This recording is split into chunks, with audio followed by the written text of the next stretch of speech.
Renegade specialist out here in International Solar Alliance.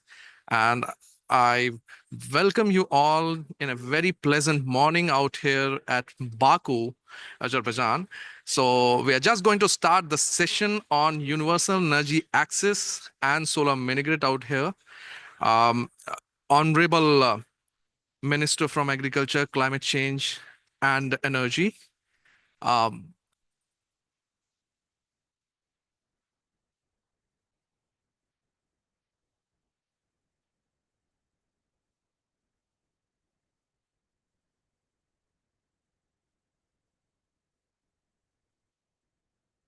am I audible, sir?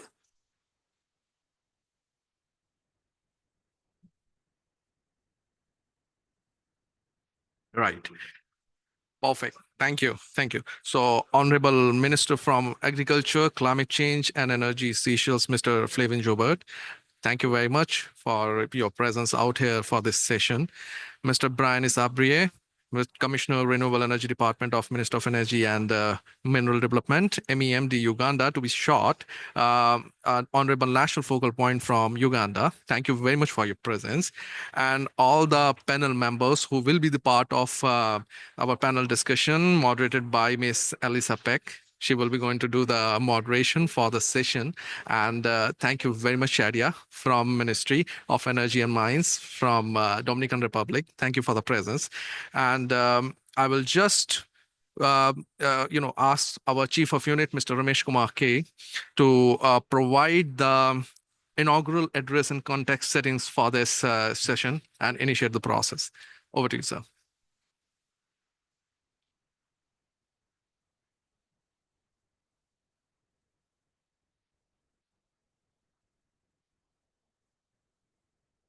Honorable Minister Flavin Jobert, the Minister for Agriculture, Climate Change and Energy, Seychelles, my friend Dr. Brian Isbraye, Commissioner Renewable Energy, Ministry of Energy and Mineral Development, Uganda, all the distinguished panelists, speakers, and the audience.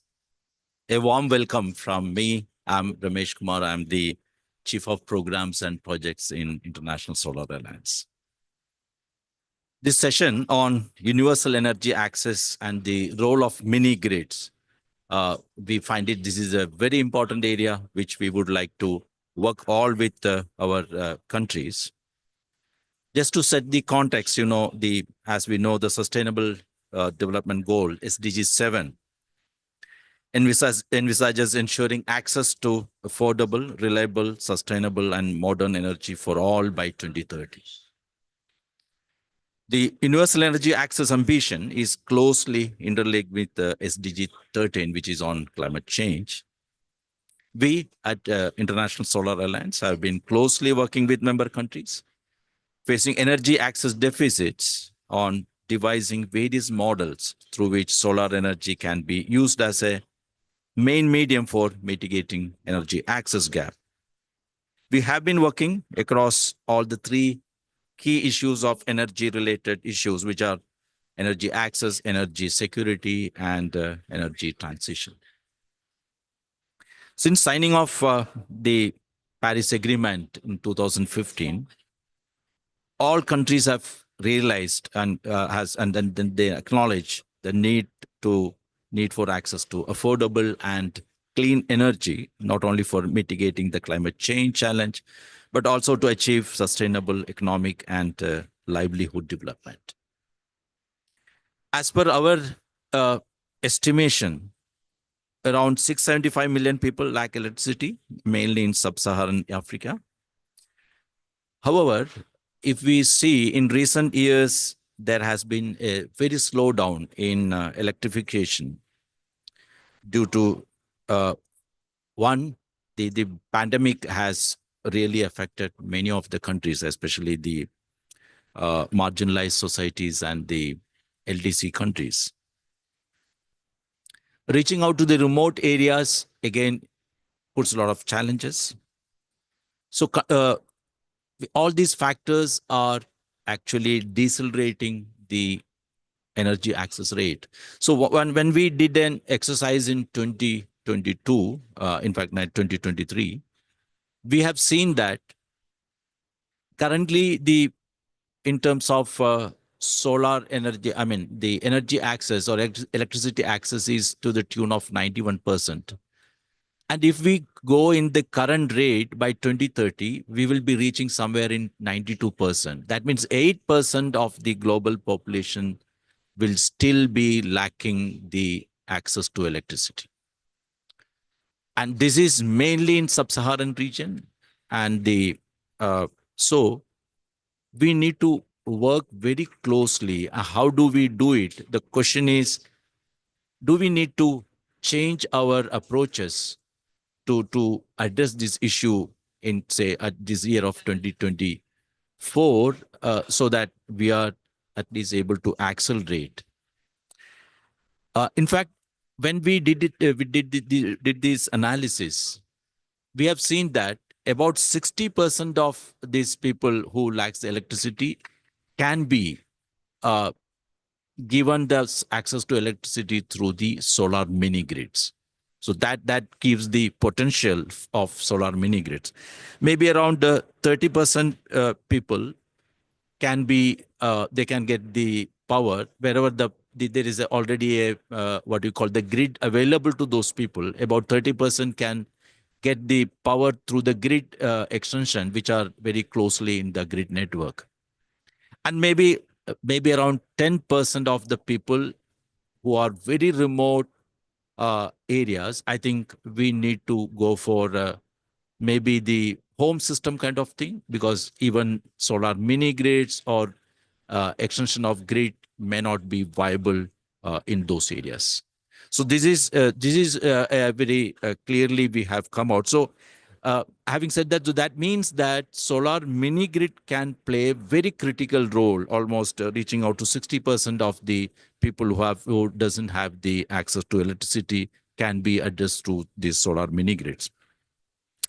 So there is a lot of good news also happening in terms of, if you see over the years, the popularity of solar-based mini grid is increasing. It was somewhere around 50 mini grids in 2018, and last year kind of it is 150 per year. The mini grids have been developed.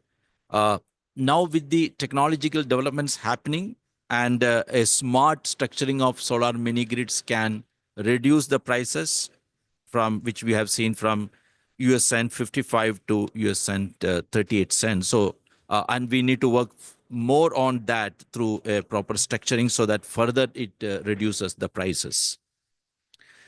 Now, the key issues which we have seen, which need to be, I mean, today's discussion, I'm sure we will be able to touch upon these issues, and collectively we need to see how we can address these challenges. What we see the important challenges, one, of course, the policy and regulation, which is to be addressed by the governments, and for that ISA is ready to support the governments to come out with the right policies and regulations.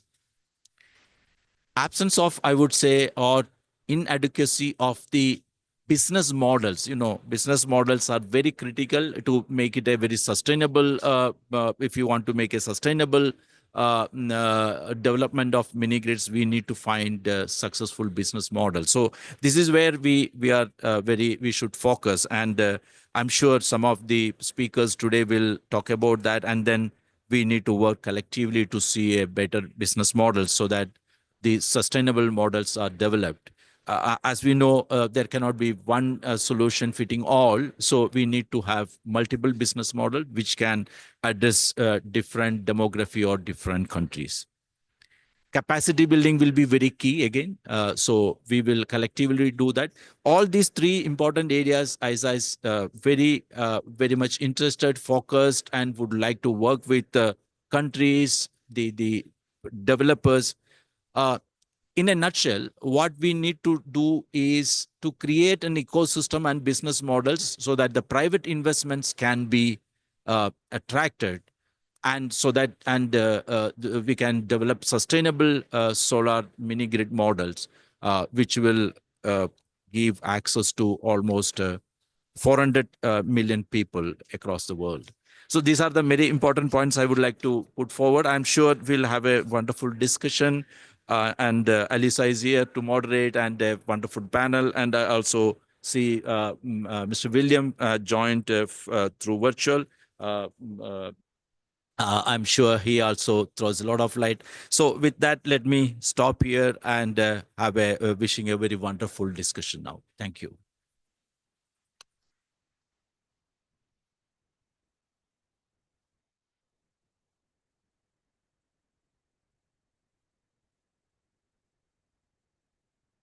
Thank you very much, sir, for setting up a context.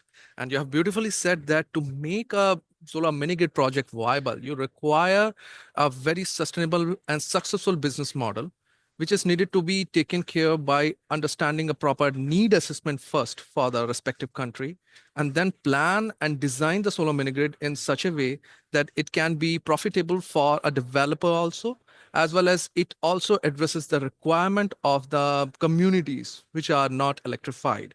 So thank you very much for setting up the context. Now I request Mr. Flavin Jobert, Honorable Minister of Agriculture, Climate Change and Energy, Seychelles, to give an honorable, inaugural address. Please, the dais is yours, sir.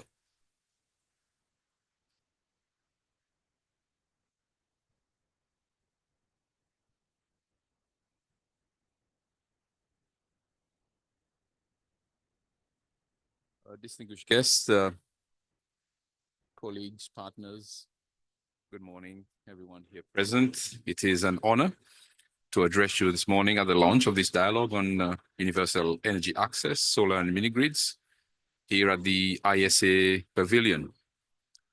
First, let me take this opportunity to thank the ISA Assembly for choosing Seychelles alongside Ghana as vice chairs for the Africa Regional Committee for the year 2025 and 2026. This position is an expression of the trust that the ISA places in its members, regardless of their size, and also a demonstration of the shared vision of bringing energy access, energy security, and energy transition to all its member countries. Solar, as we all know, is a resource that has the potential to change lives across the developing world. We are honored to be part of this effort, to see this potential realized and to see lives change across the vast sunny continent of Africa. Access to energy, as we all know, is a prerequisite for development and a right that citizens should be guaranteed. Our country, the Republic of Seychelles, has achieved close to 100% access to electricity generated from fossil fuel sources. Many would compare this figure with countries of our region that do not have this level of access to power, and we would celebrate. However, we have to be mindful that access is only part of the puzzle. The sustainability and greenhouse gas emission from the sources of power are important considerations in the choice of solutions to power the future, especially today, where carbon emissions have reached record levels and where the impacts of a warmer atmosphere is being felt across the globe, including in our own countries. Cost is another factor that complicates the interpretation of percentage access to electricity. The cost of power could on its own be a burden instead of being a positive change in the quality of life of populations. Under today's climate scenario, it would be untenable for governments to install highly polluting fossil fuel-based systems without considering alternatives or combinations that could help bring down the overall cost, the overall level of emissions. Coal is one of the obvious culprits that have been tackled through recent COP meetings, and it is good that after much international effort, countries such as the G20 are moving away or have made concrete plans to shift away from coal as a way to cut back on 1/3 of GHG emissions and as well reduce other pollutants. Solar provides fitting solutions to the sustainability, emissions, and other challenges of electricity generation. Solar mini grids present these solutions in a format that could enable faster and more distributed solutions for a higher percentage of the population. Since, like us, recognize that distributed solar solutions is key to enhancing energy security, reducing dependency on imported fuels, and ensuring reliable power access across widely widely dispersed islands. Already in Seychelles, we have seen individual islands reduce their fuel use by more than 80%, leading to environmental benefits with more energy autonomy. Absolute cost, on the other hand, cannot be said to be drastically reduced on mini-grids. But in relative terms, the entire spectrum of benefits that solar brings clearly offsets the cost of power on such far-flung islands. In Seychelles, access to power have helped countless families improve their living conditions. And recent application of off-grid systems on islands is helping to accelerate transformation in the way we run our economy, and is also becoming relevant in our effort to reduce demand for fossil fuels across all sectors. In communities across the continent, we believe that solar mini-grids can equally bring rapid access to reasonably priced, sustainable sources of power that could serve to unlock development possibilities for citizens while helping countries attain their NDC targets. ISA, being this international organization, intergovernmental organization, specifically focused on solar energy, could play a key role in making this happen. We are proud to highlight our successful collaboration with the International Solar Alliance through the Demo Project initiative. This year's commissioning of a solar cold storage facility has already demonstrated the additional benefit that solar can bring to addressing food security challenges in the country. This project focused on preserving agricultural produce, but there are other similar projects in the fishing and food industry that are helping to reduce costs and also reduce carbon emissions. Building on this success, we are actively engaged in discussions to scale up solar projects across our islands. Government's announcement of a series of financial measures to increase uptake by domestic and commercial users in the 2025 budget should help enhance this drive. Mini-grids present a particularly promising solution for our geographical context, offering the potential to provide reliable electricity access to remote communities while enhancing our renewable energy goals. We envision these systems not just as power sources, but as catalysts for economic development, enabling small businesses, tourism, and education and health facilities to have ready access to electricity and energy supply. The international community must recognize the unique challenges and opportunities faced by SIDS in the energy transition. Seychelles advocates for enhanced technical cooperation, innovative financing mechanisms, and knowledge sharing to accelerate the deployment of solar mini-grids on islands, but also in continental communities that do not have access to power. We should cooperate under the umbrella of ISA to support capacity building initiatives and help create enabling environments for private sector investment in renewable energy infrastructure. Looking ahead, Seychelles remains dedicated to expanding our renewable energy portfolio with solar at its core.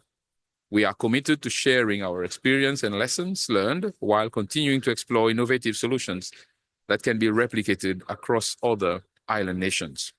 Our proud partnership with ISA exemplifies a type of international cooperation needed to achieve SDG 7 and ensure a sustainable future for all.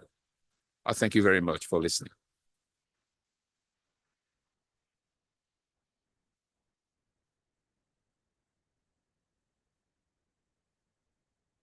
Thank you very much, Honorable Minister, to provide such insights related to what is importance of the mini grids out here. Along with that, why this particular session is so much important. You can see, as Mr.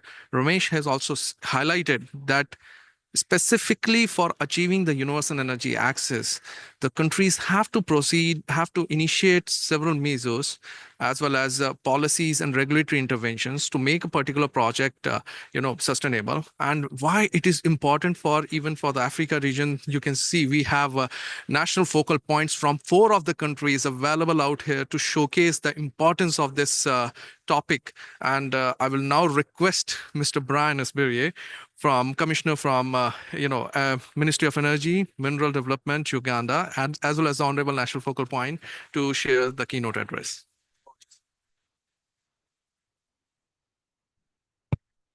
The Honorable Minister, Excellency Flavien Joban, Minister for Agriculture, Climate Change and Environment of Seychelles, our family members of ISA, distinguished guests, ladies and gentlemen.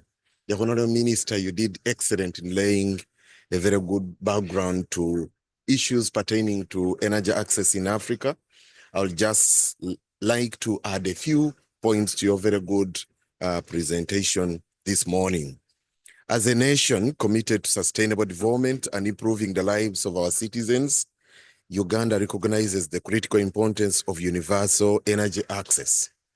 We firmly believe that solar mini grids hold immense potential to bring clean, reliable, but also affordable electricity to the underserved communities across our country, but indeed across the continent.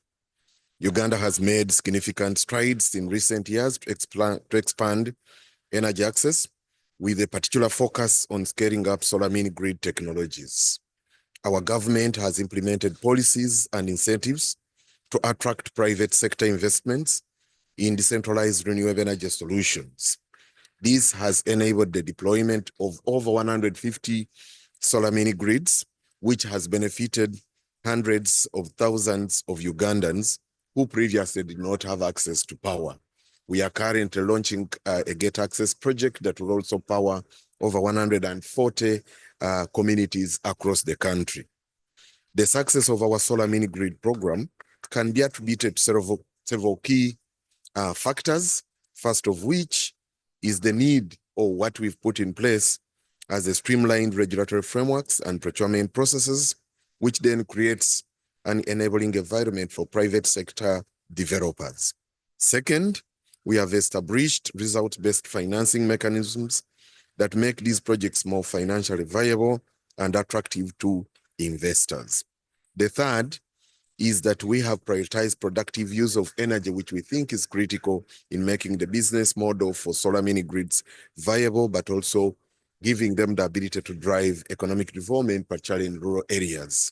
The last and not least of them is the investment in data-driven approaches for identifying clusters that then would provide a meaningful business intervention. So investing in data-driven approaches has been critical in our case.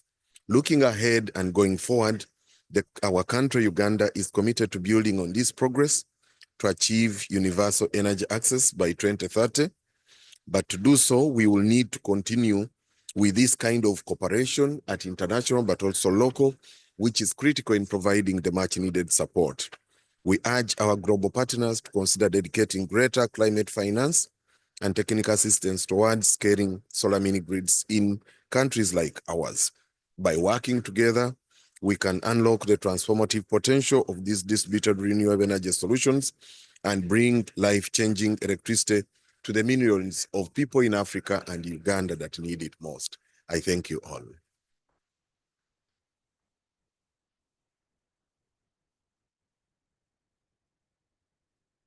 Thank you very much, Mr. Brian, Dr. Brian, for giving the address as well as the setting up the initiative that has been taken by Uganda for scaling solar mini grid project in your region. And now I just wanted to give us very brief presentation about the initiatives that we have taken. Along with that, we have done the assessment of understanding, and we have prepared a report during the last year concluded the G20 summit related to how the universal energy access can be achieved and what type of challenges respective countries, or I should say the region, are facing to scale mini grid projects out there. So let me quickly take you to the particular presentation. And so if you can see during the setting up the context, Mr. Ramesh has already explained you about that with the current rate, if we are progressing for achieving the universal energy access, we will not be able to do minute, we need to do. Right now, you can see 675 million people still remain without access. And with the current rate, only 92 million people will be going to get access to electricity. And with this rate, the way we are going, we will just be going, you will see only 660 people will be underserved by the electricity. So what are the challenges that has been crippled for achieving the universal energy access is because most of the countries are facing the issue pertaining to geopolitical scenario, as well as there are also issues about how the geographical locations are being catering to the particular countries, especially when we talk about the least developed countries and small island developing states. And it has been crippled. Sub-Saharan Africa has been crippled by such situation, because of which they are not able to achieve the universal energy access. And for access to electricity, we are also concentrating more towards if you want to achieve energy access, there's a mindset that you need to have transmission lines through which the electricity can be provided. It is quite profitable and cost worthiness where you can find a small cluster available within a city or urban area. But when the ambit has been expanded and when you find the cluster of villages in a very pockets, small pockets, then it becomes very expensive. So you require several alternative ways to take the particular electricity to the respective consumers, as well as affordability is also a big concern when it comes to the rural area. So therefore the delays in planning and implementation of for the extension of transmission lines, implementation challenges for difficult terrain, expensive to develop for long distances, significant O&M cost and effort for the transmission line. And especially when we talk about the technical front, then the right of way challenge is also there for transmission line expansion when it comes to the providing the electricity to, especially for the remote areas. So what are the emerging renewable energy solutions which are available for universal energy access? First is utility-based projects and rooftop solar projects, but they are facing another challenge, that it can be done to those areas which you will be able to find better population, as well as it is more suitable for urban or semi-urban areas. So it has been majorly related to the tier 1 or maximum to the maximum tier 2 cities of the particular country. Then mini grid is a very good solution, but that also we have to take care about. You have to see the load pattern of the particular consumer, you have to see the pocket, the population density of the region, and you also have to understand about which area you can install mini grid projects and how the distribution lines are need to be maintained. In addition to that, you also require a proper business model so that it can be worthy for a developer to establish the project out there. And in addition to that, there is also techno-commercial perspectives from the consumer side as well as from the developer side to make the particular project viable. Then there is another system. If you go beyond 50 kilometers from the tier 1 or tier 2 city, then you can provide a small scale off-grid system like solar home lighting systems for a limited period of time, but the electricity can be or power can be provided for, especially for the emergency purpose. So these all are the major things which are emerging for, especially for the regions where there is issues pertaining to electricity access. So when we talk about the approach for electricity access, then based on our study, you can see that segment 1, where the population in or are near urban regions, grid extension in terms of techno-commercial perspective is viable solution. The moment you go beyond 15 kilometers, then there comes the mini grid perspective, where you can see the cluster of villages, where you can establish a mini grid project in between, and then you can provide electricity to them. Then if you go beyond 50 kilometers, then you require a small scale DRE, distributed renewable energy system like home lighting system or solar water pumping system for watering and for agriculture and drinking purpose. So the moment you go from 10 kilometers till beyond 50 kilometers, the use of technology with reference to the cost, varies. And then accordingly will be helpful for a particular, I should say, when we talk about the private sector, then they have to do their calculation in such a way. There, the storage solution can be one of the perspective for, especially for the regions where you will find the cluster of villages, as well as for one or two of the places where, especially for the regions, for the rural area where the population density is very less. For higher area, you can go for the transmission line, which is more cost effective. Now, in terms of cost, when we talk about all these three technologies, then you can see the moment you remain towards the near to the city, the cost per connection for the transmission line is reducing. The moment it increases the distance, you can see the amount of cost it can go. It can go as large as $3,368 per connection. For mini grid, if you go beyond 10 to 15 kilometers, then it makes some sense that 515 or $1,500 per kilometer per connection can come. It go for a standalone system, no doubt. Per point wise or per product wise, the cost can be somewhat on a higher side, but for emergency purpose, you can use this particular system for providing the solution to the specifically for the community, for the rural area where there is the issue of energy access.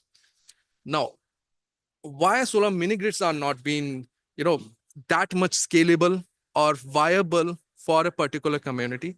First and foremost thing is the policy and regulatory framework. Most of the countries who are having an issue of energy access are not having the policy and proper policy and regulatory framework. You need to have to understand the requirement of the community first, and then how you want to scale it, what type of consumption pattern a community is having, and then accordingly devise a business model in such a way so that it can be profitable for a developer to execute a project and they can get the revenue from the consumer.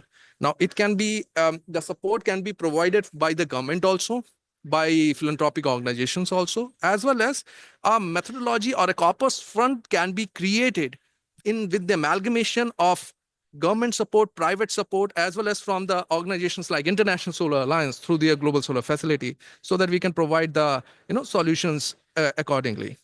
Second issue is the technical competence and capacity building. It's quite easy to execute a utility-based project because you require a land and a transmission line to execute a project. But when it comes to mini grid, you require a 15 kilowatts mini grid is equivalent to the megawatt level of the project, because there you need to understand the pattern, first of all, the population density, consumption pattern. Accordingly, you have to understand that how the transmission line will be laid in a particular region. And then you also have to make a proper business model to make a project sustainable in a small segment, because with a scale, the cost reduce it. But with a small scale projects, the cost of the project will also be quite on a higher side. And the technical competence to make such a typical business model, not everyone is having it. So then there is a role of private sector, which can, train the people to make them understand about what type of business model is suitable for what region. Not saying successful business model in one region is equivalent to will be successful for the other region. So you require a customization as per the need of the region, need of the country. Then last but not the least is finance. These all are very capital intensive projects. You need to have a proper understanding about how much support a government, international organization or philanthropic organizations can give to the respective country or to the respective developer to make a project viable. So you need to understand about that, and then only the project can be made successful enough or sustainable enough for a period of 25 years. Because you can see the study that most of the projects which are being done, they have been given more than 50% of the grant support to reduce the cost of the support, and then they are being executed. And then the operation and maintenance is quite typical for a developer to do over a period of time. So that is very much important to devise a financial mechanism in such a way to make a particular project viable. Now, we have the successful business model available across the globe.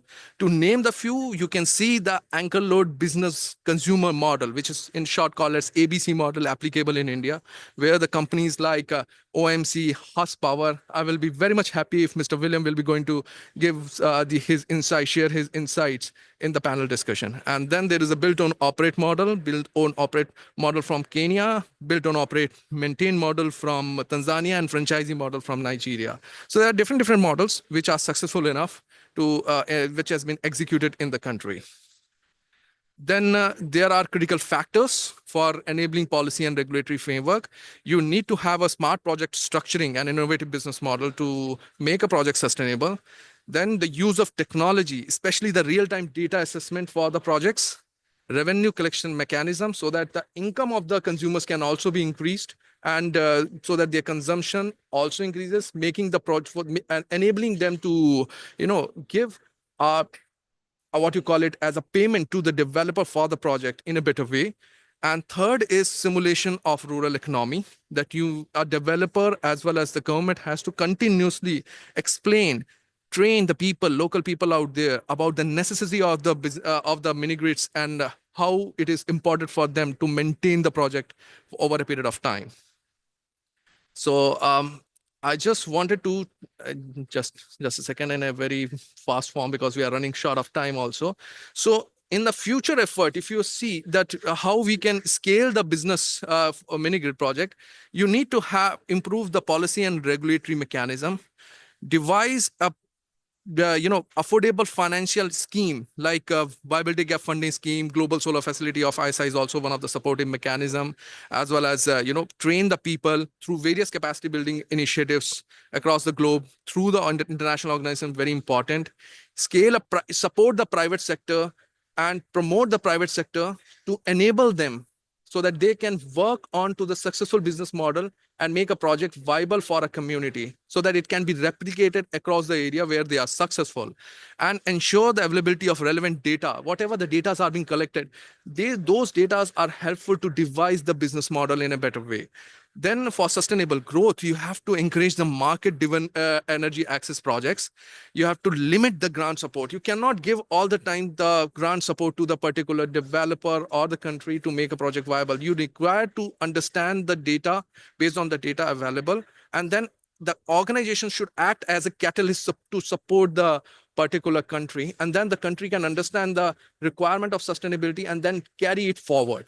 And then you also need to provide continuous basis the training to the people to make them understand about, sensitize about the project's operation and maintenance activities. And of course, from the government perspective, it is very much important to enforce the distributed renewable energy systems across the region.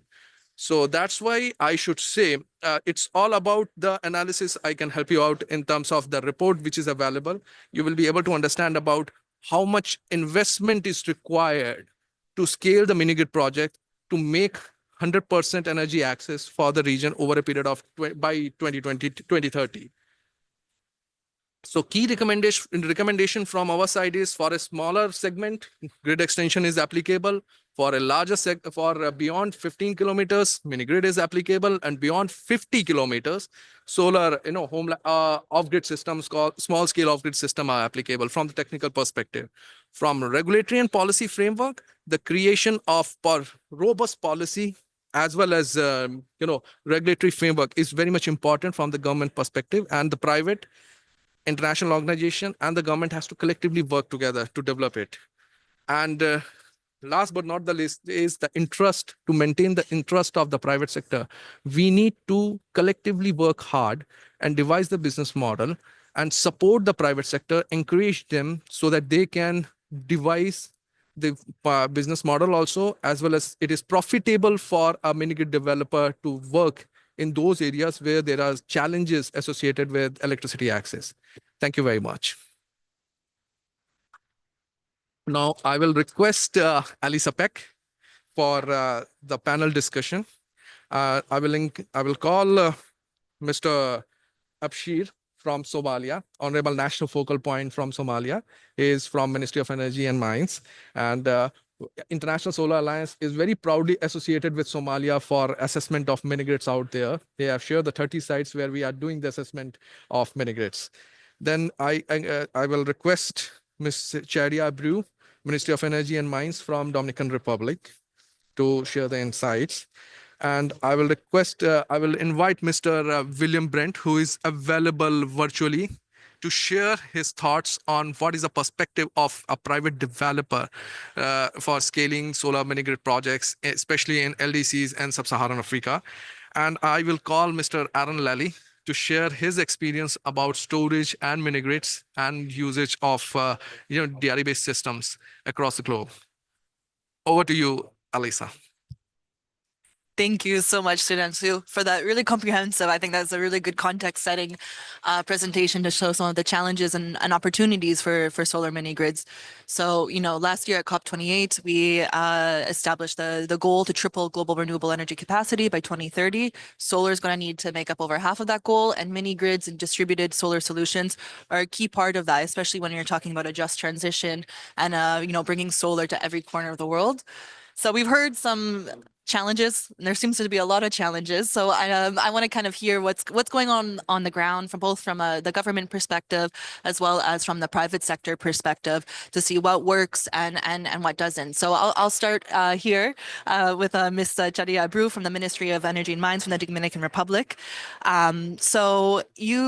Could you tell me a little bit about your country's regulatory framework when it comes to mini grids and how you're balancing investor interests, but also with consumer protection to make sure that you're delivering quality and affordable energy to communities across the DR?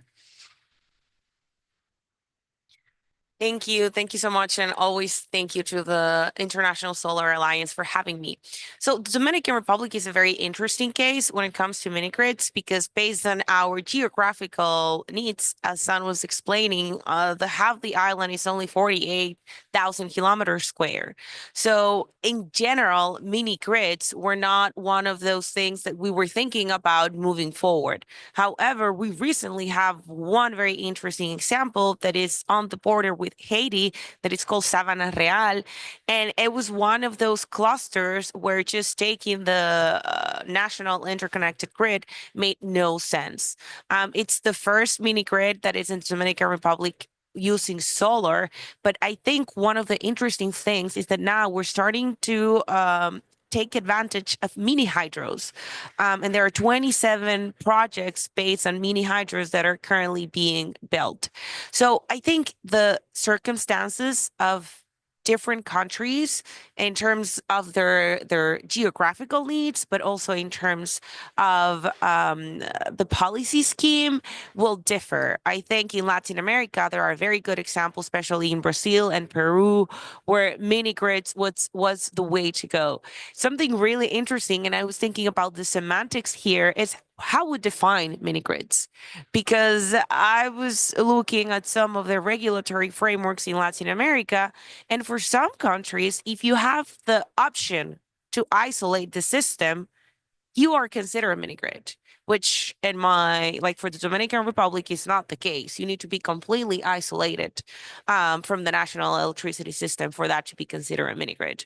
So I think bottom line, for the DR, there are a lot of development options on a macroeconomic level. And at this point, the main goal of the government is to provide universal access to all the population. We have a new minister that took possession in our inauguration in August 16.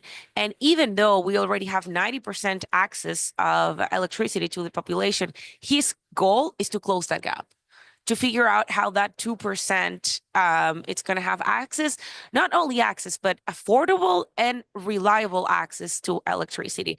And I think this is at this point, and it's when we are starting to study the possibility of mini grids for these areas where there's just very little, the communities are very small, and making the investments for the grids just technically and economically wouldn't make sense. Thank you. And that's so important. And that's kind of, why solar is such an interesting technology is that we can scale it to get that last 10%, energy access, which is so important for the overall economy of a country. And I would like to bring in Mr. Abshir from the Ministry of Energy in Somalia, just to hear a little bit about what you're doing in Somalia in terms of the regulatory and policy frameworks to, catalyze mini grid development in rural communities in Somalia. Thank you very much for the question, and also thank you for ISA for arranging this important session related to mini grid. Somalia, and to give very brief, a country where 50% of population is electrified, and other 50 is still not electrified. So the government is focusing on the different suitable solutions to electrify the rest of the communities. So starting from the past, and we did geospatial electrification planning for the country. That studies came out on the suitable solution to electrify. And one of the best solutions was come using solar technologies because of the country itself and a lot of potential of solar and also as well in the wind. While the implementation of the solar is much easier than the wind, so that was the image has come to use solar as a potential solution to electrify the rest of the community. So that was the one. And secondly, the country is not an interconnected. There is no national grid which interconnect all the entire of the country. That was another an area that bring the image of using decentralized solutions. And then after that, and the country is also is wide, and we are a little bit different from the islands, and also and the people is just and it stays in the bigger cities. Currently, the energy scenario is dominated by the source. It's dominated by thermal power generations, and whereas the emissions also is quite very low in respect to other countries, but it's still the thermal it costly, and also it's require operation maintenance. That's why it's bring the image to use another way also to use the solar technologies. So firstly, the government has started and to hybridize those existing thermal generations, and then after that, and using solar mini grids as one of the best solutions to electrify the rest of the communities. Starting from the very urban areas till to the rural areas where still a lack of electricity exists. So the government currently working on to prepare the regulations only dedicated for mini grids. We have regulation and already exists and for the consumer protections and also license and also the license for the ESPs, energy service providers, and also for the tariff as well in terms of the larger utility scale and and electricity service providers. But when it comes to mini grids, the government realized that it's not the same way. We cannot see that the way that we are working on how the energy service providers for the large companies to work on. That's why and through the other partnership with the UNDP and also other multilateral development bank also, we have initiated a program called an African mini grid program, especially for Somalia. That initiative also assists, Somalia will assist to get very dedicated and more customized and mini grid solutions to get more conducive policy and regulatory environment in order to attract more business and investors to come in the country. As well as not only for that, we are currently focusing on also how to get the mini grid delivery models. This will be very important for other ways. And also we are working on how to de-risk the investment of the mini grid as well. And recently also we have finalized and digitalization of the mini grids. Digitalization of the mini grid also, this will allow us to reduce the operation and maintenance, also to collecting electricity tariff as well. All those and we are working on focusing only for the mini grids. Also thanks to ISA, also they are supporting us. Currently we're working on and conducting a visibility study for 20 mini grid sites, new mini grid sites. Areas which is still not electrified. Also, still we are finalizing that visibility study. After visibility studies, also along with that, the policy and the regulatory frameworks. Also, we will do a pilot for one of the business models that we already created. Then after that, we will work on financing mobilization of those mini grids in order to attract more private investment and also to upscale. Not only we don't want it to rely only for the grant. Then we want to build on pilot through grants. Then after that, to upscale all that to get the electricity access for all of the country. Thank you very much.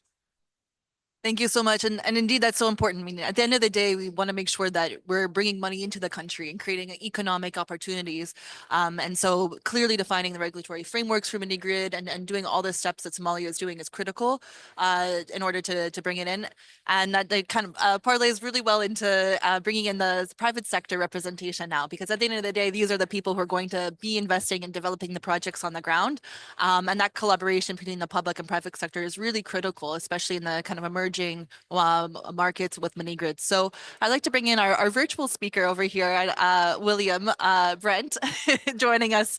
I'm not too sure where you are. You can just say where you're joining us from, but I would like to hear your experience in developing some mini grids and what business models work, what doesn't work, and how can we implement business models in different types of contexts to make sure that we can move away from grants and into private sector investment. Yeah, good morning, everyone. It's great to be here. I wish I could be there with you in person. I'm actually in France today. Thanks to ISA for including us in this conversation. You know, I think that, so we've been around for 16 years as a company. I think we were the pioneer of the mini grid industry, starting in India. We've since expanded into sub-Saharan Africa. We were in Tanzania for several years and left that country because of political issues that I can get into. But we're now mainly in Nigeria and scaling there and looking to enter 4 or 5 other countries in sub-Saharan Africa.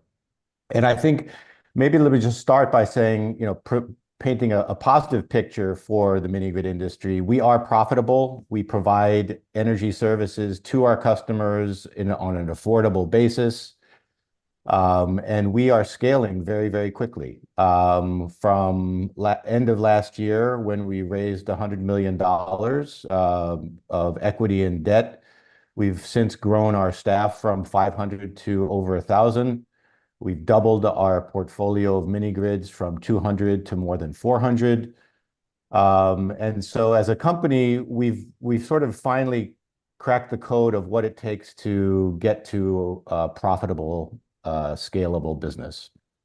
And I mentioned that because I think the scale component to this is quite important and often overlooked.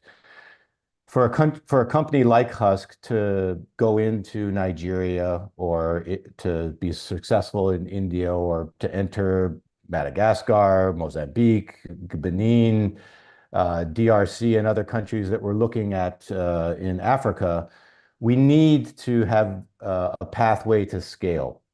If we don't have that pathway, we can't enter that market because it's too risky as an investment opportunity. So many of the governments that we work with or we're in conversations with, they're still thinking about how to structure tenders for the mini grid industry that are in small parcels.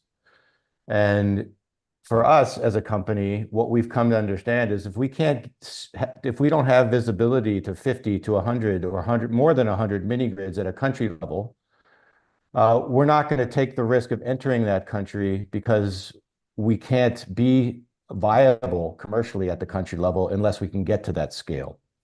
And if the country doesn't have the scale on its own, how do you combine countries together into a pool so that they can create that scale and attract private sector companies to come in and be able to achieve that scale? The reason that scale is so important is that you can't get to profitability unless you have that scale. So I think that that's a often overlooked element to how these market development programs are designed, and often don't factor in that element, which is critical for companies to actually take that risk of entering a new market. It's very expensive to enter a new market, and we can't do that unless we can get to that scale. So that's point number one. The other point I would just say, and I think one of the earlier speakers mentioned, how do you define a mini grid?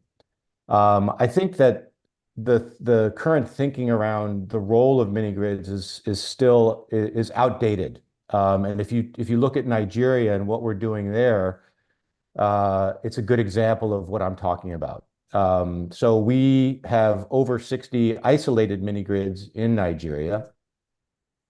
And those are doing quite well. And we're adding 5 or 6 mini grids per month in Nigeria. And we'll continue to grow that deployment capacity as we scale further. But what we're seeing in Nigeria aggressively is the distribution companies that are operated at the state level, all privately owned, are now looking to mini grid developers to partner with them to take on sub-franchising of areas in peri-urban regions that are unprofitable for them. So we're not talking about grid extension, mini grid, solar home systems in silos. We're actually now looking at integrated systems that bring together grid operators and private mini grid developers to combine forces in a way that makes sense, commercial sense for all of the parties involved. The discos save money by removing those loss-making connections from their books. We come into a grid area. We don't build transmission and distribution. We're actually riding on the T&D networks that have already been built. We're still building a generation asset, but we're actually coming in, taking on all the bill collection, operation and maintenance, taking that loss-making franchise area away from the discos, taking it on our books and turning it into something that's actually viable. So I think instead of thinking in silos, we need to start thinking more in an integrated fashion. And I think that model in Nigeria actually can be applied to our original market in India, where we're still not seeing that integration. And it's a lost opportunity for the distribution companies there to reduce their losses and also bring in the private sector and private capital to take some of that risk off of their books. So I'd say those two things for me are most critical. How do you get to scale? And let's stop thinking about these systems in siloed fashions and start to actually embrace the value of looking at integrated systems. Thanks so much. Thanks so much, William. You raised some really good points there. That's probably one of the most difficult thing with mini grids is getting to scale.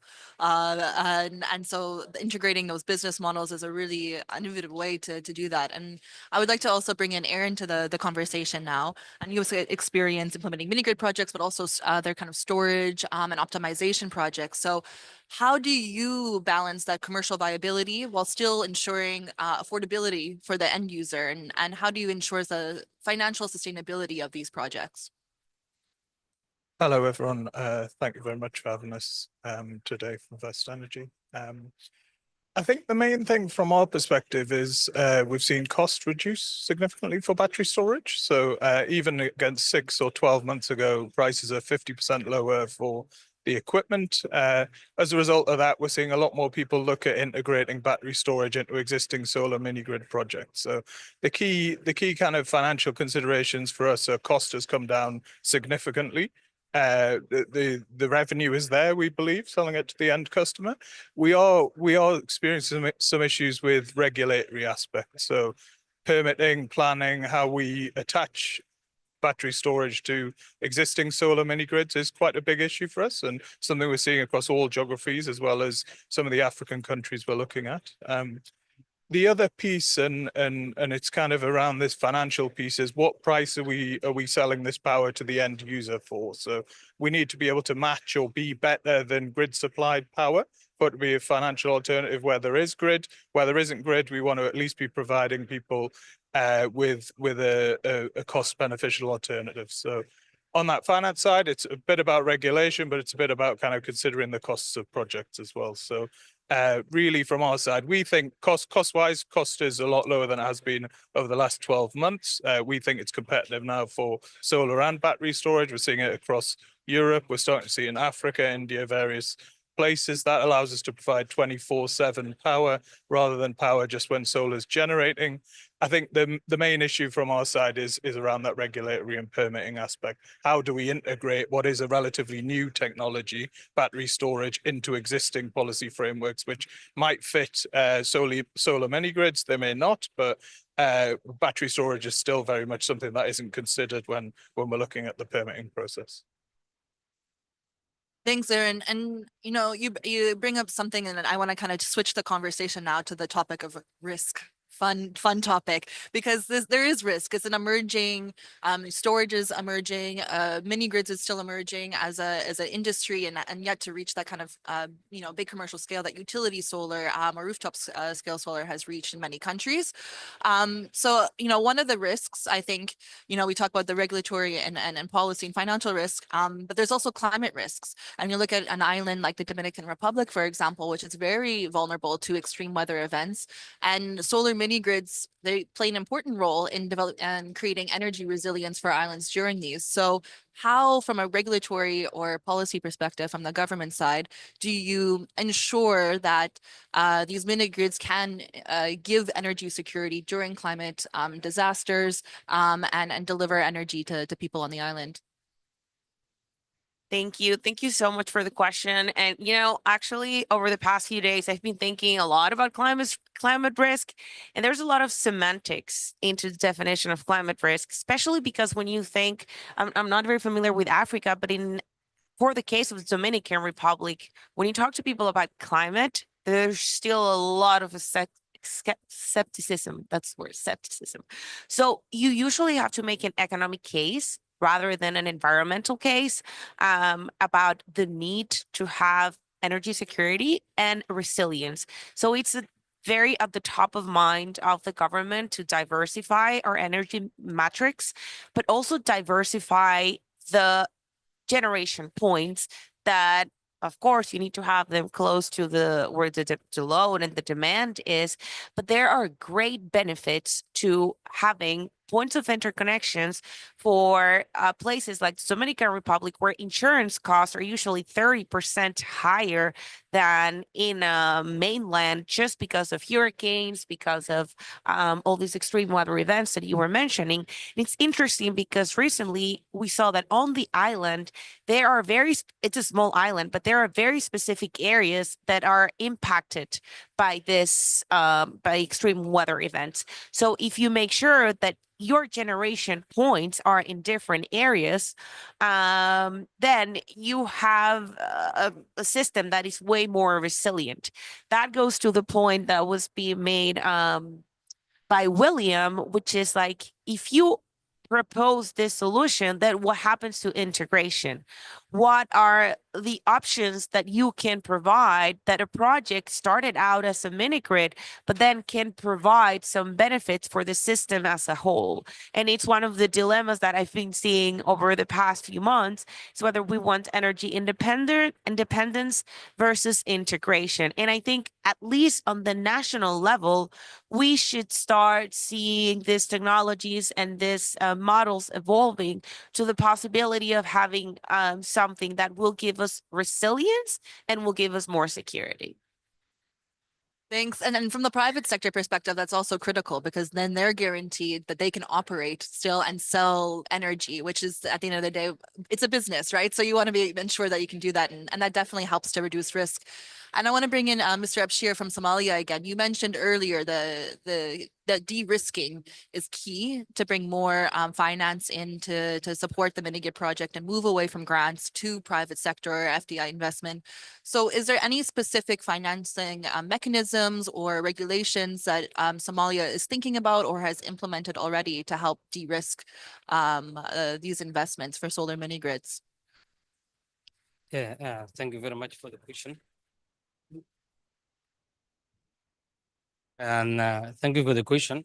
And currently we still on the study. Still, we didn't reach any conclusion and what are the requirements of the market. But in overview, as a country, with sub-Saharan African country, and also the perceived risk of the market is always very high. That's why, and even not international commercial, banks, or even our local banks, and they see that the renewable energy business is a little bit risky. There is different aspects, and firstly, lack of awareness, and also the lack of knowledge, even the business to do business in mini grid as well. So that's why with the support of ISA also we have started capacitating our banks, local banks, commercial banks, in order for them also to understand how to finance even mini grid business. It's called ISA is a good initiative. It's called solar for banking, and for banking like that, solar for banking initiatives. So we have conducted several trainings, even also through our recently established Solar Technology Application Resource Center, which is ISO supported. Also, we hold several sessions related to how to finance the mini grids. So in terms of the capacity, this also it has decreased the perception of the bankers also towards the renewable energy business, and else also the other financial risk, and there is no other policy and regulatory environment which targets only for mini grids. That's also we are working on it. Also, we think that it will decrease. It will decrease also the amount of risk. So after the conclusion of this study, we think that currently the percentage of even in the investment is closely to 20% of the, it's required that the amount of investment they require through the banks. So we do, and also we after doing all those steps, also we think that it will come closely to 10%. That's our target, our initial target. Thank you very much. Thank you so much. And both of you actually bring up another risk, which is the risk of lack of community support, or because that can often derail a project really quickly.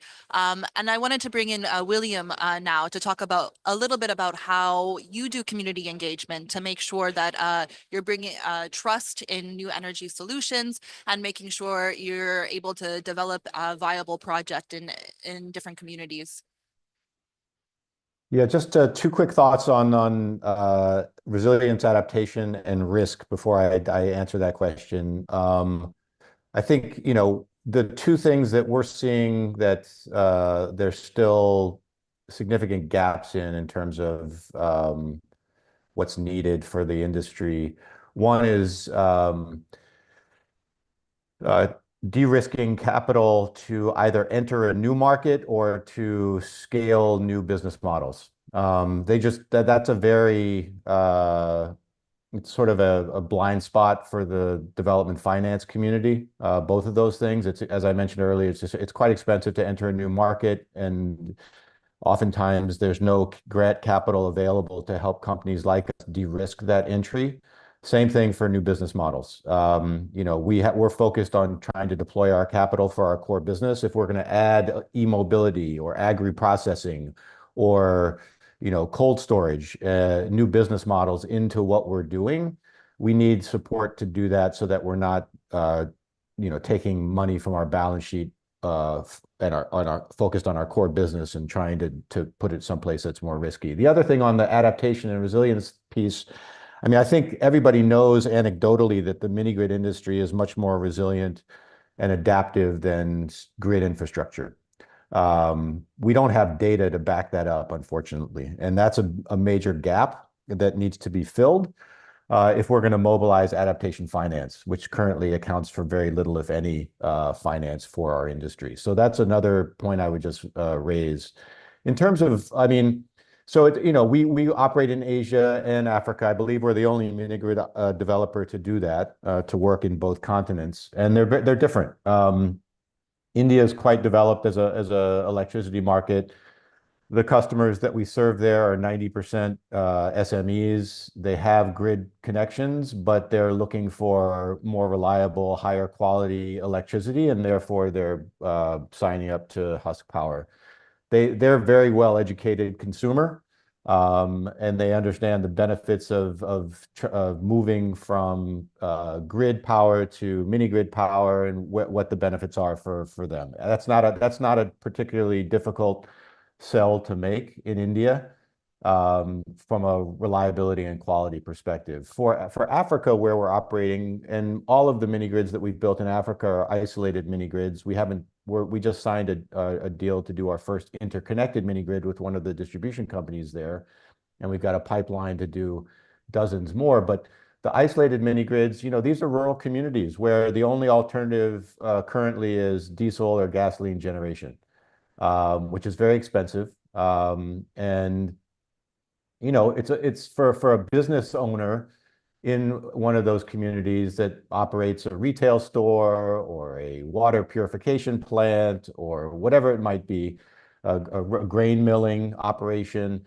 for them, it's very easy to understand the economics behind what we're doing and why they benefit. They're going to save 30 to 50% on their monthly energy bill overnight by switching from diesel to solar electricity. So that's not so much of an issue, right? And that's sort of 30% of our customer base in Africa. The 70% is households, and those are people who generally have never had electricity before, and there's a lot of education required. So we actually set up a village power committee in every village that we operate in Nigeria. That includes the village chief, different stakeholder groups, women, youth, business owners, etc.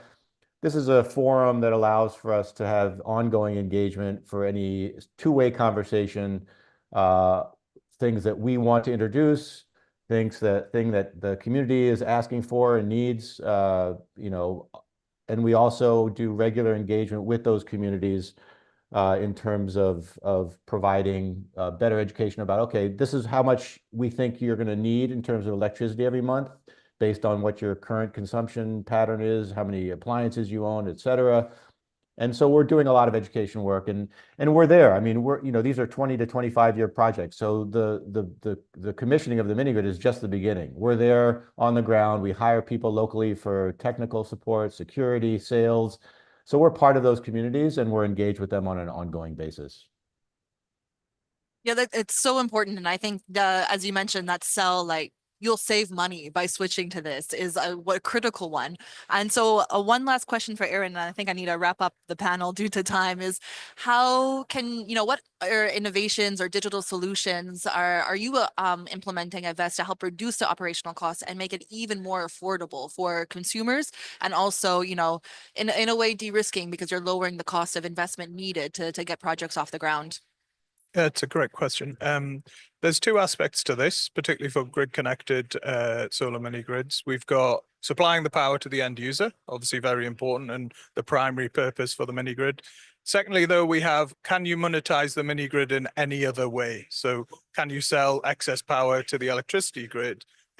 What are you paid for that? If you put that onto the grid at peak times through a storage asset, is there an uplift in terms of what you're receiving? If you can move demand at the end user up and down and pull it out of peak periods using solar and battery storage, are you compensated for that in any way? So in the European markets, you look at kind of 20 plus revenue streams that you're able to monetize solar and battery mini grids that are grid connected to, as well as supplying power to the end user. So what that allows the end user to do is, one, to take power at a cost-effective rate, but two, to make money that they can use to offset the power that they're receiving, thus reducing the price they're paying for the power on their bill from their solar mini grid, or the initial capital expense for putting that equipment in there. So that's the key thing. I think we can look at various models in Europe, US, implement them globally to allow end users both to consume affordable green power, but also to allow them to make money from excess power and use that to subsidize the price they're paying. Thanks so much, and thanks to all our panelists. Do we have time for questions, or we have to wrap it up? We have time for questions? 5 minutes? Okay, perfect. So I see there's a hand up in the back if we want to give a microphone.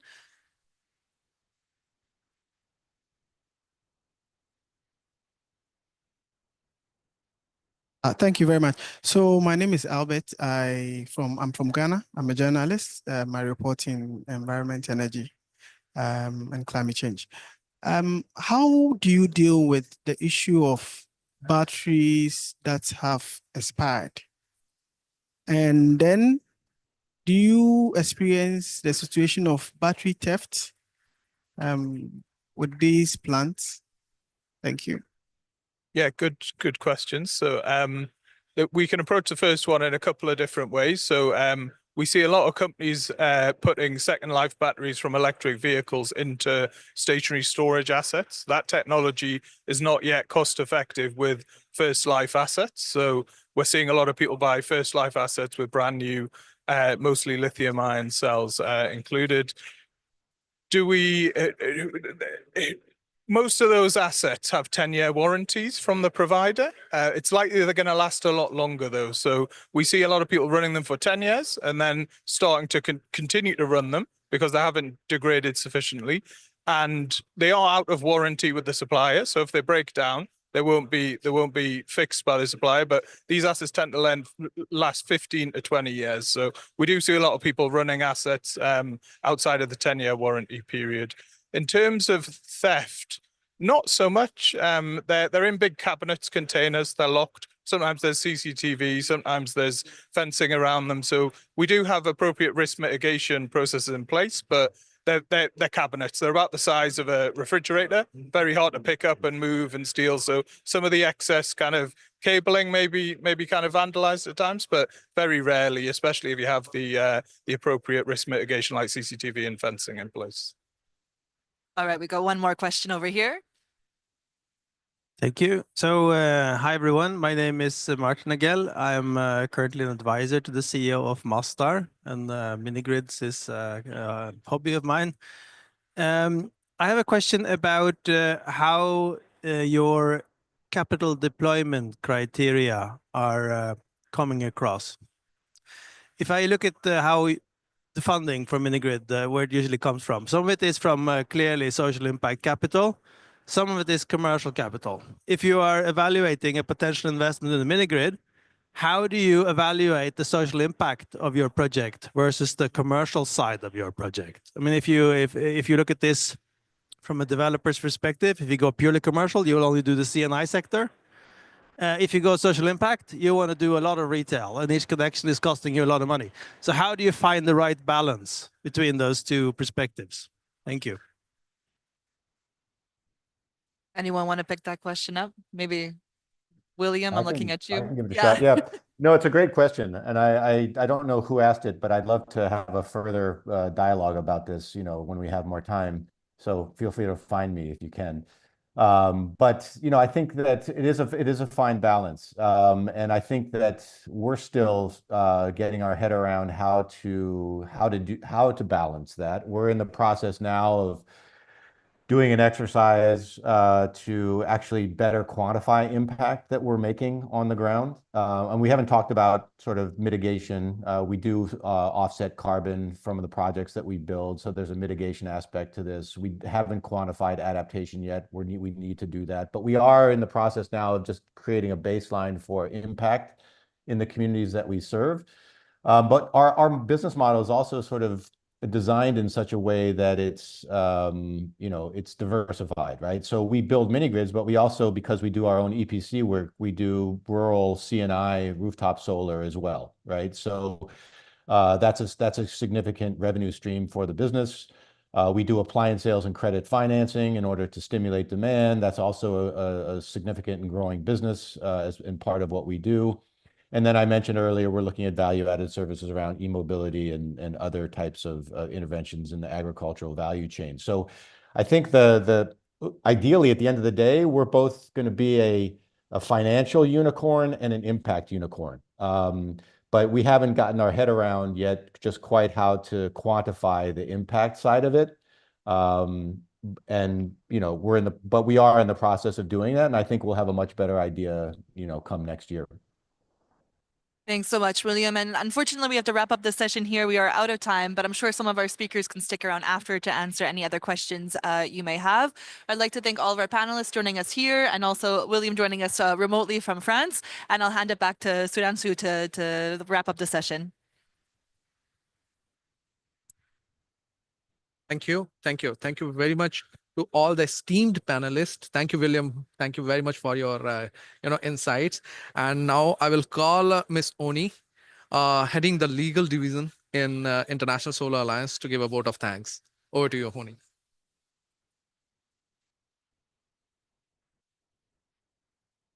Thank you very much, Sudhanshu. Distinguished colleagues, esteemed partners, and valued participants. As we conclude today's discussion on scaling solar mini grids for universal energy access, on behalf of the ISA, I want to express my sincere gratitude for your active participation and insightful contributions. The depth of expertise that we have shared today reinforces the critical role that mini grids play in our collective journey towards sustainable energy access. I want to especially thank Mr. Flavin, Joubert, who is the Honorable Minister for Agriculture, Seychelles, Dr. Brian, Commissioner, Renewable Energy, Department of Ministry of Energy and Mineral Development, Uganda. Thank you so much for being with us today. And to our esteemed panelists, starting from our moderator, Ms. Alisa Peck, Strategy Director, thank you. Mr. Abishir, your discussion on the regulatory and policy framework was really insightful, discussing from Somalia as well. It was great hearing you. Thank you so much for your contributions. Ms. Chadia, your discussions was really very remarkable from the Dominican Republic perspective. We loved your insights. Mr. Aaron Lally, thank you for your contributions on the storage and cost storage of mini grids. And Mr. William Brent, it's always a pleasure having you. You've been a long-standing partner of the ISA, and it's glad to see you again. And I am glad that we have been able to have key takeaways from this session, especially looking at how sustainable business models are not just desirable, but they are essential to long-term viability of mini-grid projects. And also looking at the importance of supportive regulatory environments, these cannot be overemphasized, and stakeholder collaboration as well. The role of technology in improving operational efficiency has been clearly demonstrated as well. So moving forward, the ISA remains committed to facilitating knowledge exchange and best practice sharing, supporting policy development and harmonization, mobilizing financial resources for mini-grid development, and most importantly, building capacity at all levels of mini-grid ecosystem. So I continue to urge all participants to maintain this momentum and continue working together to transform these insights into actionable projects on the ground. The path to universal energy access through mini grids may definitely be challenging, but with our collective expertise and commitment, it's certainly achievable.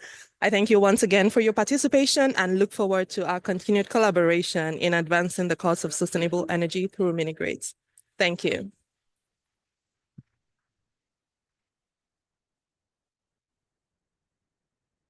Thank you, Oni. Thank you, Oni. Now I will request Mr. Ramesh Kumar, who is heading the program and projects implementation cluster, to facilitate Honorable Minister, followed by the facilitation to the Honorable all the panelists.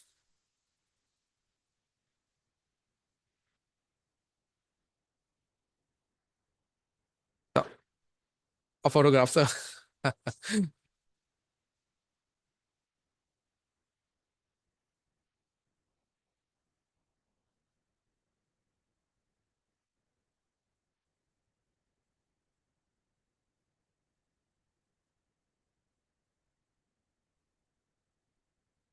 Yeah, now I will request all the esteemed panelists, Mr. Brian Espirier, Mr. Abshir, Mr. Aaron Lally, Ms. Shadia.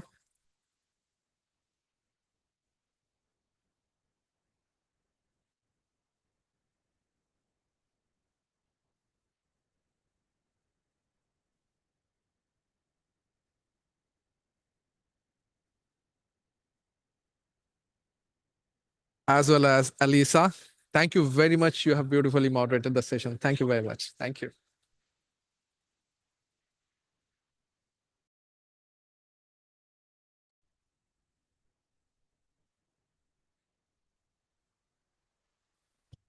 Thank you very much, ladies and gentlemen. Thank you very much. And thank you, Mr. William Brent. Thank you very much. You are always, helpful and supportive for the session. Thank you very much, Mr. William. Thanks so much. Take care, everyone.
in the Investing in Tomorrow, the financial blueprint for a just transition. And with me to discuss this is Tom Kerr.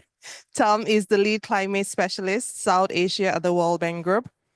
He was the lead author of the World Bank Group's Climate Investment Opportunities Report Series, which helps stakeholders identify promising green investment opportunities tied to government pledges as made at the Paris Agreement. He created and managed the Carbon Pricing Leadership Coalition, a public-private leadership platform launched by the World Bank Group at COP21. He also provides client-facing policy and market intelligence across key climate sectors, including renewable energy, low-carbon transport, green buildings, climate-smart agreements, and efficient industrial production. Prior to working at the World Bank Group, he was the director of climate change at the World Economic Forum, where he facilitated high-level dialogues between leaders in government, business, and civil society at the annual meetings in Davos.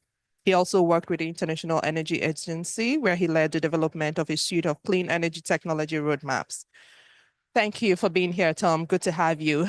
My name is Oni Izaba with ISA, and I am glad to have you discuss this, Tom, because at COP, we have another opportunity to stock take, look back at what has worked, and look forward to see how we can progressively take actions that address climate change in a way that is efficient, effective, and impactful. And for the past over 3 decades now, global efforts to address climate change has been through policymaking. A lot has been through policymaking, and it has evolved significantly, being shaped a lot by the advancements in science and also the urgency of the crisis that we have at hand. So we've moved a lot from discussions on just talking about emission reductions to actually having landmark agreements like the Kyoto Protocol, the Paris Agreement, and looking forward, we want to actually look back and see what has worked in policymaking regarding climate change. What do you think are the policy frameworks that has actually helped, and how do you think these policy frameworks have been most effective in driving meaningful change? Well, thank you, Anya, and great to be here and appreciate the invitation.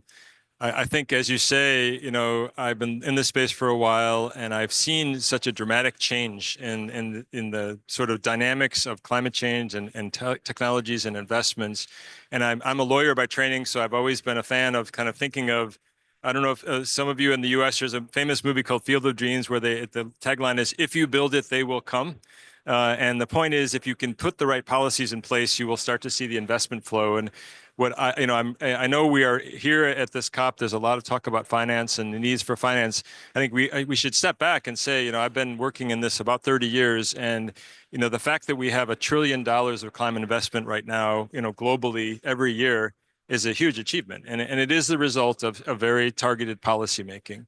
And so I think one thing we did last year at the World Bank, I was a co-author of a report that was called Reality Check.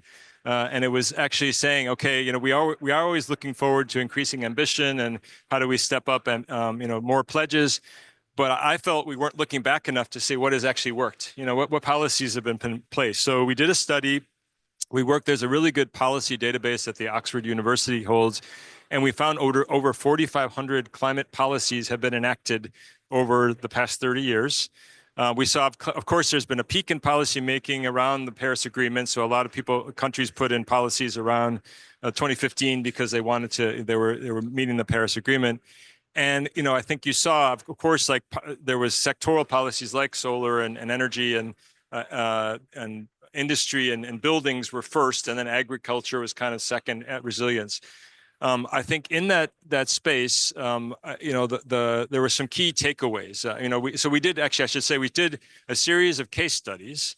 I think there's 26 different country case studies, and covering everything from capturing methane from natural gas systems to solar power in India, to removal of fossil fuel subsidies in Egypt. So it's kind of just a sampling of here are all the different levers that government has to pull.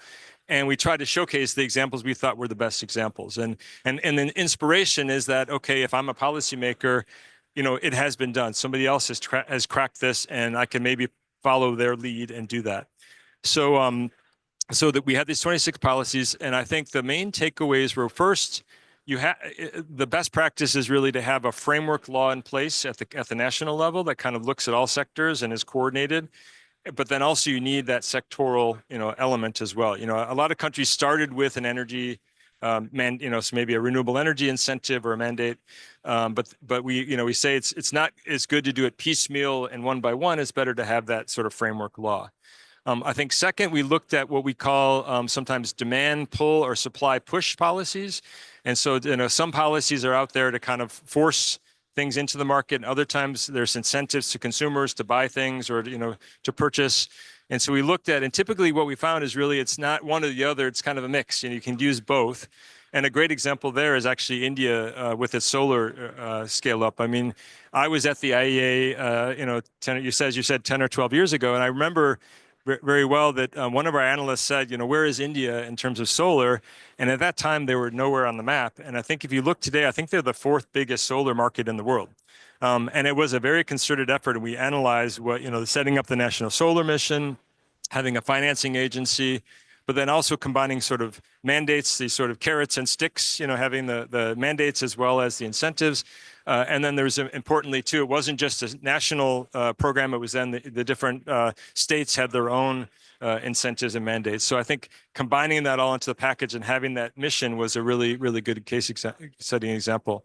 I think the third one was that we, in terms of these policy lessons, was especially coming to emerging markets, is don't forget what we call the co-benefits of mitigation policy. So, in a lot of countries, you come to them and say, you have greenhouse gas emissions. That's not the top priority for them. Their top priority is our job creation. Sometimes it's around air pollution reduction, or energy efficiency, energy cost savings. And so we found that a lot of times that was the main driver for the policy success, was that they were actually making money off of the policy, or they were seeing air pollution reduction benefits. And so we wanted to make sure that, that was also captured.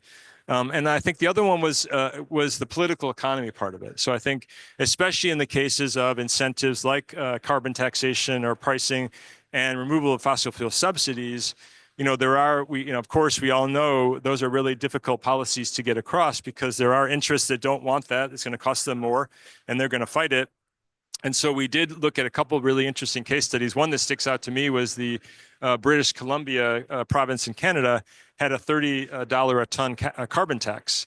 And really, the innovative part of this carbon tax is they introduced it, and then they reduced labor and income taxes equivalent. So they basically they sold this policy to the public by saying, there's no impact on you at all. And don't we want to tax pollution and not tax, income and labor? And it was this funny it was almost like a marketing exercise. They went out to the public and educated them about this. And that really struck me as a really, interesting way to think about that, that anticipate the political barriers you're going to face and coming up with those solutions. So that report is out there. I mean, I think that's a really good resource. We are looking for more case studies all the time, but I think that's a quick sampling of what I've seen in terms of best practice in terms of climate change policymaking. Thank you so much, Tom. We'll definitely look for those reports and get our insights from them. And one thing that strikes me is that as the world keeps turning to renewables, solar energy stands out as one of the key drivers of not just environmental sustainability, but also that of economic development. I mean, there are so many people that are living in the underserved and off-grid remote regions that still lack access to electricity. And solar presents the opportunity to provide them with not just electricity, but better economic living, better livelihood. So when we talk about financing, or we create policies in financing, do we look at the direct benefits of solar and not just the business aspect of it, but the livelihood, the socioeconomic impacts in discussing financing for solar? Yeah, no, that's a really good point. And I've been talking as well with the ISA a little bit about this, that I think there is a an untapped sort of benefit. And I talked about these co-benefits, but the developmental benefits of solar. It's, and we know in terms of costs and competitiveness, it's the lowest cost delivered energy. But I think often we don't capture the developmental benefits. And so one thing we've been doing at the World Bank the past couple of years is, I've been around to see that we've changed our sort of vision statement. When you walk into the World Bank headquarters now, it says ending poverty on a livable planet. And so we've kind of elevated poverty alleviation and development and then climate are on sort of the same level, which it didn't used to be. And so what does that mean in practice? I mean, it's a nice statement, but practically, we then figured out that to come into a country and help them to balance climate and development, we needed to do like a diagnostic. And so we've been going country by country, doing something called a Country Climate and Development Report, a CCDR. And we've now done, I think, 70 countries around the world. There's many more on development. It's a big exercise. I will tell you, I've done a few of these, and it's a lot of work, a lot of analysis around, you look at the country's development pathway, you overlay then what climate risks are doing to that pathway. So, if they're planning on a lot of growth in agriculture, but then we say, well, what about the droughts and the heat that are going to impact your production? It kind of flags certain risks for them that they need to watch out for.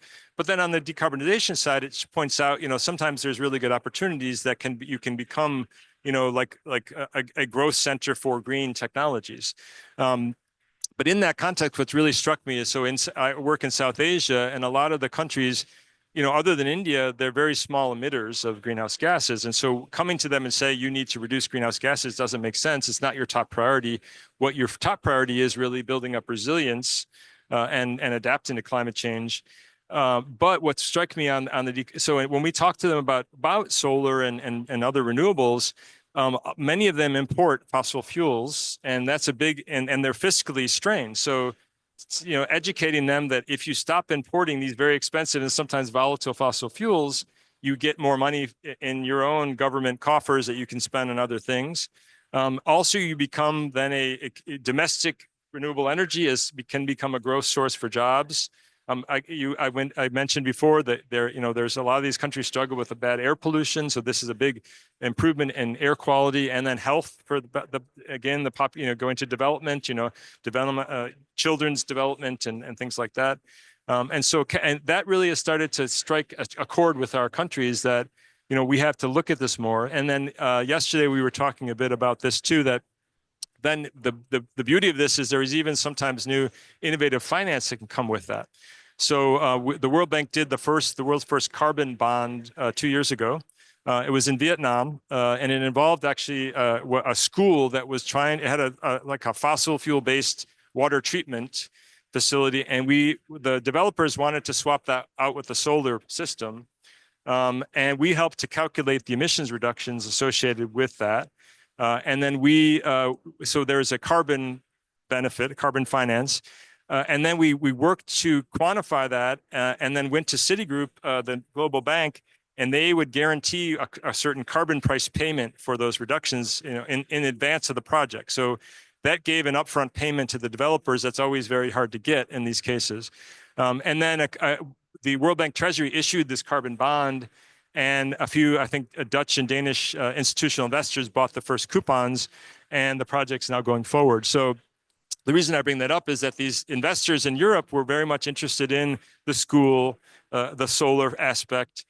These developmental, that's a great story for them to tell, that they're making a real impact. And I think that's a really untapped market. And so we are looking to replicate that kind of carbon bond in other settings. And I think, again, solar is a perfect candidate to bring all these things together. So excellent. Thank you, Tom. The financial mechanisms that you had just mentioned, the carbon bonds, it's quite interesting because one of the main issues is that developing countries face significant challenges in trying to secure the necessary funding for their green energy transition. And the World Bank has been a key player in global finance support, especially for low-income and middle-income countries. So when we talk about financing mechanisms, what do you think are some of those mechanisms that the World Bank should or has been promoting to help developing countries specifically to transition to renewable energy? And how do you think these mechanisms can address these challenges effectively? Yeah, so I mean, I would go through, there's actually four sort of instruments that I'll highlight. So starting with the first and the most prominent one for the World Bank is just an investment project, a loan to a country to do, it could be, renewables, it could be a grid expansion, it could be, climate smart agriculture. There's all sorts of renewable energy infrastructure that we fund around the world. And one, I'll give a great example, I think, of how the World Bank can kind of come together in the full package. I think the world's still the largest solar array is in Benban Solar in Egypt. It was about 4 or 5 years ago, it came online. And it was a $3 billion loan from the bank. So we gave the country a loan. But then our private sector arm, the IFC, was then arranged I think it was about $650 million of financing with a consortium of companies and lenders. And then finally, we have a multilateral guarantee agency that guaranteed the political risk. And then the World Bank provided technical assistance around the policy making.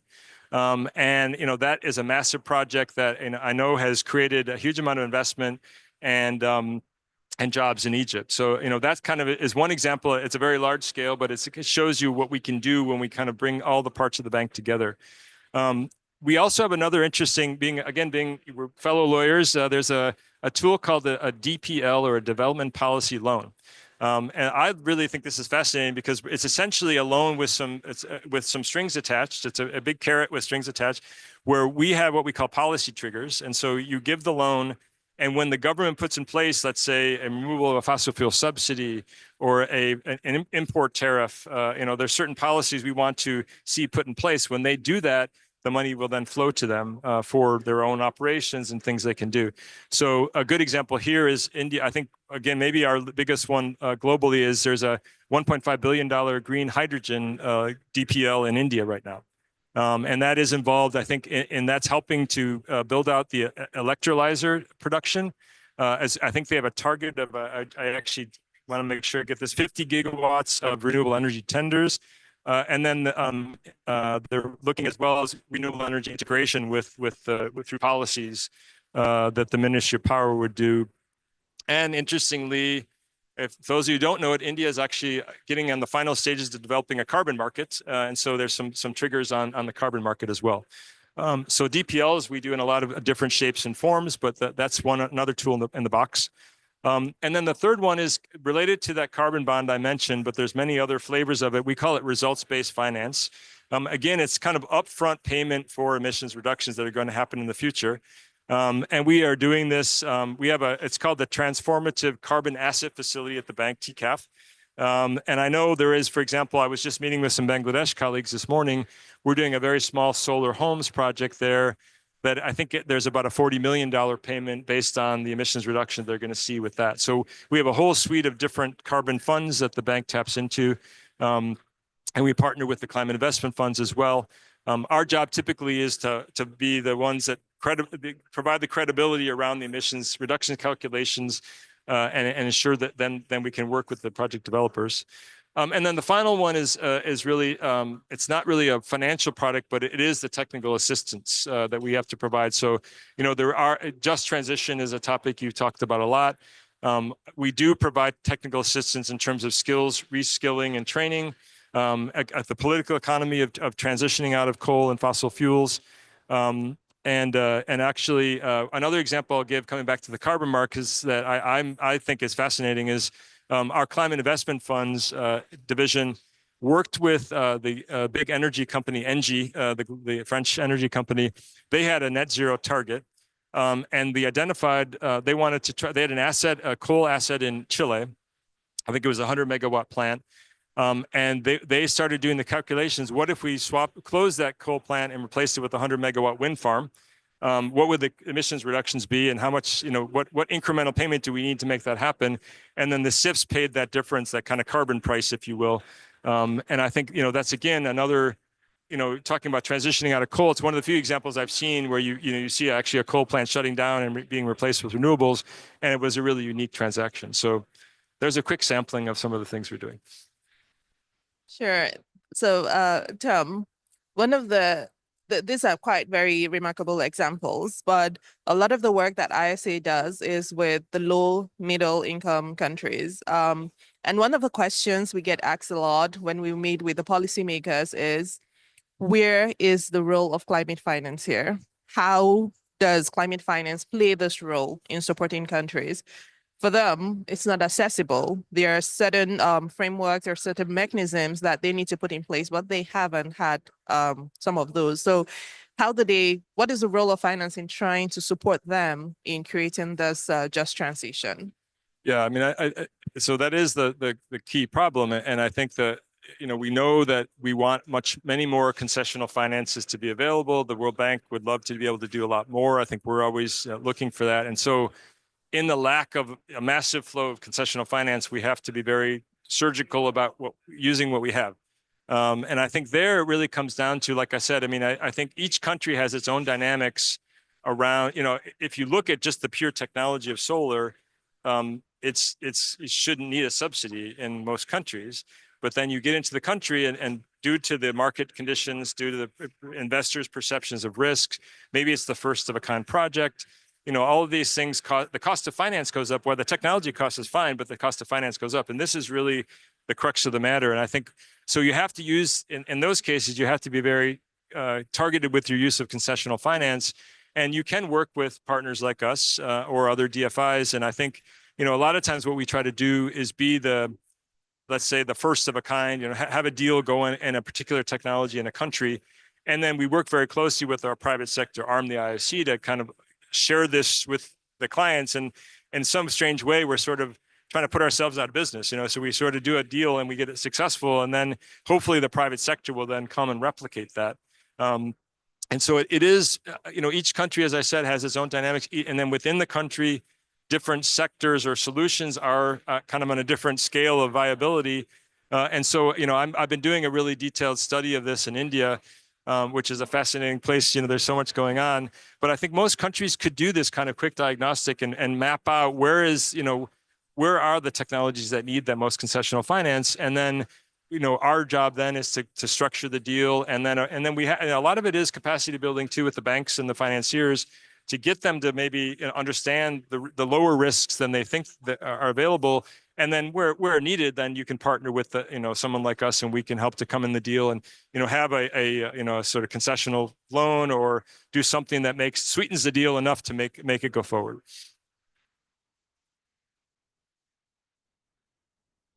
Sure.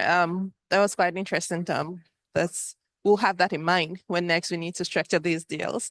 And just the last question, the next decade, as we move forward, is critical to addressing climate change. With the scientific projections, it seems it's going to get quite catastrophic if we don't continue with the sustained climate action and improve on it. So what would you say is the long-term vision for climate action, and how is the financing over the next decade going to be? Yeah, I mean, I think most of us working in this space, you have to be an optimist that, that things are going to continue. I mean, as I said, you have to step back sometimes and remember where we've gotten to. And again, this $1 trillion a year of financing is a huge milestone. I think I saw this morning that IEA has now predicted in a year or two, it's going to be up to 2 trillion. So, the markets are growing rapidly. I think my vision would be, I still remember this cartoon that had climate change conference, and they said cleaner air, domestic, safe energy, unlimited energy supply, new job creation, and what's not to like about it? It's sort of like it's a no-brainer, right? And so if we can get beyond the state we're at now, and I think we've seen these technologies come down, but we're seeing these new innovations come in, and it really comes down to we need to inspire people. This is doable, and I think replicating these policies I've just talked about. I am a huge proponent of putting a price on carbon wherever you can, at least in the bigger economies, because that levels the playing field right away. And we're ready to work with countries to deal with the political issues. You have to do that, but I think if you can get that in place, then we really can see a bright future. And I'll end on a note too. I know solar is more on the mitigation side, but one thing I've seen here in at Climate Week this year is, the narrative has always been the private sector doesn't do adaptation and resilience. That's a public function, and we don't have, unless there's a revenue stream, you're not going to see it. But there's been a fascinating sort of narrative. I think I saw it's called the unavoidable opportunity, and it's they're looking at resilience solutions companies now, and they're really growing in number. And they're finding really creative business models. And while we kind of work on the mitigation side, we're going to have to do some resilience building, and they're finding ways to make money. And so I think watch that space as well. I think that's a really promising area. Excellent. Thank you, Tom. And just generally, what would you say your last words will be to, while we look forward in the year after COP, what would you look for, like actionable plans that you think will be the takeaway from COP29 for a lot of the countries on climate action? Yeah, I mean, I think I was really pleased to see the Article 6 negotiations complete this week. And we're all fingers crossed for the end of next week that we get this collective quantified climate goal of climate finance. I think getting a clear roadmap there, and then then it really is going to be rolling up our sleeves in each country and figuring out what the dynamics are and I really am a big fan, as you've heard about. I think if the public sector gets the policies right, the private sector will invest. Excellent. Thank you so much, Tom, for being here. We've really enjoyed the conversation with you, and we've also learned a lot. And hopefully this will transform into very good partnerships with the World Bank to support most of our lower and middle income countries. And thank you so much to our participants as well. Thank you all I hope you have also enjoyed this conversation as much as I did. And we've also learned so much on how climate action going forward will look like. Thank you. Thank you.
Hello, everyone. Thank you for joining us again for this session on Solar for All, Breaking the Barriers. We are glad you can join after your session and lunches as well. I hope we're all alert enough to discuss, because we have a very interesting panel that will be discussing the role of regulations in nations trying to integrate solar energy into their energy mix. So this session will look into exploring the readiness of governments and countries to integrate solar energy into their national energy mixes. It will focus on critical issues such as open access, tariff determination, energy banking rights, and a couple of others, grid access and interconnection standards. So the panelists would like to shed light on how to create secure, reliable, and flexible regulatory frameworks. Before we proceed, I would like to invite our special guest, who is Ms. Kitty Bull, the Vice President Asia, the Global Energy Alliance for People and Planet, to come and give her special address. Yeah.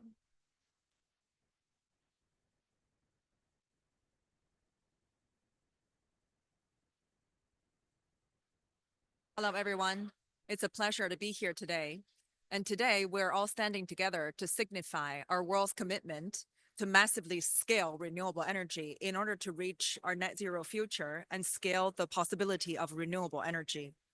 And solar energy is expected to play a much more leading role in the green energy transition because of the cost competitiveness and also the possible scalability. It's been a key component of renewable energy deployment policies in many nations. However, we still face critical barriers, such as policy environment, playing that level playing field, the tariff determination, as well as the grid stability. That requires all of us in this room working together to address the barriers in order to reach the scale. The session by International Solar Alliance will provide a platform for discussions centered around how to scale renewable energy moving forward. It will share insights on creating secure, reliable, and flexible regulatory frameworks and strengthening already existing policies to incentivize consumer adoption and the use of solar systems all across different nations. So the year 2023 saw record deployment of renewable energy installed. So what we've seen was the renewable energy capacity grew by about 473 gigawatts worldwide in 2023, compared to 298 gigawatts in the year of 2022. And solar PV alone contributed in that number 347 gigawatts to the increase in the renewable power capacity last year. Solar is the only renewable technology that is on track to grow annual addition each year to reach the 5.5 terawatt of capacity required for 2030 for achieving tripling renewable target. Despite of the popularity of solar power as an energy choice, legal and regulatory challenges remain, and that requires all of the nations to work together to address the current barrier. Furthermore, there needs to be an increased investment in energy storage to ensure the intermittency of solar and other renewables to be effectively tackled. So at the Global Energy Alliance for People and Planet, we are working with several countries to address the storage capacity issues to make this renewable energy accessible for all. The Alliance has focused on resolving the challenges facing solar power deployment through catalytic financing and strong partnerships. So we work through key solutions such as distributed renewable energy, DRE, or BESS storage, BESS. And GAP is committed to helping emerging economies create robust, resilient energy future. GAP is working to ensure that no community is left behind in the world's energy transition. The Alliance considers finance, regulatory frameworks, knowledge sharing, and policy innovations as key areas where nations can work together to address the power capacity. Catalytic financing has a significant role to play in GAP's projects for increasing and deployment of renewable energy and de-risks investments for initiatives like BESS and mini-grids. We focus a lot on first of its kind and nascent stage projects that should happen in the market and not yet happening because of the perceived risk by the investors community. So through the strategic catalytic financing, GAP is working on increasing the accessibility of renewable energy technologies across all emerging economies in the global south. Regulatory frameworks need to build up institutional capacity for dealing with renewable energy as well. And this includes increased provision of debt financing for solar installation and creating a transparent policy framework for investors. Policy interventions and innovations in sectors like energy trade, compensation determination, and grid interconnection can lead to actionable recommendations that improve solar energy grid interconnectivity. The ISA's initiative One Sun, One World, One Grid reflects the commitment of countries to create networks and enhance the visibility of solar projects. The initiative aims to create a global interconnected grid for renewable energy sources like solar, wind, hydropower, and green hydrogen. As we move forward, let us remember that the goal of energy access and building climate resilience is achievable if we cooperate and collaborate. We have a tremendous opportunity here, not just to power our economies, but to create a resilient future that ensures economic growth for emerging economy. Thank you.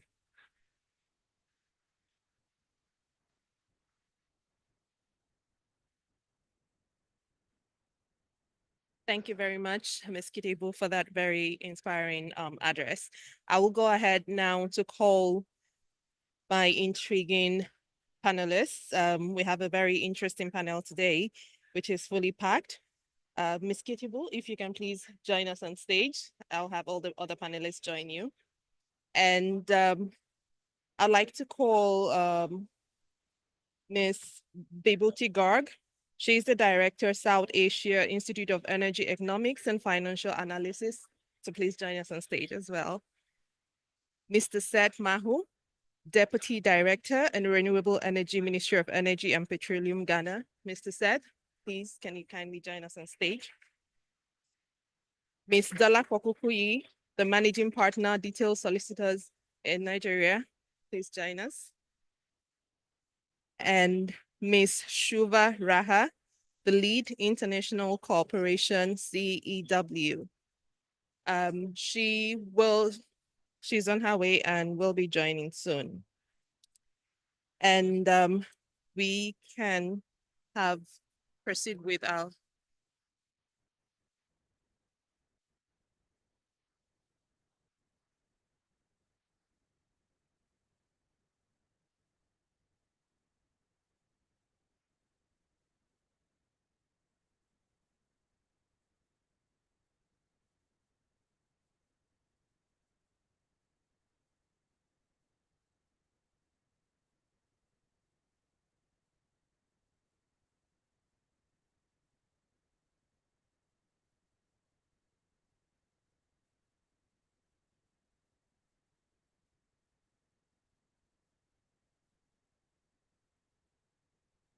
So thank you very much to our panelists for having this discussion on solar for all, breaking the barriers. When we generally talk about solar, it's a free resource that everybody believes that should be open and available to all. And recently, in the move to renewable energy transition, there has been a push, especially from the African continent, where we have a lot of solar, for this to be a general resource integrated in our grid. But we still face serious challenges on accessing this. So generally, I'll start with you, Ms. Vibhuti. How can governments actually, even when we have this high interest in solar, how can they assess their readiness to integrate solar into their national grid mix effectively? And this is both in terms of grid connected and off-grid integration of solar energy.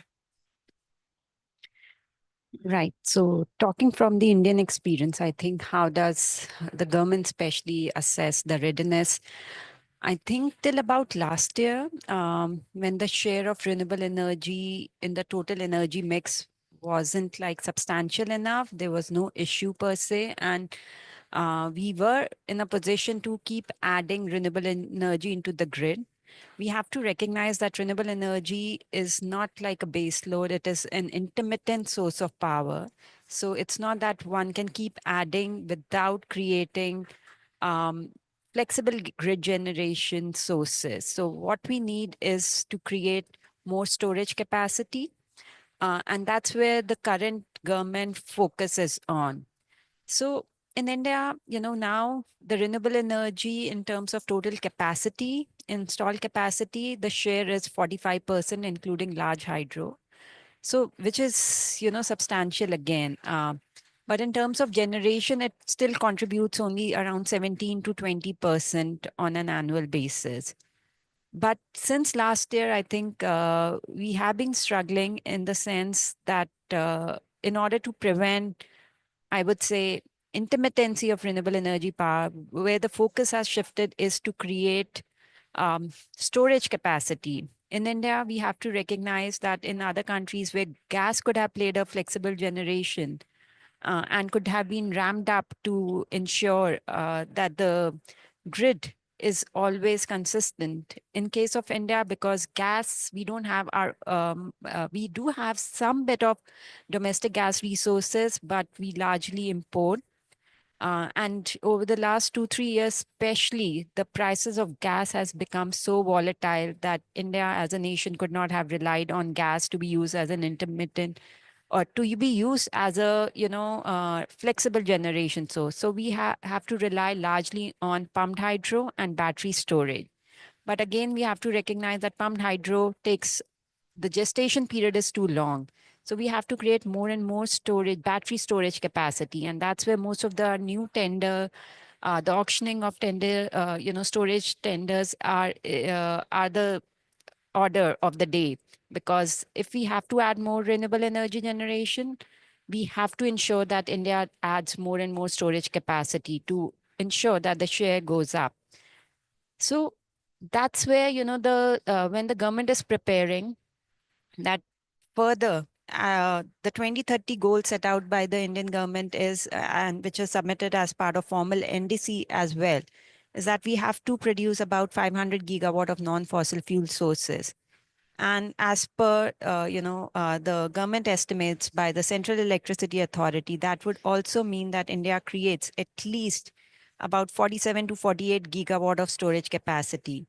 Further, it would need enhancement of grid infrastructure because that's another kind of readiness tool for government to assess whether, we can add more renewable energy, because we really need the right evacuation infrastructure capacity, because most of the generation or where the capacity is installed, the demand does not exist in that particular state. It has to be evacuated to where the demand is coming from. So expansion and strengthening of grid infrastructure is required, as well as the storage capacity needs to be built. And that's where, India as a nation will be in a position to kind of integrate more and more intermittent renewable energy into the grid. And that's where the readiness of comes from. So I'll stop here. Thank you, Vibhuti. I definitely agree with you. Storage is a huge aspect of renewable energy, and expansion and strengthening, of course, is a no give that if we have great integration of renewable, it has to be there as well. Thank you. So Ms. Dolapo, I'll speak to you now. What would you say are some of the specific legal and policy innovations that have successfully incentivized consumer adoption of solar energy, especially in West Africa? Thanks, and thanks again to the International Solar Alliance for the opportunity to speak. A pleasure to be here. In West Africa, we've seen policy or regulations around rural electrification. We've seen around encouraging rooftop solar, whether commercial or industrial. We've seen attempts to have feed-in tariffs, but not entirely successful. And we've also seen different ways to basically subsidize rural electrification and be able to enable solar both into rural electrification and industrialization. But I think what's important, if I just lean to the earlier intervention, that governments need to do is to create the enabling environment that enhances innovation. One of the things that, if I use the Nigerian example for instance, the Nigerian mini-grid regulations was something that enabled a lot of innovation and enabled people come into that space, into the rural electricity space and into mini grids with different options. So you also see things like light-handed regulation, for example, where you don't need to get as stringent permits as you would do on the grid. So the key thing is for governments in coming about policy is to essentially create that enabling environment that enables private sector come up with innovation. You know, if you use, for example, if you look at, for example, pay-as-you-go models for solar, there are other things that are ancillary to making that happen, and it's interoperability around mobile money, banking, and all of that. So governments kind of need to, there are examples, but whether they are helping to scale as much as we'd like is another thing. So we are seeing numbers rising, but the scale that we require is still not there. And particularly if we're even talking about in West Africa for grid scale. So other things that have been said around, you know, improving on your smart grids and all of that is also very, very critical. Thank you. Thank you, Dolapo, for that very good intervention. Ms. Shiva, it's good to have you. Welcome. Ms. Shiva is the lead international cooperation for CEW. Good to have you, Shiva. So Shiva, I'll come directly to you now. Good that you're here. We have regulatory frameworks, and how can regulatory frameworks support scaling innovative solar business models? Dolapo has mentioned schemes like pay-as-you-go, decentralized systems, and we also have franchising and a couple of other ones. So what are some of those, and how do you think that they can support the scaling? So I want to come in from two different angles. One is so I was part of when ISA was set up in 2014, and we thought of all of these ways to do this. And one part is to take solar by itself. But since then, what we have been doing is integrating the solar into other industries and business models and integrating the regulations into those industries' regulations. So it's not just solar by itself, which is competing with everything, right? It's not the biggest priority for a government. So we have, for example, taken our DRE systems, which are solar microgrid or mini grid based, but we've made it a part of the productive appliances market regulation format. So we, for example, have come up with the DRE policy in India, where the Ministry of New and Renewable Energy has come up with that. And that includes this as a part of a GDP generation process. So it is mainstream regulations and not just sectoral regulations. So that's something. And then that again has to go upwards to the value chain regulation as well, the supply chain. So that is where, let's say, the G20 level thing comes in, the Quad, the ISA treaty-based thing comes in. So one is which you would have touched upon, is the ground level regulations for solar itself. But when we put it into, let's say, regulations for electronics, regulations for semiconductors, regulations for the parts that come into this, regulations for products made using solar, because they are green products, so they have different regulations. So that's a market creation around that. So I would sort of focus on that area right now, because otherwise you cannot scale into the mainstream. I definitely agree with you, Shiva. Regulations being integrated away from energy and being cross-sectorial is the way to proceed with that. Mr. Said, when we talk about grid integration of solar energy, I'd like to share your views on what are some of the opportunities and challenges in terms of mainstreaming solar energy integration in most developing economies. Thank you very much for the question, and I'm happy to be part of the panel this morning. Solar energy, as we all know, it has gained momentum in terms of integration across many economies, both developing, emerging, and developed economies. But there are, of course, challenges and also opportunities that we have to look at because of the very variable nature of solar energy resource.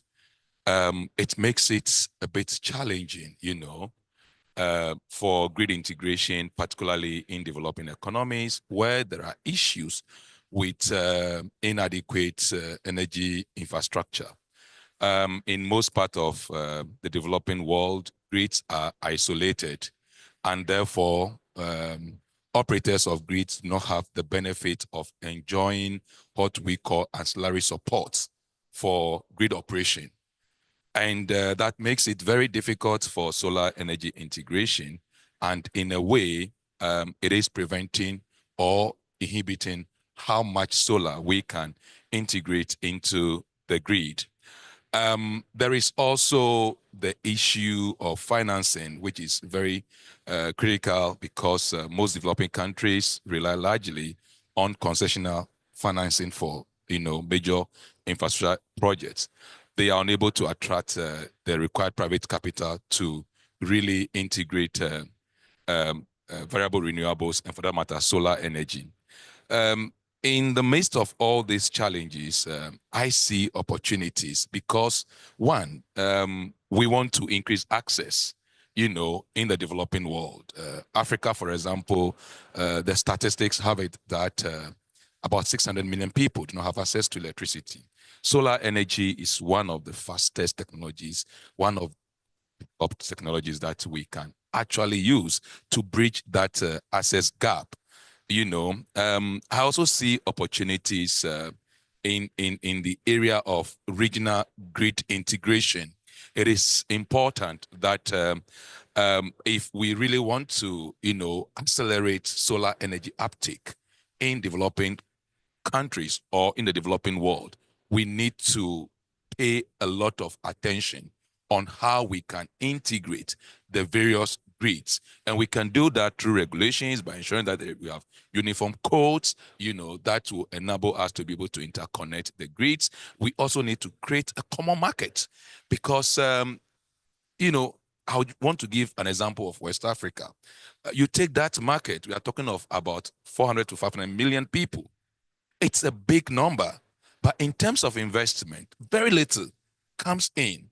And it's because of the silo nature that we have adopted in terms of developing renewable energy. However, if we can come together and integrate our grids, we'll be able to, attract the big projects in the huge megawatts, the gigawatts, that can really drive economic development. So in my view, we need to not focus only on the challenges that we have weak grid, capital is not coming in, access is not there. No, let's convert these challenges into real opportunities that we can use to accelerate grid integration.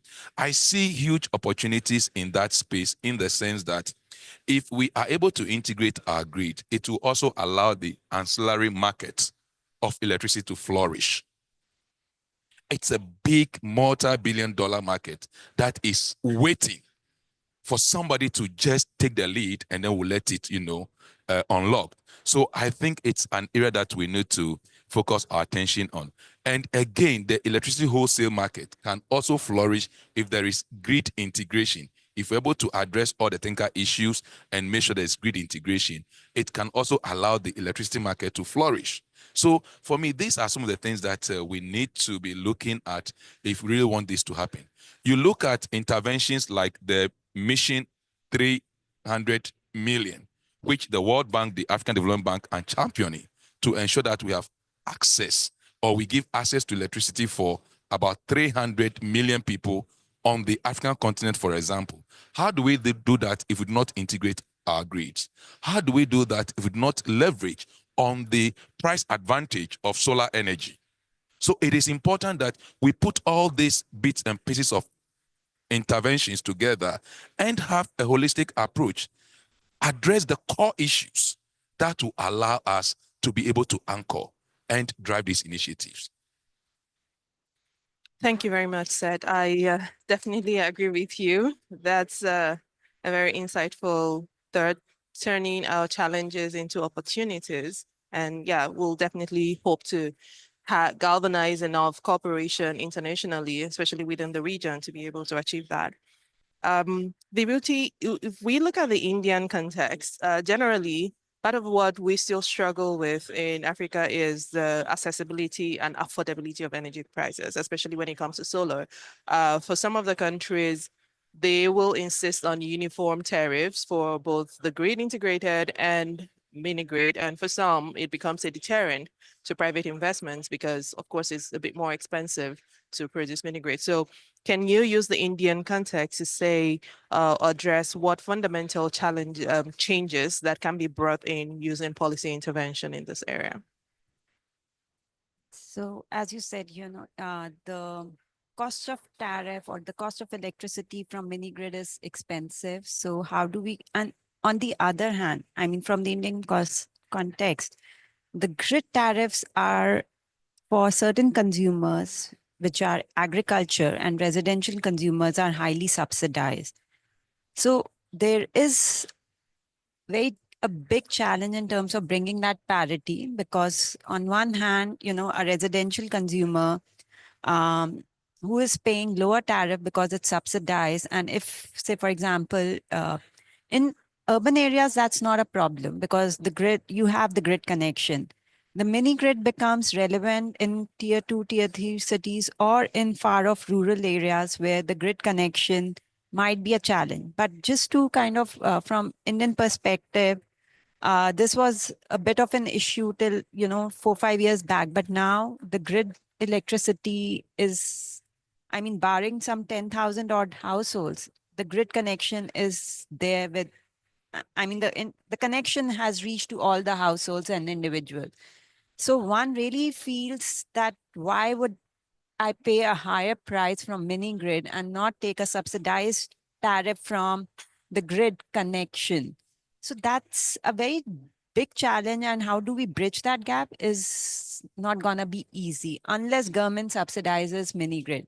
Or the other way one could look at is if we can aggregate all the supplies together, pool that power, and then supply it at some reasonable tariff, which covers the cost of electricity and help the individual producer to earn reasonable returns.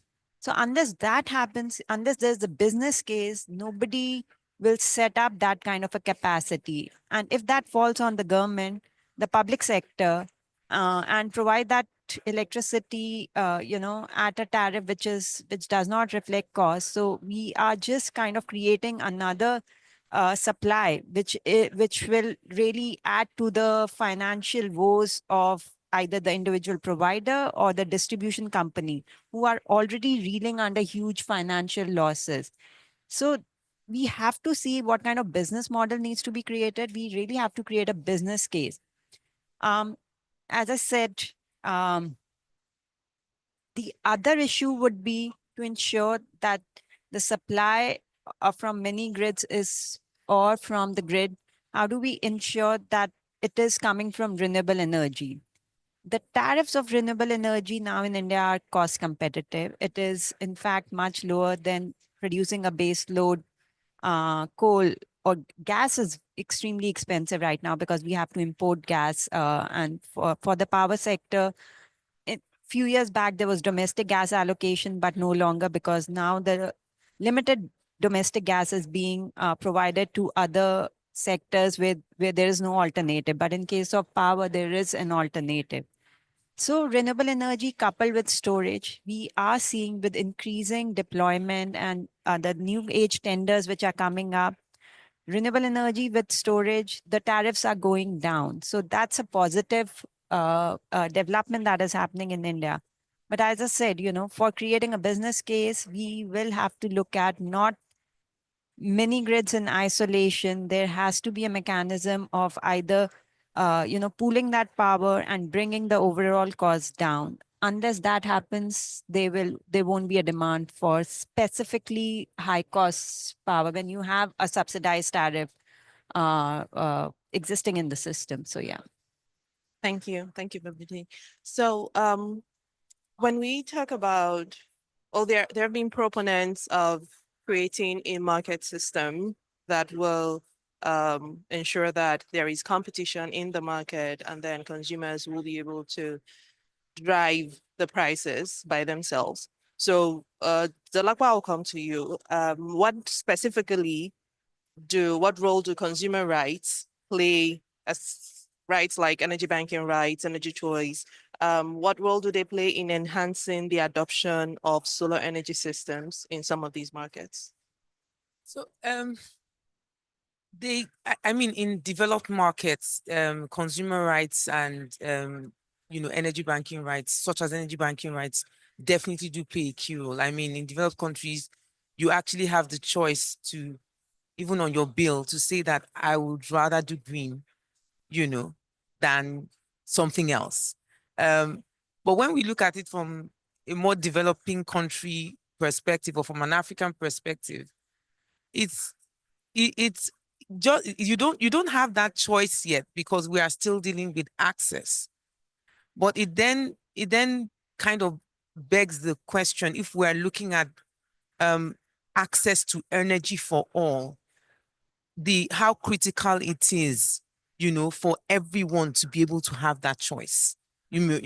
But there must be foundational things already built before you can build on that, before anyone sitting anywhere can say that, oh, I would rather do gas, or I would rather do this or that. In countries where you are still struggling with even having base load, to power industry, it can be quite a struggle. But that said, obviously, consumer rights definitely do give they give options. They help basically develop the market. They enable competition so that consumers have a choice. I mean, if we thought about, imagine the world in Africa where at least not the more, I mean, in some countries, you have Egypt where they still have some power and in some countries where they have power to a certain degree of supply. Imagine a world where even commercial consumers, commercial or industrial consumers could actually choose what they get. I mean, in countries like Nigeria, we're still struggling with that, having that system work out, but it just underscores the point about, this whole drive for energy access. It's really key because it does give you that open space, that variety to be able to basically make markets, even in terms of pricing, even go down.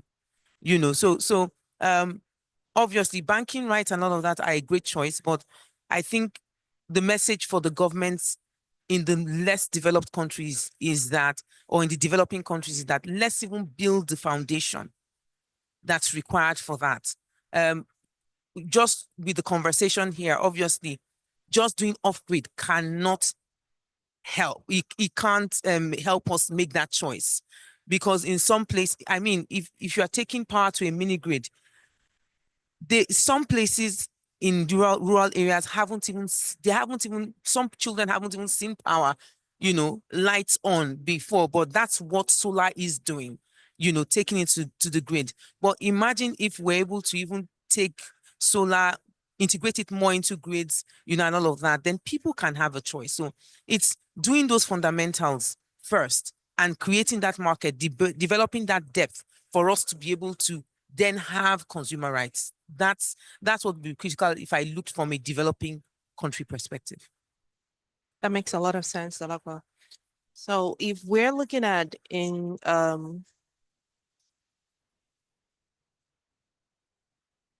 okay. Sure.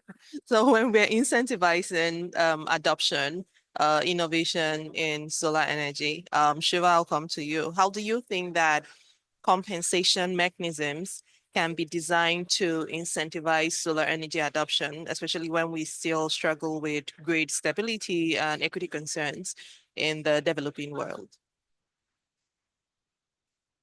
Thank you. I want to go back to what all three of these people have said, because they've said something very important that we need to take into account, is the purpose for which we are doing the solar, right?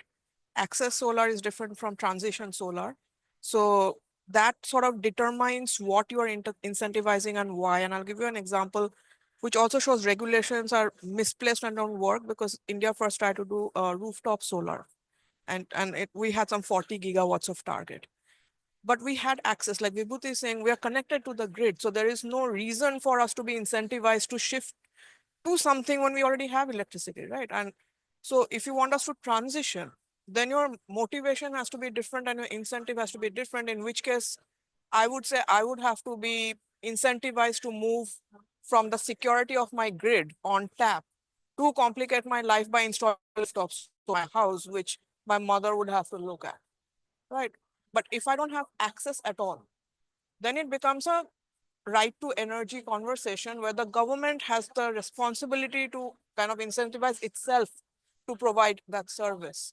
So what we have learned over the years of, like I said, trial by error on us, is that one size of these things don't fit all, and we keep making these mistakes over and over again, is trying to provide the wrong solution to the wrong person, then making regulations for the wrong party, or we're making regulations for solar but not for the banking system or for the manufacturers, or we're not we have even done, solar skilling things with the government, with industry, with guaranteed employment schemes, etc. And we still have only 2 gigawatts of that rooftop solar thing in India because we have not identified the need. But when we did that for agriculture and we wanted to shift the diesel pumps to a solar agri pumps, the reason given was different. We wanted them to take them off the grid because they were free and they were sucking up the grid energy. But they were also doing other things, like they were drawing water unnecessarily because they were running throughout the day, the diesel generators. We also then incentivize the farmers by saying that if you plug back into the grid with net metering, you can make some money. It was complicated to do. So it's not been successful in terms of actual implementation, but the incentives were different. They were not solar linked. So they're like, you can sell some power, you can save some water, you can have electricity during the day and not in the middle of the night, because we were giving them free power, but at 3 a.m. So they would all have to wake up at 3 a.m. to, go and water their fields. So this sort of micro targeting is required based on the region where this deployment is happening. And then all those system players, so the bank and the NGOs and the government over there, the municipality, all of them need to have consistent rules and regulations and motivations. They should all have the same motivation for doing that. I agree, Shiva. There's definitely no one size fits all, and micro targeting, it's a strategy that will support a lot of incentivization when we talk about solar energy adoption. So with this increasing penetration of solar energy globally set, how can countries establish robust interconnection standards, especially in Africa, where we're still struggling a bit with grid stability, grid reliability? How do we balance this innovation with operational safety and efficiency? Thank you very much for the question. I would want to start by citing one or two examples of what a robust standard can do when it comes to market creation for renewable energy and solar for that matter.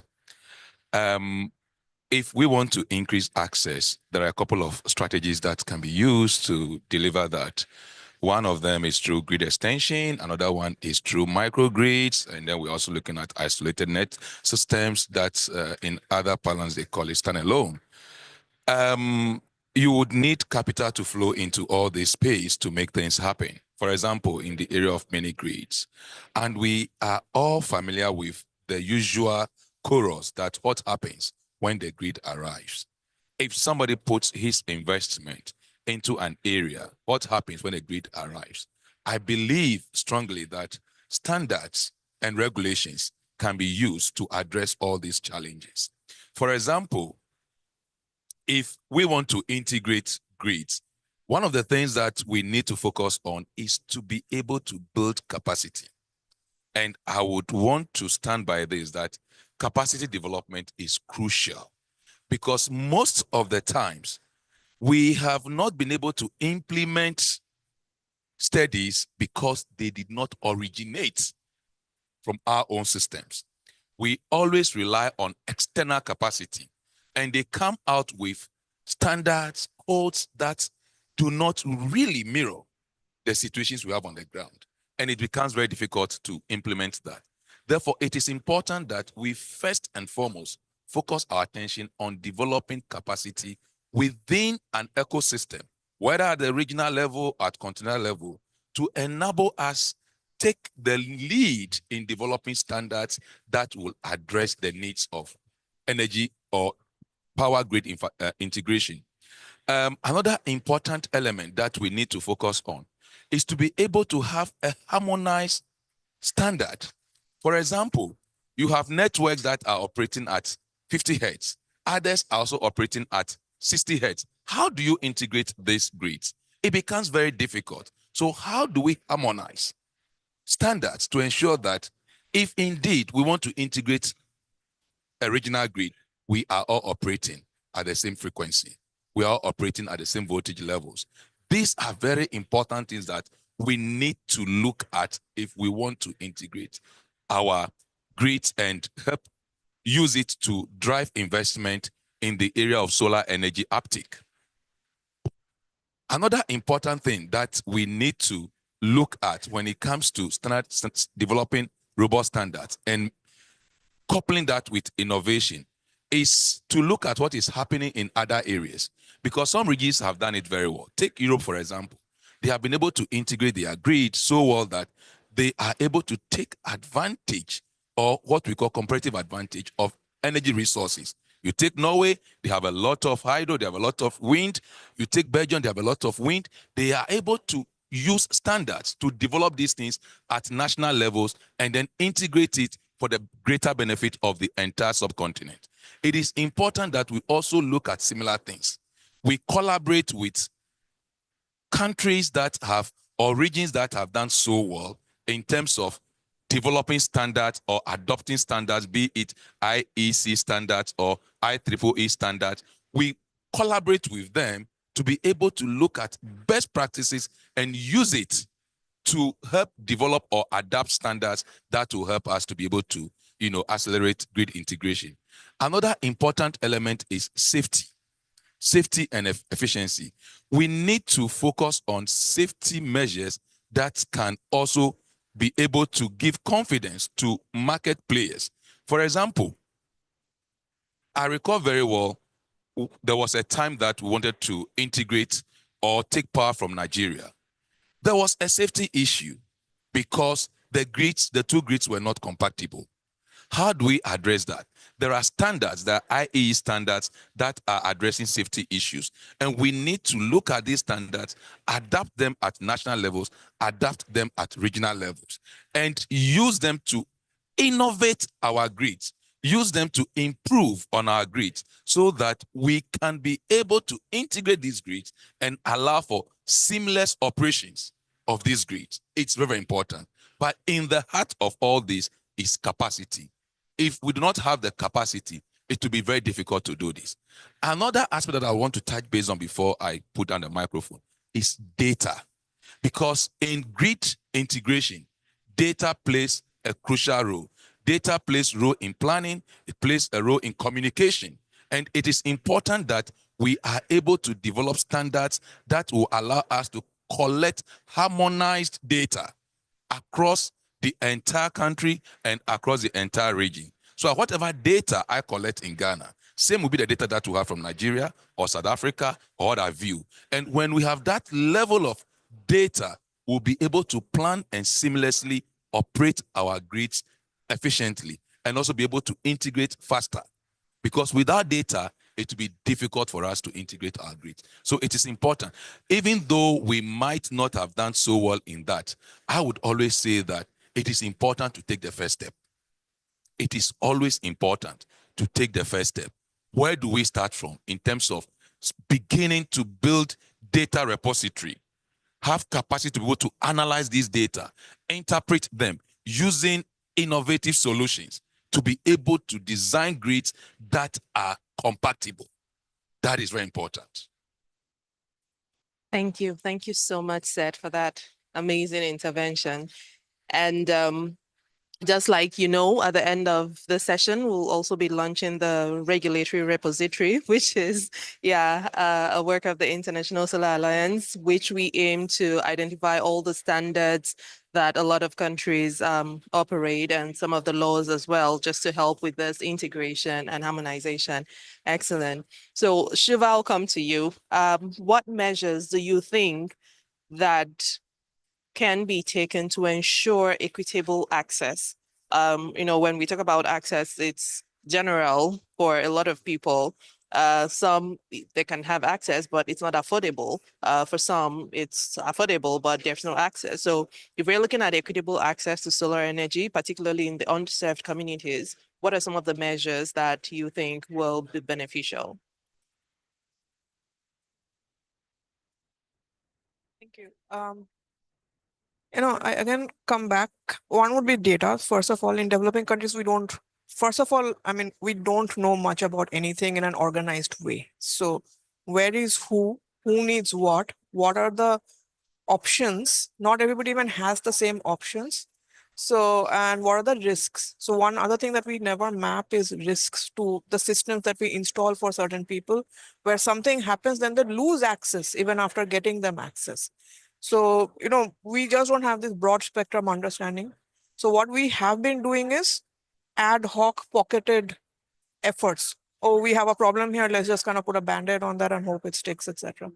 So one thing that we have started doing, and I'm happy to report that our government has finally started doing, is sort of collecting data through agencies like us, organizations like us, and not just only rely on ministries, etc., to produce this information, because they have 5-year, 7-year cycles, and we really cannot wait for them to come up with it. So trusting non-government data, that itself is a mindset change. Because without having that, I don't want to say here that, okay, we can put a microgrid up, because that's not a solution. And we've tried that.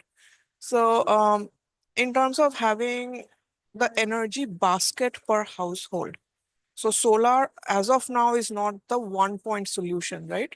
So we need to, even if we want to, I think the battery conversation came up and batteries are sort of in there, but again, then batteries take us back to the critical minerals value chain. That is not secure. So the battery continuity chain has to be then ensured that if you have solar plus battery, solar plus wind is now an option. So again, you are looking at complicated systems that all parts need to work. So my suggestion for all of us going forward for any new investment that we are doing is to first map what is available locally.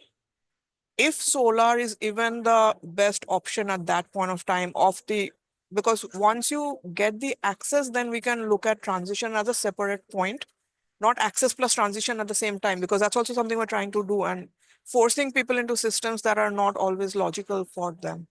So if solar, then it's obviously only a part of the day. So what is the other thing that you're getting over there?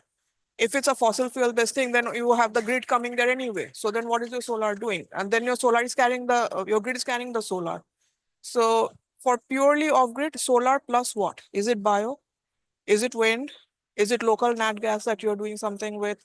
This model has to be developed at that community's level. And that has to be a mix. And there we have to be pragmatic, and we cannot shun and say that we cannot just look at any other alternative, only solar. If it's battery, your battery supply chain has to be in place. Your maintenance supply chain has to be in place. I think most microgrids go offline because once the battery dies, then nobody fixes that thing again. So it's one.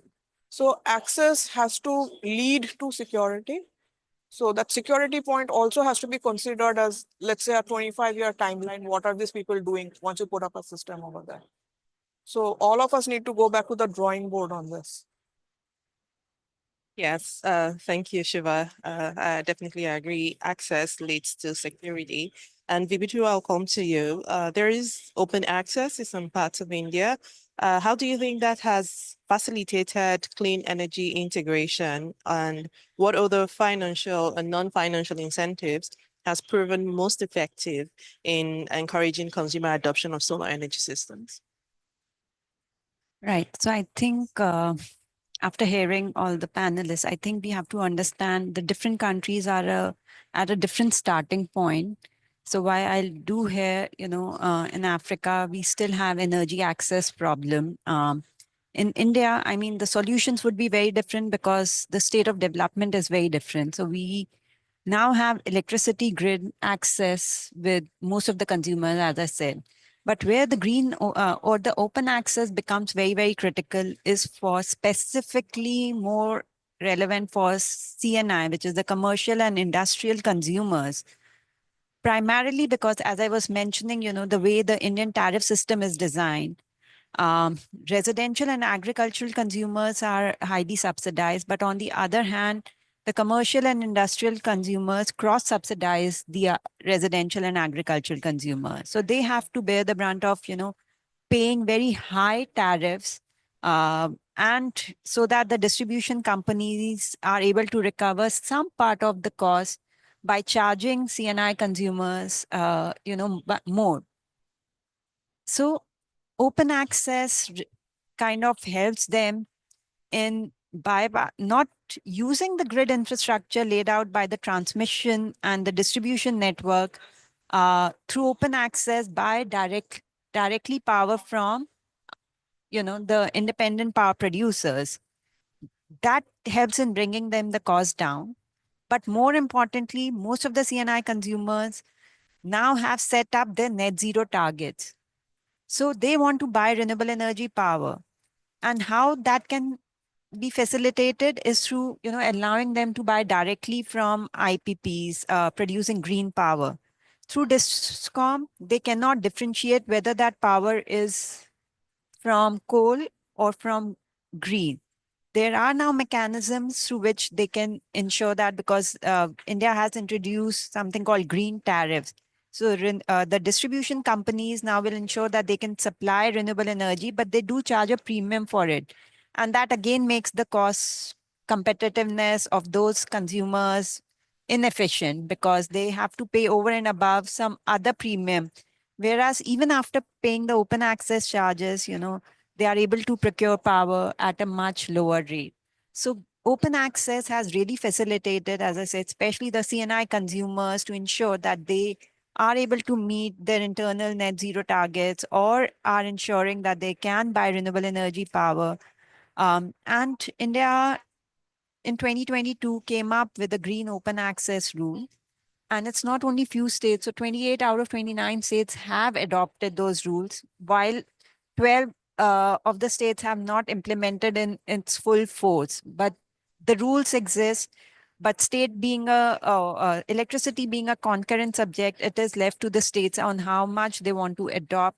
Center can only give them the direction and the guidelines around it. So that is how it has facilitated the adoption of more and more renewable energy. The markets are playing a big role again. The Indian buyers also buy it from power exchange in the real-time market. So they can, if they know, like in the real time, even now we have like 15 minutes market. Earlier, few years back, we had day ahead market, and then we started with intraday, but now we have a real-time market. You can operate in 15 minutes time block. And that is only possible if you have like conducive policies like an open access, because there is some amount of network left to be operated in the short-term market. But still in India, I mean, largely it's long-term open access. You really, for investors to put in money on those projects, and, we have seen the increase in share of open access, but it's still not that much. I mean, long-term market still dominates. The share of power exchange or, open access is still varying between somewhere 7 to 10%. So that's the only share that we are operating at. But yes, so these are some of the rules that have acted as an enabler. And we do hope going forward that this will really kind of make more and more CNI consumers to switch to open access route. And developers now are building projects, not looking at the distribution companies to sell their power to distribution companies, but CNI market is picking up in a big way in India. Excellent. Thank you for that very enlightening discussion, Vibhuti. Dolapo, I will speak to you to quickly discuss what are some of those key regulatory barriers to implementing open access in developing markets. So for India and a couple of developed markets, that has worked pretty well for a lot of them, but in developing markets, it's still a big issue to integrate. What would you think are some of those regulatory barriers to this? Thanks, Oni. So some of those regulatory barriers would include expensive grid connection costs. In fact, when I say expensive grid connection costs, it could be in terms of the fees, but it could also be in terms of who's taking care of the grid and what would it cost them? You know, sometimes you have to even do an extension to be able to access. So again, it's back to the access matter. In some instances in developing countries where you don't even have the infrastructure to key to, you know, it makes it increasingly expensive. So a foundation would be at least having a robust, as much as possible, a robust network. So that could be one. The other is sometimes protectionism. And sometimes that comes from the utilities where, you know, for smaller producers, for example, to be able to access and seeing, you know, open access for renewables as being a whole holistic plan that we all need to key into. Sometimes they do not allow it or do not even start the discussion for reasons of protectionism. So that could also be, you know, a big issue. Sometimes it's even the regulation, even just around the process of getting it done. So in countries where you have, for example, a singular transmission network operator, for example, and that they do not have the capacity that's required, that could also be, you know, a problem or a barrier. But I think one of the things that I just want to draw out in, again, designing and planning, if as Shiva said, we're all going back to the drawing board, particularly for developing economies, is the role of planning and the role of electrification planning even more now. If we are looking at going back to the drawing board and seeing how we enable, you know, these different fuel sources and energy sources, then we have to plan and we have to plan ahead. So we have to see what is going to look like, what are the energy sources. So integrated energy planning, you know, electrification planning, whether on a federal level, on a state level, even, you know, on smaller levels, on regional levels. I mean, there's a whole plan for a continental master plan, for example, for Africa, and a single electricity market. If we can achieve that, and then there are regional plans as well, if you're looking at Africa, how do we connect the dots there? Because those would also be critical in enabling some of these things that we're talking about in terms of, you know, open access. Yeah, so I'll stop there. Thank you, Delapo. I definitely hear you. Open access seems to be dependent on grid reliability. And Seth, that brings me to you. What role do you think that international, can you hear?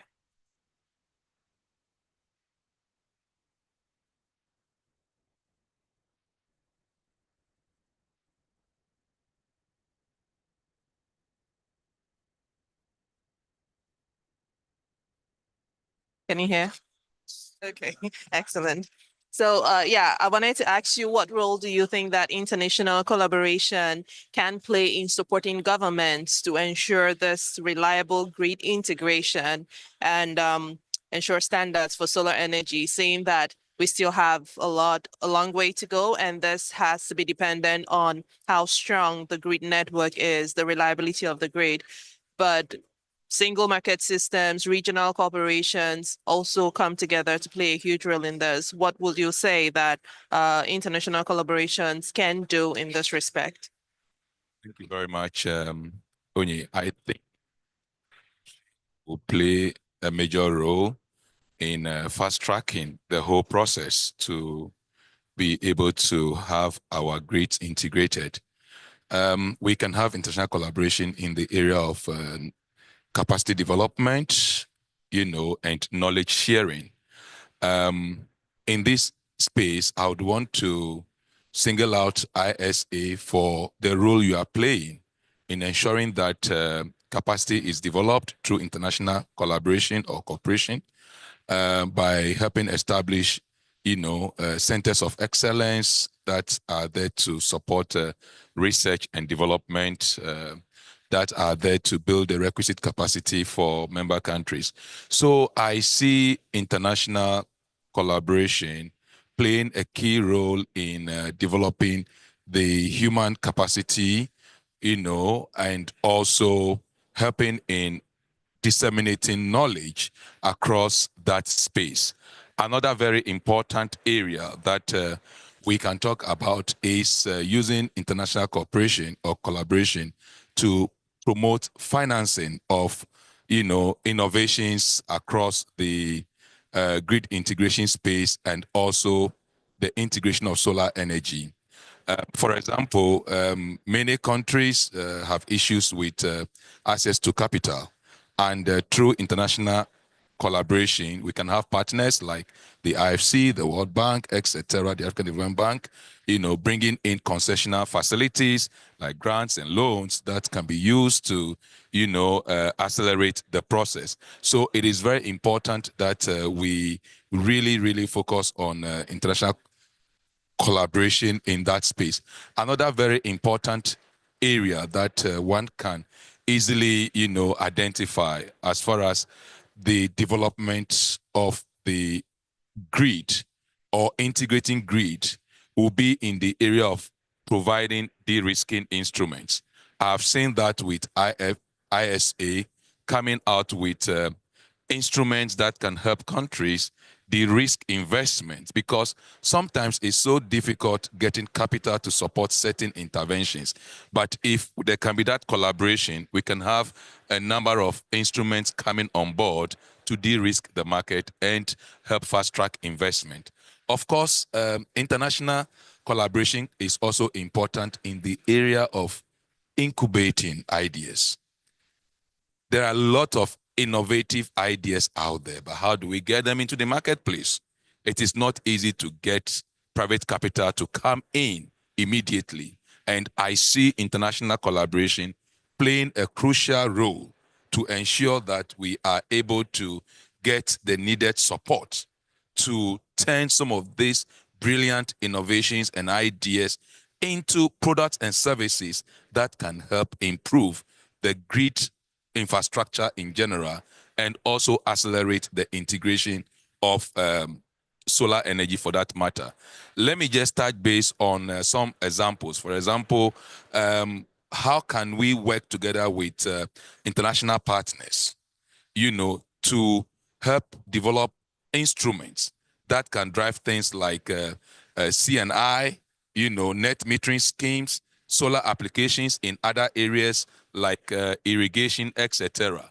These are all areas that I think nations alone will not be able to do it without the support of international cooperation. So it is imperative, it is important that we identify this and deepen the collaboration. One other thing that I would want to touch base on is that sometimes we need to also leverage, because you look at what ISA is doing and what other partners are doing. How do we bring all this together so we can have a holistic approach? We can have a common front to work with. So it is important that we also do not just look at international collaboration between nations and development partners, but also we should look at it on the other side so that there could be collaboration amongst the various entities together with nations, regions, continents. And with that, I think we'll be able to, improve grid integration and also scale up solar energy integration. Last and not the least, I see collaboration helping, address some technical issues with grid operation. For example, the more variable renewables you integrate into your grid, the more difficult it becomes, operating such grid. How do we collaborate to ensure that we bring in smart technologies, including inverters, battery energy storage systems, other storage technologies to help, address the technical operational issues so that we can increase solar energy. So we can do that again through collaboration with international partners, to have some demonstration projects, pilot projects, learn lessons from those projects, and then use them to scale up integration. Thank you. Thank you very much, Seth. It's always a pleasure listening to you. It's quite insightful that international collaboration will cut across not just countries, but international organizations, and then together with countries again. So we have we have run out of time, so we will be ending the panel here, except if we have any questions from the audience, we can quickly take one question. If there isn't, we have looked at a couple of issues, including the policy and regulatory readiness for solar energy integration. We looked at access and consumer empowerment. We looked at, or we discussed incentivizing innovation and adoption of solar energy, and generally grid reliability and country and international collaboration for energy, solar energy adoption. And we're grateful to our panelists for this very insightful session. We will like to invite our Chief of Operations to come and launch the regulatory repository. ISA has worked in ensuring that we put together a lot of standards and laws and national laws and regulations of about 120 member countries have been put together to ensure that we see this as a digital library of what other nations are doing and how we can integrate holistically. I invite Mr. Joshua Wycliffe to please come and launch the regulatory repository.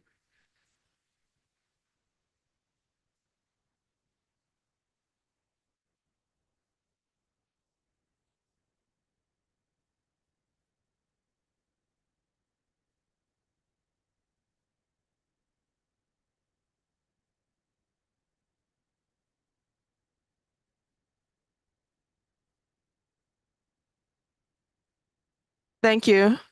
Yeah, we'll request Mr. Okay, Joshua to please say a thank few you. words. I've been given a gadget and asked to press this third button, is it?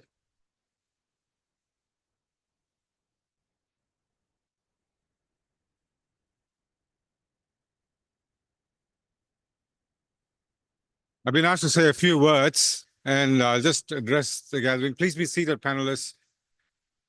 First of all, let me thank you all for being here this afternoon and sharing your valuable insights into this.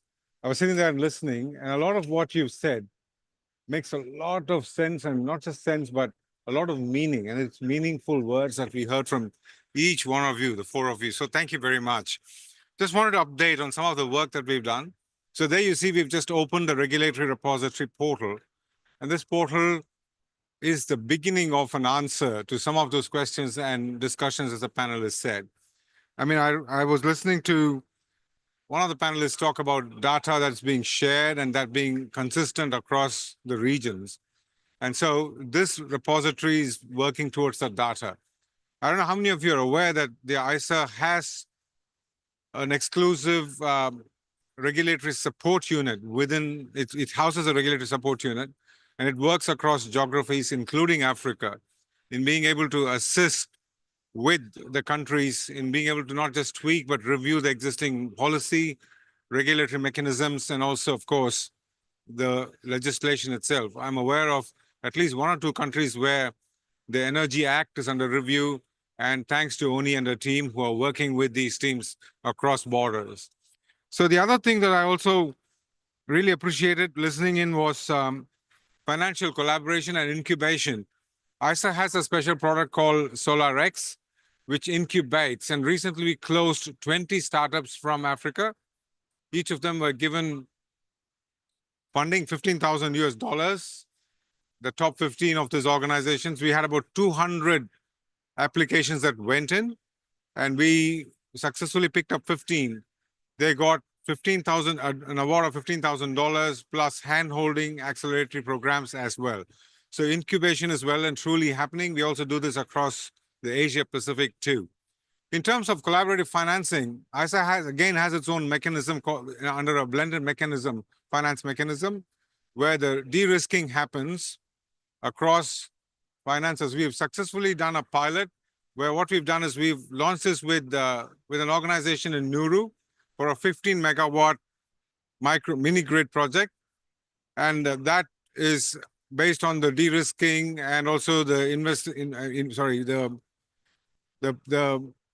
we're also paying a guarantee mechanism for the insurance premium, and also hand-holding and part of the funding towards the initial investment as well. So this has gone well. The company's name is Nauru Project in DRC. we're looking at doing this elsewhere as well, across Asia Pacific too. So among technical programs and technical collaboration, again, we've done demonstration projects in Africa, 27 of them, and in Asia Pacific as well. So these projects, what we do is we showcase them across MDBs, multilaterals and banks and private investors, bringing in an array of investment groups across the globe. So thank you for the insights. What's heartening is many of what you said is the same thinking that we have in ISA as well.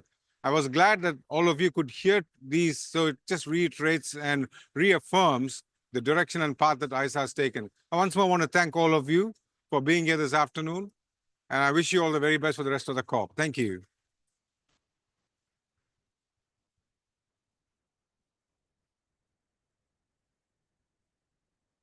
Thank you very much, everyone. Thank you for your time.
Okay, so I suggest we get going, everyone. I think if you put your headphones on, you'll be able to hear more clearly. Can you give me a thumbs up? Yeah, that's better, right? It's a better system because it means there isn't so much noise pollution. Fantastic. So thank you so much for joining, everyone. This is a Global Solar Council event to celebrate the fact that the global solar industry has hit 2 terawatts of total installed capacity. And just in case any of you don't stay till the end, we have a drinks reception tonight in the Global Renewables Hub Pavilion C9 to celebrate that. So do come and join us to raise a glass of the best champagne COP has to offer in order to celebrate that as well. But welcome to this event. So this is a Global Solar Council event hosted here at the International Solar Alliance, our trusted partners, on how do we've hit we've done 2 terawatts. How do we achieve the next terawatt even faster? My name is Sonia Dunlop. I'm the CEO of the Global Solar Council, the World Solar PV Industry Association, and I have here for you a number of my esteemed board members, company members, association members here to help us celebrate this huge milestone that we achieved only just before Baku. And it's just such incredible progress, a big part of achieving the 1.5 to 2 degrees of global warming, a big part of the momentum towards delivering the global renewables target of tripling renewables by 2030. And we're going to be talking about not just looking back at the last 2 terawatts and what made this possible, but also looking forwards, right? At how do we scale up and up and up to potentially be delivering a terawatt a year within the next 5 or 10 years. So feel free to also, if you have any questions, we'll try and make time for that towards the end. If the team could just give me a signal when it's time to do that, to finish up as well. And I want to allow everyone to introduce themselves. So come here in order to moderate. So I just want to start by asking everyone to just introduce themselves first, and then we'll go to the questions. The kind of things I also want to address in this panel are, what have been the enablers that have allowed us to reach 2 terawatts of total installed capacity? That's double the total electricity capacity of the EU. That's the same as India, the UK, and the US combined. We have loads of ways of expressing this. But what have been the enablers, and what would you like to see from this COP in order to make sure that we can scale that up even further? Denisa, I'd like to start with you from the Middle East Solar Industry Association to introduce yourself and to tell us a bit about what Messia does, based in Dubai, representing the solar industry, and then we'll move along the panel like that.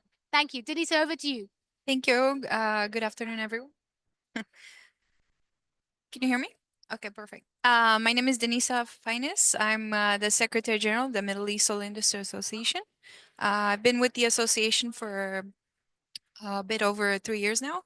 Messia is an NGO. We cover the Middle East, mainly Gulf region, if I'm being honest, but we also cover North Africa. We have founding members mainly from the Gulf region. We have consultants, EPCs, developers, financial institutions, and we also have collaborators such as associations from other parts of the region. We collaborate with governments on policy frameworks, regulations. So we try to drive the solar industry forward.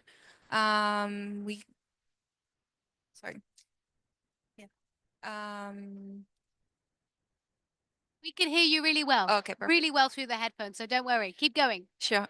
We have about 80 member companies from technology providers, EPCs, consultants, and we collaborate with them. We organize a lot of seminars, a lot of webinars. We issue a yearly annual outlook report where we engage with our with our member companies. We have collaborators that showcase their technology or showcase drivers of the industry. So we really try to highlight our members through these reports, through newsletters we put out. We have something called the Solar Awards that are happening every January during World Future Energy Summit in Abu Dhabi.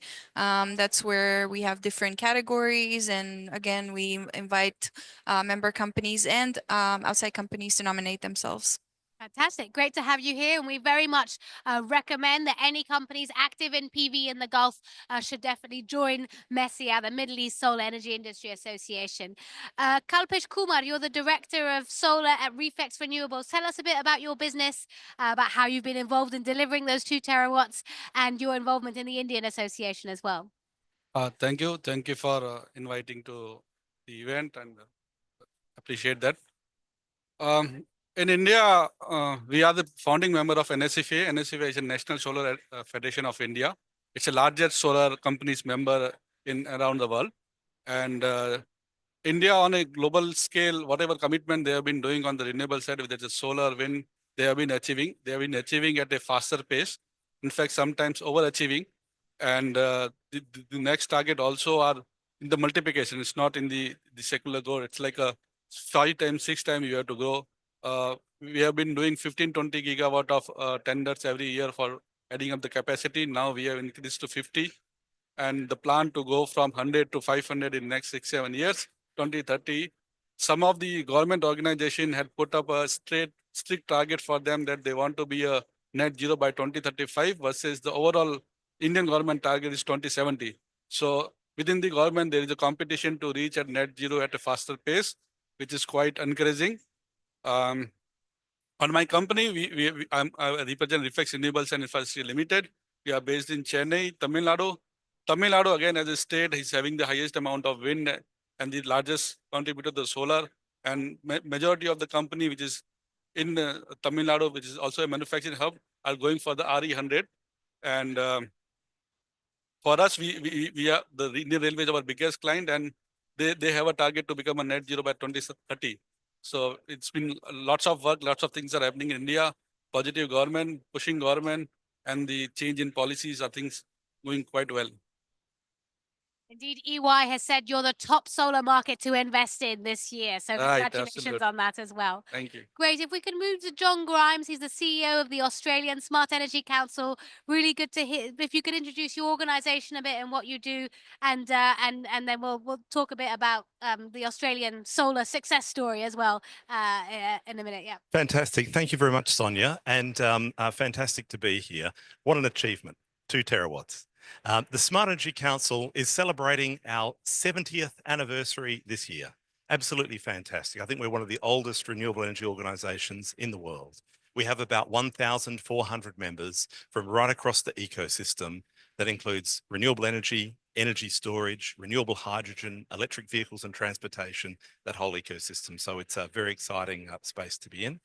We operate right around the country and have some really excellent international linkages. A big shout out to India, doing a fantastic job. In a couple of weeks, I'm back in India, in Gujarat and Uttar Pradesh. I think it's one of the very, very hot investment markets in the world today, but also work around the Asia Pacific. So thank you, Sonia. Well done, John, and great to have you here. Next, we have Aaron Lally, who's Executive Director of Vest Energy, a Global Solar Council member. Really good to have you here. And tell us a bit about your business, what markets you operate in, and what you've contributed to the 2 terawatt milestone. Perfect. Thank you very much, Sonia. Thank you very much for the invite today. Aaron Lally, Vest Energy. We're a battery storage developer and operator, usually co-locating battery storage alongside solar. What does that mean in reality? We provide an end-to-end service for predominantly solar investors and businesses with solar on their roof or ground mount. We provide feasibility studies, we provide the equipment, and then we operate the battery equipment on an ongoing basis. So really keen to help use battery storage to help further deploy more solar globally. Fantastic and well done. You know, solar and storage are in many ways a single technology deployed together, often made by many of the same companies. And so that's really important to us.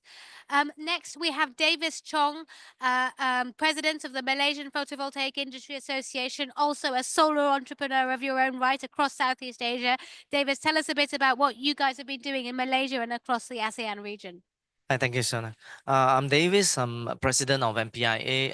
MPIA basically is a solar association that operating since 2006. We have 200 over members now, from manufacturers to EPCC developers and financiers as well. So we mainly bridge government policy into industry needs. So we are the only, I think we are one of the most active associations, solar associations in Southeast Asia, that connecting the policymakers well and to the industry needs. So we are actually building the capacity since 0 megawatt in 2011. And then I think Malaysia is achieving a 4 gigawatt now, and we are heading 50 gigawatt roadmap up to 2050. And Southeast Asia as a whole, I think next year we are expecting to hit near to 50 gigawatt installations. So that is where MPIA play a role in Malaysia and connecting to Southeast Asia policy with APVIA and Global Solar Council as well. That's right. And the Asia Pacific Industry Association isn't here today, but represents the whole of Southeast Asia, right? Yeah. That's right. And last but not least, Mate Heiss, you're the Director of Global Affairs at Solar Power Europe, representing not just the EU, but the whole of Europe, and also Chair of the Global Solar Council until the 31st of December of this year. So Mate, over to you. Tell us a bit about what you do at Solar Power Europe. Indeed. Thank you, Sonia. Thank you for the invitation. This is indeed a very important, very significant milestone, 2 terawatt, incredible. So indeed, Solar Power Europe is the association representing the solar sector in Europe. We're a member-based organization, like many of the other organizations on the panel as well, with over 300 members covering the entire value chain, from raw material providers and manufacturers to developers, utilities, service providers, and also companies from neighboring segments like digitalization, storage, etc. And we're primarily an advocacy organization, so we represent the interests of the sector, of the solar sector, vis-a-vis the European Union. In the EU, legislation is made usually in certain sectors, including the energy sector, at the EU level, and then implemented at the level of the member states like Germany, Spain, Italy, etc. And that's why having advocacy representation at the EU level is so important. But we don't only do advocacy. We organize events to bring the industry together, and also to bring industry together with government, especially at the EU level. We do market analysis. For example, the Global Market Outlook for Solar Power, which is done jointly with the Global Solar Council, is one of our annual flagship publications published each year at Intersolar Europe. And we're also very active at the international level, because many of our leading members are international developers, utilities that invest in countries outside of Europe as well. Yeah, that much about Solar Power Europe. Thank you. And can I say, but on behalf of all the panel and everyone here, thank you for everything you've done for the Global Solar Council over the last 2 years. Your contribution has been immense, and for all your work on the global level as well. So I want to come to you first, Aaron, if that's okay. You obviously represent the storage side of the business. You know, let's hope we can one day get to 2 terawatts of total installed capacity for storage as well. But what do you think, you know, with the decreasing costs and the increasing deployment, what do you think we need to do to get to the 1.5 terawatts of total installed capacity of storage by 2030, which is the goal that we hope the governments here will agree to at the end of next week here in Baku? It's looking likely, but nothing's ever confirmed until the final deal is done. We hear, for example, that the Azerbaijanis are saying they don't want a cover decision, an overall kind of cover text for the decision this year. We'll see what happens. But what do you think needs to happen? And tell us a bit about the optimization solutions you bring as well, because that, you know, that involves a lot of digitalization and so on. Yeah, great. It's great to have a global target, obviously. I think that needs to filter down regionally and nationally. Where we've seen storage deployed most successfully has been where you've had a national target, and the government set that, and in many cases hit that and exceeded that. So that's maybe the first point. It's great to have this kind of international target, but that needs to filter down regionally and nationally also. I think it's right. The time's right for storage now. It feels like solar was about 10 years ago. Costs have come down significantly. Seen costs down 50% over the last 12 months, which is quite remarkable. A lot of projects where storage wasn't an option previously, financially now it does stack up. What do we need to kind of hit that target though? A big part of it is education. I feel people need to understand storage a bit better. There's a lot of information out there. We still get a lot of people come to us and say, we're starting from day one with storage. How do we understand it technically? How do we understand fire risk? How do we understand connections? All of these things. So education is maybe the first point. Second point, we need to overhaul global regulation on market by market. We need to look at storage as an asset class. Historically, we've had a lot of different types of generating assets. Permitting and licensing in most markets globally still hasn't caught up for battery storage. So we need to have some changes there to ensure that we can deploy the technology successfully.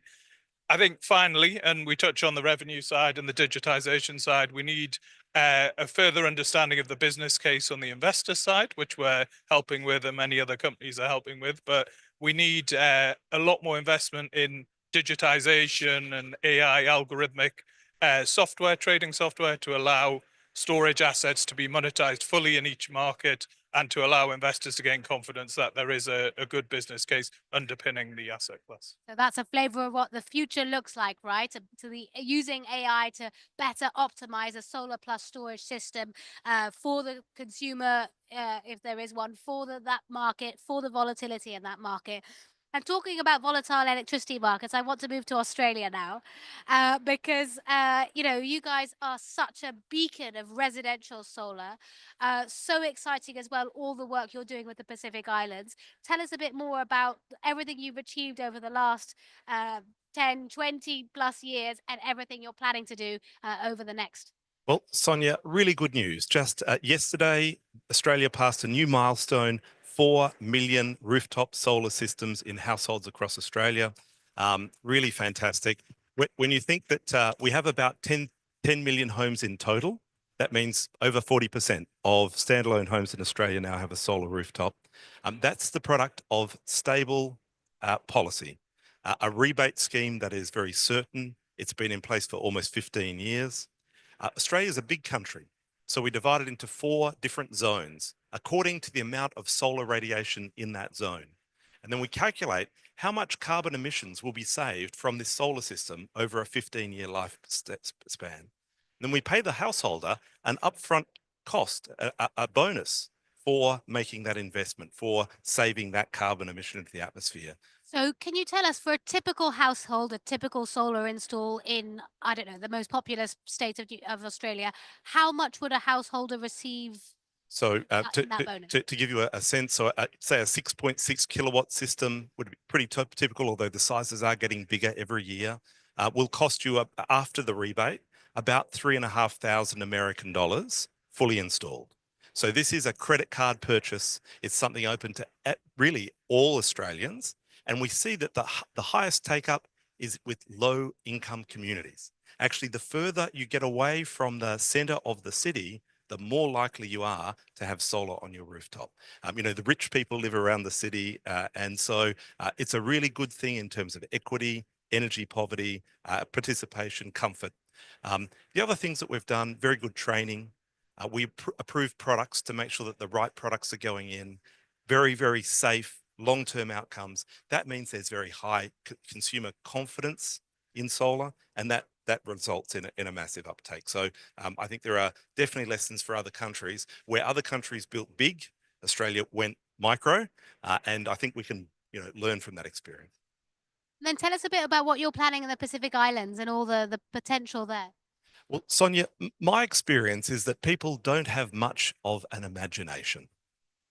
And so actually, I think the job in the Pacific, we've looked at several Pacific Islands and we've said, what would it take to 100% go renewable energy in that community? What size solar array, what size energy storage system, a small backup generator for the very rare climatic events that might mean that you're outside of the range of normal.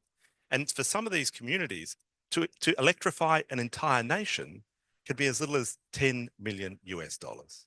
So our goal is to go out and secure that money and do it once and for all. And I think if we electrify one or two nations, demonstrate what's possible, demonstrate the savings of not burning diesel in generators, the most polluting, the most expensive form of energy, instead using solar energy, I think that will start a revolution in the Pacific.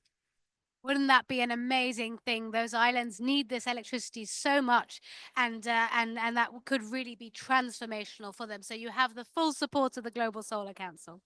Mate Heiss, I want to come to you. You're the Director of Global Affairs at Solar Power Europe. Let's look forward to the next 68 years of solar development. It took us 70 years to get to 2 terawatts. Let's look ahead to the next 70 years. What do you see as what do we need to do in Europe to deliver, the next gigawatts and terawatts of solar there? And what initiatives have you been working on in order to make sure that we can build that stable and sustainable supply chain moving forwards?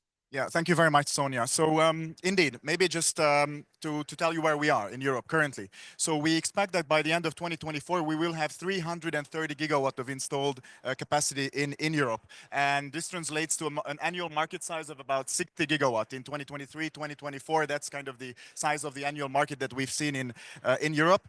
And according to Solar Power Europe's medium scenario, we're heading towards 900 gigawatt by 2030. So these are the numbers. And so the 330 gigawatt of installed solar capacity with all the capacity that we have installed in wind means that wind and solar together, they produce more electricity per year in Europe than all fossil fuels combined.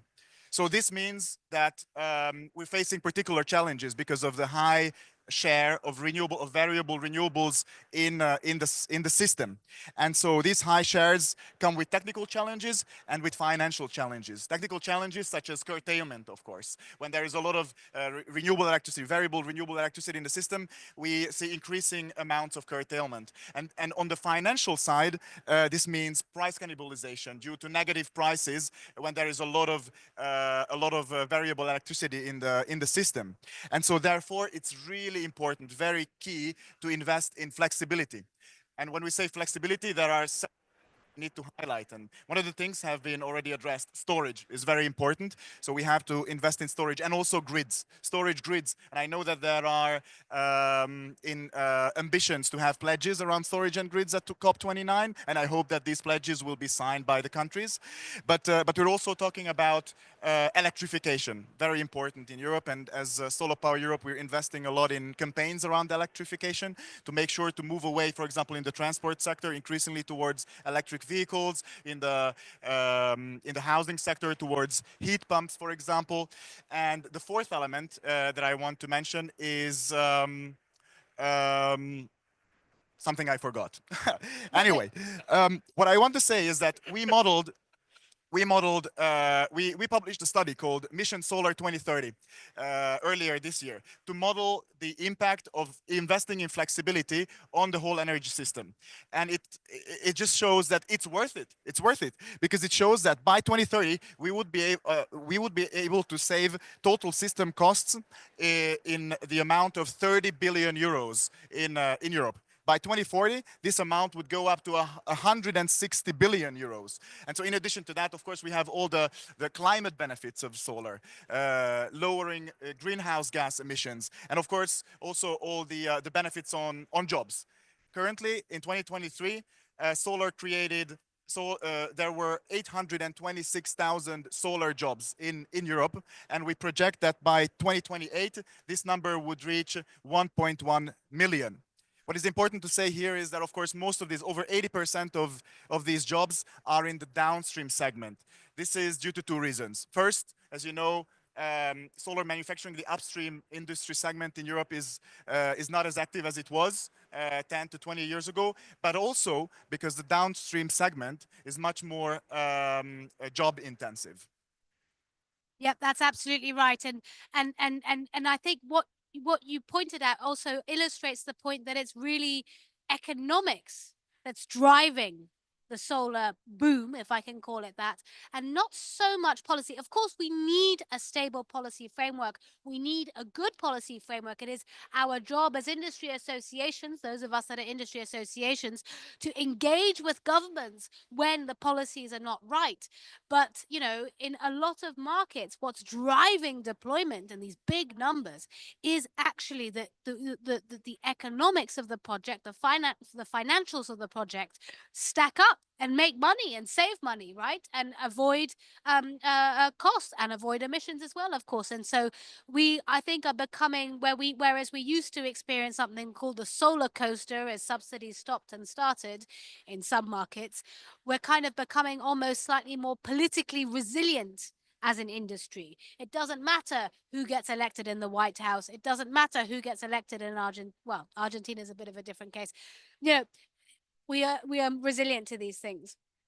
Denise, if I can come to you, sorry, from the Middle East Solar Industry Association, I'm really keen to hear, you know, what has been the major catalyst, the main driver for growth across your markets, across the Gulf, across the Eastern Mediterranean, across North Africa, what you think of the new target for a terawatt of solar across the Mediterranean region as well, which is very exciting. And what are you, and are you working on green hydrogen as also a potential use for the extremely low-cost solar electricity that you are producing in the Middle East? So I feel like listening to everyone, I feel like everyone's bragging because in the Middle East, obviously we're not as advanced. You know, we haven't started 70 years ago. We haven't started even 20 years ago. It's a shy, probably less than 10 years of maturity in the industry. Yes, we do have availability of land. Yes, we do have a high solar irradiation, but we've been thriving on the oil and gas industry, right? And I think that was a huge economical driver. And I think the society in general is still conservative. There is an injection of, you know, renewable energy now, wind, solar, battery storage is shyly coming. My company and I are working on a tender now for 20 gigawatt hour for ADQ, which is Abu Dhabi investment group for data centers. So the industries are slowly waking up. I think because these the UAE has all, especially after COP28, all eyes are on the UAE and on the region. I feel like there's such a thirst to acquire, to develop giga scale projects, right? And I think a lot of mistakes can happen there. That's why I won't name any names, Masdar has started acquiring a lot of companies in Europe, right, that have a huge portfolio to try to replicate that expertise and have those platforms available, have information available. We do have availability of finance, but it's hard to implement. So when you're talking gigawatt project, I mean, until 2030, if you're being realistic about it, it's only 5 years away, right? So to implement those giga scale projects is going to take time. And I think starting with distributed energy, it's probably the way forward. But the challenges we have is the regulation wasn't in place. I mean, Saudi Arabia is a huge market, but they've changed the regulation three times in the last year and a half. The UAE has capped us for distributed energy. So I was working with a lot of industrial clients that initially were able to offset 100% of their consumption, and then it was capped to 2 megawatts, and then it was capped to different slabs. So to install a 1 megawatt of solar, you would have to have a total connected load of 14 megawatts, right? And why was it capped like that? Because DOA is obviously a publicly listed company, and right, so it was threatening the business model of the incumbent utility. So not you. We've seen that all over the world. Right. So we have our local challenges. A lot of the UAE is 90% of expats, foreigners. So a lot of them don't own their houses. So we can't really justify installing on residential. It can only be done at a developer level, right? For residential applications. So in Saudi Arabia, they're doing the REPTO program. So obviously to power all these homes, to power all these businesses. Even in Saudi Arabia, I think the cap is at 30 megawatts per plot now, with one megawatt of hour of storage. So again, there's local challenges we have, and the world thinks of the Middle East as a very uniform market, but it's not. Each country has its own challenges. And then back to your question about green hydrogen, I myself don't know much about it, but I was actually on a panel at the UAE Pavilion, where he claims he's the only green hydrogen officer, chief green hydrogen officer in the world. So I'll give him that, Mr. Al-Ramahi, Mohammed Al-Ramahi. So he said in COP28, I'm just going to quote a lot here, but the UAE has launched at COP28 the Declaration of Intent, which again states their intention to deploy a lot of green hydrogen. And then there's the Hydrogen Council that was also launched recently now at COP29, the industry call to action. Yeah. And the Global Green Hydrogen Organization as well, that's really pushing as part of the Global Renewables Alliance for really renewable and truly green hydrogen. Exactly. And again, from what I've learned, the UAE is working with policymakers in different heavy industries, per se, like aviation or steel. So Masdar just inaugurated its first green steel pilot project with M Steel. And then the UAE has just encouraged a sustainable aviation fuel. Super important as well. Yeah, exactly. No, that's fantastic. Thank you so much, Denisa. And, we are here to support you. We realize that the Middle East doesn't have the same per capita installed capacity as, say, the world leaders such as Australia or the Netherlands and Europe. But we are here to support you, take the potential of the Middle East and make that reality as part of for every region doing its kind of fair share for achieving the tripling goal. And you're doing fantastic work at Messier. So really congratulations on that. I'd like to move to Southeast Asia, if that's okay, because that's another region that has huge electricity demand growth forecasted over the next 5-10 years. Really interesting to hear also what the work that you guys are doing in Malaysia and across Southeast Asia in terms of building the skills base in order to deliver on the potential solar and storage. And also, what are the challenges that you see in terms of the cost of finance and more across the region, and how can we really make a difference? Because the Southeast Asia, in many ways, is what will make or break the global climate struggle. Southeast Asia is where the game is at in terms of keeping ourselves to 2 degrees or just about. So, Davis, over to you.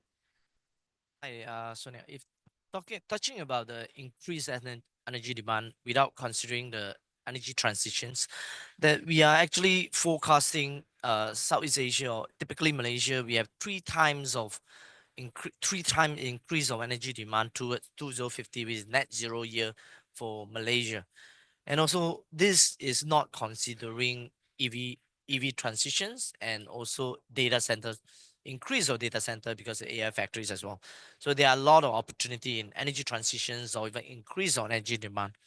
So with that, we actually expecting the capacity building, the workforce labor, the green jobs in Malaysia or Southeast Asia to increase tremendously after that. So a lot of programs that we're working with government, how to make sure that we have a good transition in the workforce, in the green transition or energy transitions now. So we work with state government on human resource development centers to partner with them to offer specialized training programs.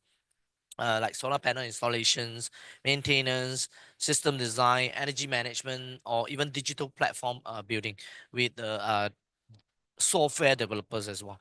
So the programs are going to upskill the current, I think, construction worker that they are used to be in construction, but not in I will say solar farm constructions. So they now have new skills that they know how to build solar farm, then ensure that the safety and all the other skills are up to industry standard as well.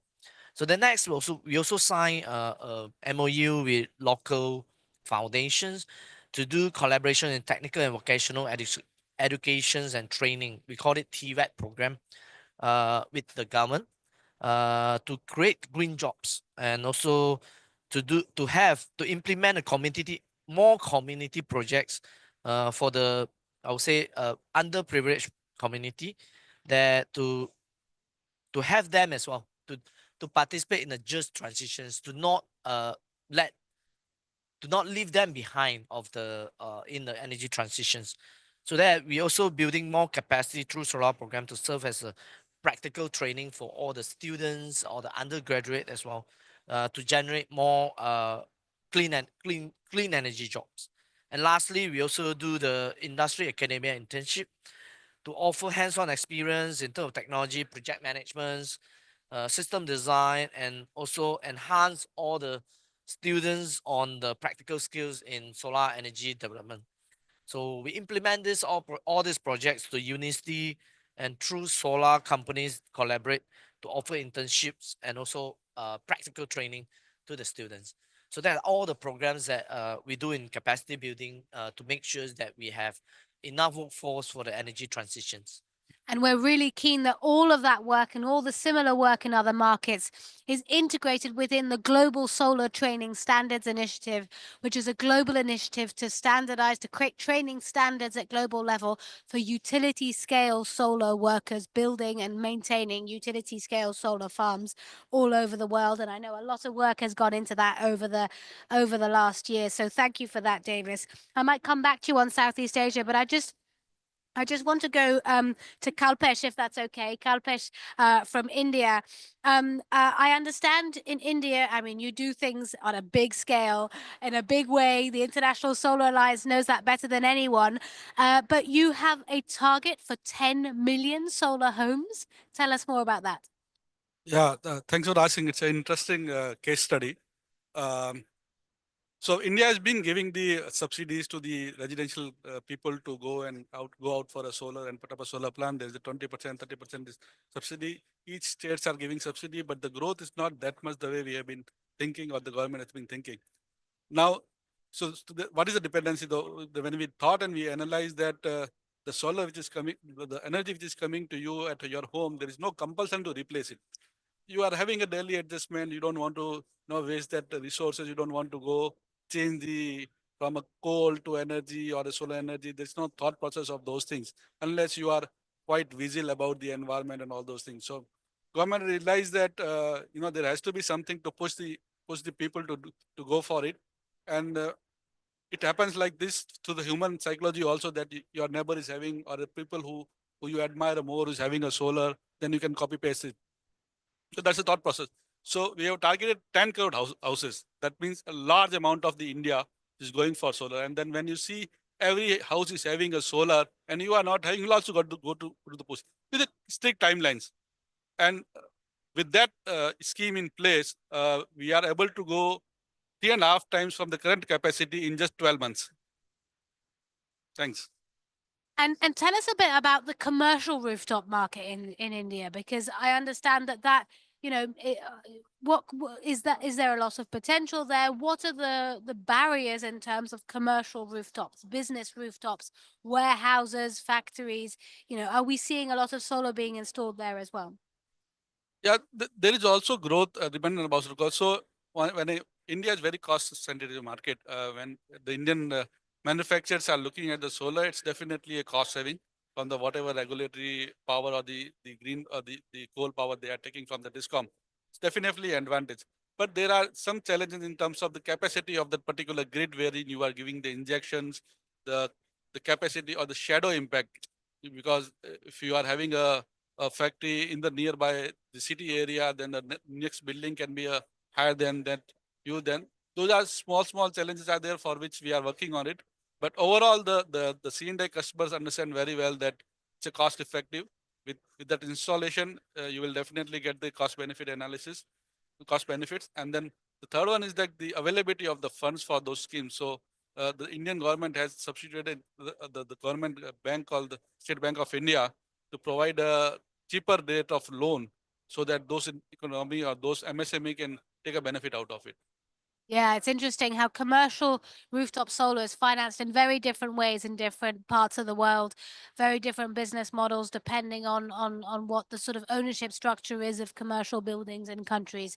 It varies, you know, it's really varies from one country to another. For example, in Australia, it's not a very active market. If we just made a few regulatory tweaks, maybe we could really unlock that potential. Often it's also commercial rooftop solar is the market segment that flies under the radar a bit, that sometimes doesn't, you know, well, all rooftop solar, but you know, that doesn't get registered in government statistics in quite the same way. And so it's always one to watch in terms of industry data. I want to now just zoom out again. You know, we've just achieved 2 terawatts of total installed capacity. This is an absolutely fantastic milestone. We're really clear that we need storage, we need the other renewables technologies in order to deliver an entire renewables mix. But we also know that so much of this installed capacity is in the OECD plus China. Not enough of it is in the global south, excluding China. And what can we do to really change that trend over the next you know, the next 10, 20 years? Does anyone want to take that question in particular? John, go for it. You know, I actually heard a speaker talking about this at the Renewables Hub just yesterday, and it's a point that just seems so self-obvious. The money is there because people are paying for electricity bills today. Solar can produce electricity at a much cheaper cost than that. It's just a question of financing. So you can get over the upfront capital cost and then enjoy the benefit over the long term. So the money is absolutely there. It's just about having the innovative finance models to allow people to make the transition. That's all we need to do. That's right. And we are a capital intensive technology, right? All the cost is up front, all the cost is on day one. You know, when solar eats capital, like, I don't know, come up with an analogy. And so, you know, we are about as capital intensive as it gets. And so that, you know, finding the money to advance the cash up front, whether that be from a government or from some financial services provider, is absolutely critical to us. And indeed, at the Global Solar Council, we have launched a new strategy this year, which is really looking at what are the main barriers to solar adoption around the world. Finance, we've launched the International Solar Finance Group today. Grid, we're doing a big report on grid next year. Skills, we've launched the Global Solar Training Standards Initiative. And then supply chain, where we've launched a platform for dialogue on that issue as well. But what do you want to see? You know, what is it that we need the political leaders here at COP29 to really understand? What is the elevator pitch that you would like to communicate to them? If you had, you know, a minute in an elevator with the COP29 president, if you had a minute in an elevator with some of the other sort of heads of government here, what would you tell them about solar that they really need to understand in order to for them to grasp the enormity of what we're offering? We're offering competitiveness, we're offering energy access, we're offering jobs all over the world. And how do we summarize that in one sentence to get our message across? I'll take that one, but I think you already did the elevator bridge, right? About jobs and everything. But I would actually, so I do have something that I want to say, but before that, I'm going to add some ingredients to what, John, you were saying, because I agree with the financing part, but I think that also in countries or markets in the global south, there are regulatory elements that are lacking, and I think in your first intervention, John, I think you were talking about regulatory stability. That is one of the most important elements, and good regulation there are elements linked to the available routes to market. Is it only tenders and public auctions, or is there a possibility also to do self-consumption? Ideally, every market should have multiple routes to market. There are risks related to foreign exchange, PPA bankability, import tariffs and trade defense measures, which are slowing down the energy transition and deployment of solar energy in many countries around the world. Subsidies, state subsidized gas and electricity prices. So these things can slow down the energy transition and deteriorate the business case of solar. And I think all these things need to be addressed, but these things are not new. I mean, there are hundreds of studies and position papers, drawers of policymakers full of these position papers, listing these challenges and offering solutions. So if I was in an elevator, if I was to offer an elevator pitch to a policymaker, I would tell them, and this is what I've been telling them for a few years, listen to the private sector, listen to lobbyists, because it is the private sector that knows what they need, and they have the capacities and the skills to offer good advice on how to design legislative frameworks, regulatory frameworks. That's what we do as Solar Power Europe. That's what all the other colleagues are doing in many of the other countries as well. But what I see is that in some countries, this type of industry representation is still missing. So, and I think that's why there needs to be an incentivization from the side of the government to invite private sector and do public consultations with the private sector, invite their input. But at the same time also, I think, and this is more like an ask or a recommendation to the international development cooperation community. And indeed the International Solar Alliance. And the International Solar Alliance, indeed, very important, and the Global Solar Council as well, to support local associations, support the creation and the professionalization of local associations that are able to fulfill this purpose. That's right. And historically, we in the solar industry, I don't know if you would agree with this, have not been as politically well organized as, say, the oil and gas industry or the coal industry or the wind industry or the hydro industry. Can you hear me okay? Yeah, or the hydro industry, and thank you. And so, and that's partly because we are a much more distributed technology. I have a database in my laptop at home of 15,000 solar companies around the world. In the wind industry, there are about 8 big players, and that's it, right? And those 8 big players come together, they make a few decisions, and boom, boom, boom, they're done. In solar, we have a lot more players to gather together. John, over to you. Sonia, some figures I got from my team today. There are here at COP badges issued 1,773 lobbyists from the fossil fuel industry.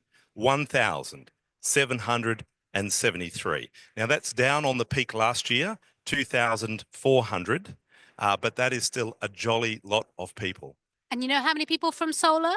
Roughly speaking, if you include companies that only have some solar amongst other, 120. So, we're talking about an incumbent industry worth trillions of dollars a year.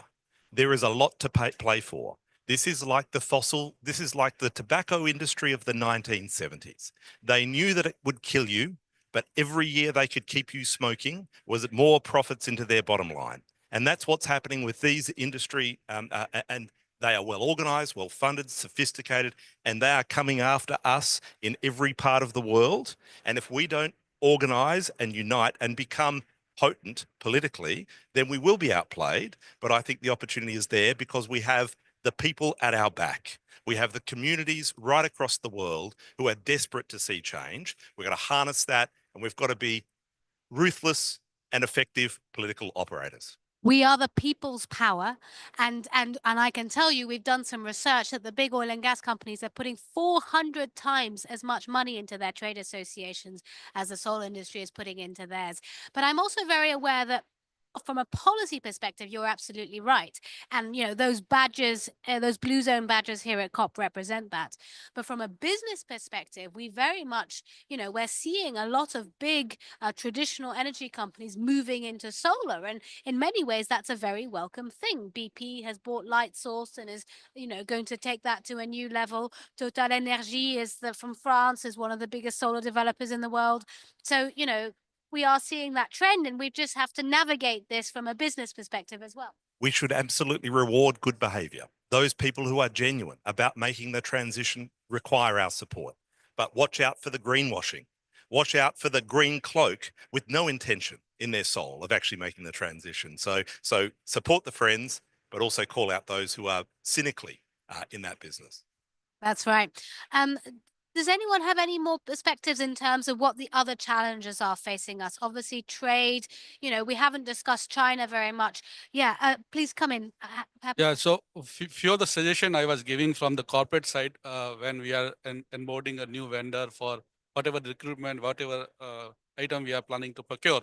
So in those, the checklist, we can have a power requirement specific that how much power you are generating, whether it's coal, it's also okay. But once you have those database with you, that number of my suppliers are coming from those green or blue or whatever type of the energy, then you can take a corrective action. You can push them softly initially, and then you can push them in a strict way. And those way, within the organization, within your ecosystem itself, you will have a major amount of the green energy coming to you. Absolutely, that's right. And it's really interesting also how, if you look at the 2 terawatts installed, about 60% of that is ground mounted, and 40% of that is behind the meter rooftop, roof mounted distributed generation. So let's imagine that we gather here, maybe not next year in Brazil, but in Australia, or perhaps the year after that in India, or wherever it might be. And, you know, maybe we've hit 3 terawatts by then. How is, you know, is the world going to look like a different place? And what do you think the landscape's going to look like in terms of the solar industry, in terms of manufacturing, in terms of project development, in terms of prices? Anyone willing to put their hand up and make some predictions? Denisa, over to you.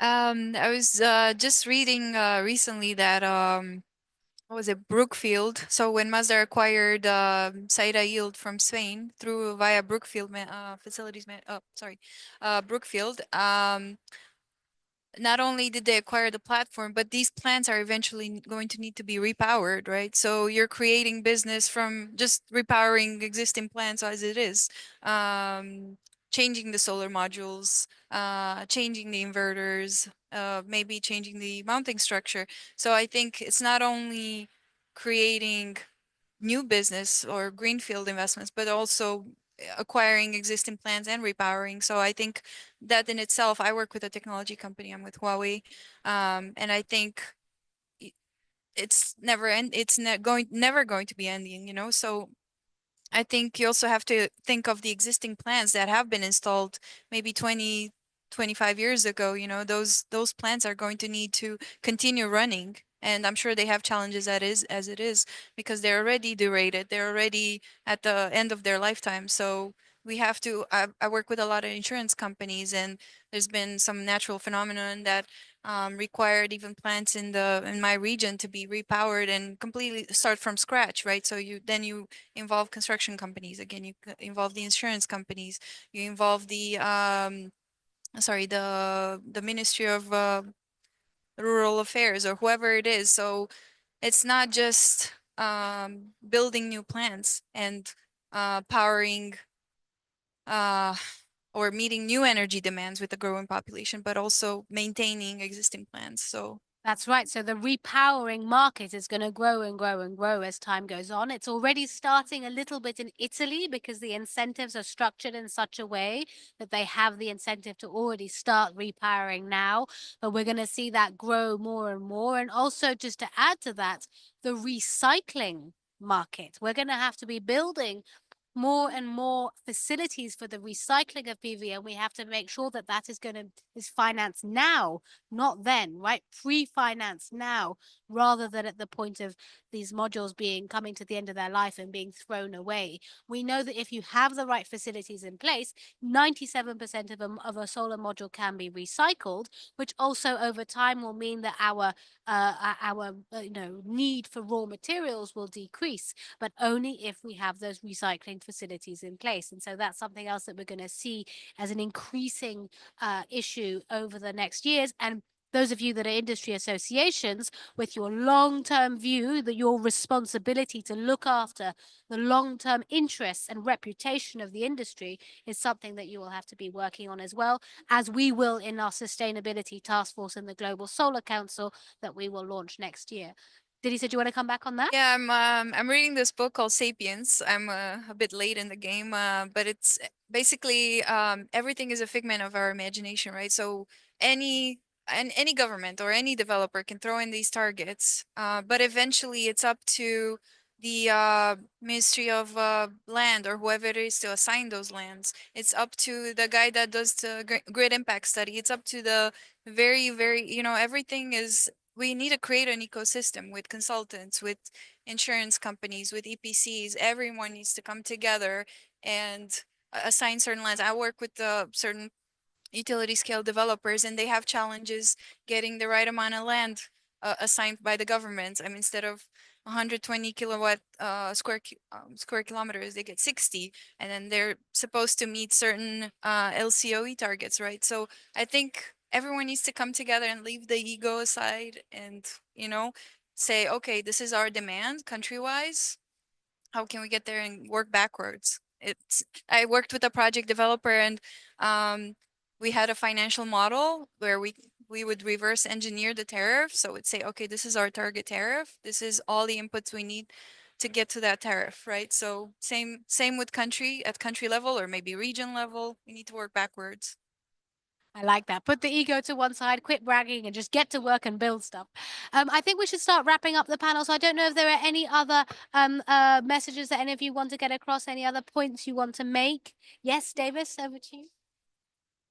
Hi, thanks, Sonia. I think how long do we take that 2 terawatt to materialize? I mean, how many years? Another 2 No, terawatts? I mean current 2 terawatt. No, we've already reached the current 2 Yeah. terawatt. How long did we? It took 70 years. 70 years. My predictions that the next terawatt will come, it should be less than half of the time or even more faster, because we look at EV transition just started. I mean, if we are driving the EV, I think all of us will know once you drive an EV, we'll never go back to ICE car again because it's so efficient and so it's digitally connected. So that EV transitions will actually take a big part of the clean. We ourselves, we promote clean energy charging, which you straight away you click renewable energy to charge your car is really generate a very low carbon emissions. And the next one, of course, I do see AI factories, data centers growth in the whole world that will bring additional energy demand, that will bring in more clean energy demand as well. I think this time is not only increasing energy demand, is directly increasing clean energy demand, no longer a coal power or fossil power. So that's what I think it probably take less than 20-30 years to reach that next terawatt for us. Yeah, that's right. John, Aaron, anyone else, if you have any comments, but John, go ahead. Just really briefly, another big accelerator for our industry will be actually the processing of metals. So green metals, so taking iron ore and making iron pellets using solar energy. So really, in Australia's case, to export embedded Australian sunshine in the iron pellets that feed the car industry in China, that feed manufacturing in Europe and other places. And we've done a calculation, even just to start that transition, we'll need more energy, more than 15 times our electricity grid, just to start that opportunity. So the opportunities for solar are absolutely phenomenal. And we're at the beginning of a major global transformation. That's right. All right. Unless anyone has anything else to add, I think we'll leave it there. Please do remember that we have a big 2 terawatt party, a big celebration this evening at 6 o'clock in the Global Renewables Hub, which I believe is that way, if my sense of orientation isn't failing me, at C9. So please do come and join us. We will be having a speech from our current chair of the Global Solar Council, our outgoing chair, and a welcome speech from our incoming chair, Rodrigo Sawaya. So it's both a farewell and a goodbye and a celebration of those 2 terawatts. You know, we at the Global Solar Council are going to continue working, building and growing our institution, our organization, in order to be able to better represent the solar industry at COP, on the global stage, at the G7, at the G20, at the International Energy Agency, at the International Renewable Energy Agency, to really, keep promoting the solar technology and keep, pushing the vision that we have of a new energy economy with solar at its heart. We are here to address all of the issues facing the industry at global level, whether they be a standardization question, whether they be a skills or a grid or a finance question. We've launched new initiatives with key partners such as the International Solar Alliance, who are the fantastic intergovernmental organization bringing together governments, 130 governments from around the world, to work on solar. We are really excited about what will happen. We are resilient to the political and geopolitical trends around the world. We are nimble, we are flexible, we always find a way. And so we are really keen to do that. I'm just looking at my colleague from Brazil, whether he wants to say a few words, but I think he's busy. I think we'll leave it there unless anyone has anything else to add. And I'll just do you want to say a few words in conclusion, or would you like to just go straight to the party? Would you like to say a few words in conclusion, or do you want to go straight to the party? Please come to the stage, Mr. Rodrigo Sawaya, the CEO of AB Solar, the Brazilian Solar Association, and incoming chair-elect of the Global Solar Council. Delighted to have you, and please give us a few words of your reflections on this 2 terawatt milestone that we have achieved globally and what's to come in the future. Thank you so much, Sonia, and greetings, everyone. It is a pleasure to be here with you today. Sorry for my delay. I was coming out of a different session where I was speaking as well. Well, we have to say that solar has really made an incredible development, especially in the last years, but this is just the beginning. What I would like to celebrate is the perspective, Sonia, that we are creating here. Because although we are today happy to have 2 terawatts of solar, our vision for the future is that solar will become the #1 electricity source in the world. So this means that we have still so much to build. Although we are already with 2 terawatts, this is just the beginning. And this means that we still have a lot of opportunities also, and investment opportunities for countries to use good policies to bring these investments, to bring new jobs to its region, and to help the development also of climate solutions that can support the growth of local economy. So I would like to bring this closing remark, but also, Sonia, I would like to highlight the important work of the Global Solar Council, especially under the leadership of our current chairman, Mate Heinz, and also your leadership, who have helped us to really reimagine this vision for the future and to create a strong team that is helping to interface the solar sector with the world, with world leaders, with organizations that can be our partners in the financing world, but also with other non-governmental organizations, be it from the private sector or from the civil society, as well as with the media, to help us bring the solar momentum forward. We could say that in the 20th century, we were a society that were developed and evolved under the support of fossil fuels. We have to recognize that. But this is the time for change. And solar and other renewables will be this new pillar of the development of our economies on the energy side. So I'm sure that the Global Solar Council will have a lot to contribute on that regard in coming years. And I'm glad that you are all part of this revolution with us. And the ISA, as the governmental part that represents also this effort on the solar front will be an invaluable partner in this initiative. So I want to highlight also this opportunity to be here with the ISA to showcase this growth, this development, but the future that we still have ahead of us. Thank you.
Envoy for Climate Change, Excellencies, and distinguished guests. I'm honored to welcome you to this side event co-hosted by the Government of Maldives and the Asian Development Bank during the sidelines of the 29th Climate Change Conference. To commence the event, I have the honor to invite His Excellency Tariq Ibrahim, the Minister of Climate Change, Environment and Energy of the Maldives, to deliver the opening remarks and launch the video presentation on renewable energy investment opportunities in the Maldives.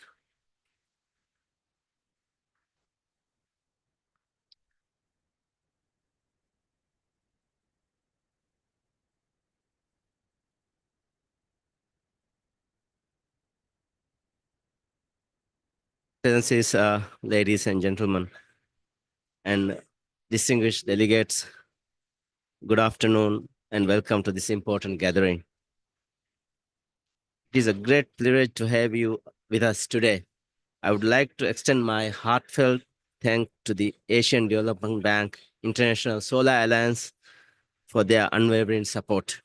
The Maldives, as a small island development state, we must deal with the dual imperatives of energy security and climate resilience.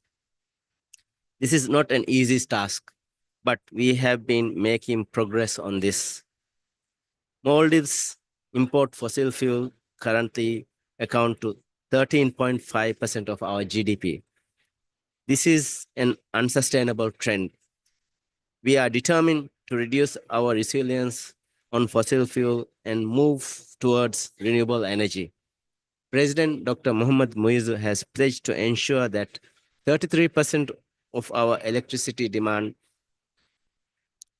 to be generated through renewable energy by 2028. Currently, our installed renewable energy is almost 69 megawatts. We need an additional 330 megawatts to reach the 33% target. This is no easy task, but we are determined to achieve. The POISE project, supported by the Asian Development Bank, has been pivotal in advancing the renewable energy in the Maldives. Over the past decade, it has installed solar panels, energy storage systems, energy management systems, and upgrade the grid systems across our outer islands.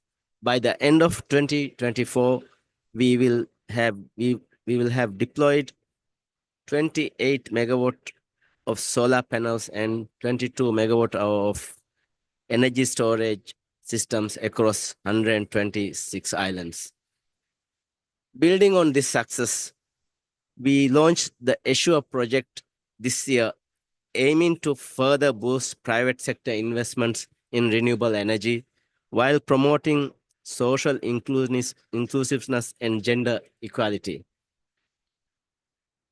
Assure will add 20 megawatt of solar power across 20 outer islands with 44 megawatt hour of battery storage and improved energy management systems.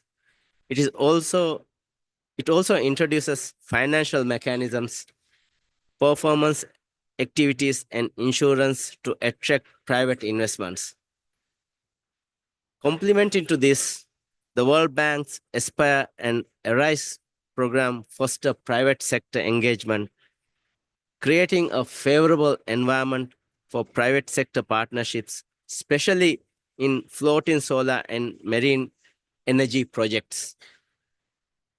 To address the intermittent nature of renewables, Assure will test innovative technologies like small onshore wind and a pilot ocean power system on our outer islands, while developing a comprehensive ocean energy roadmap.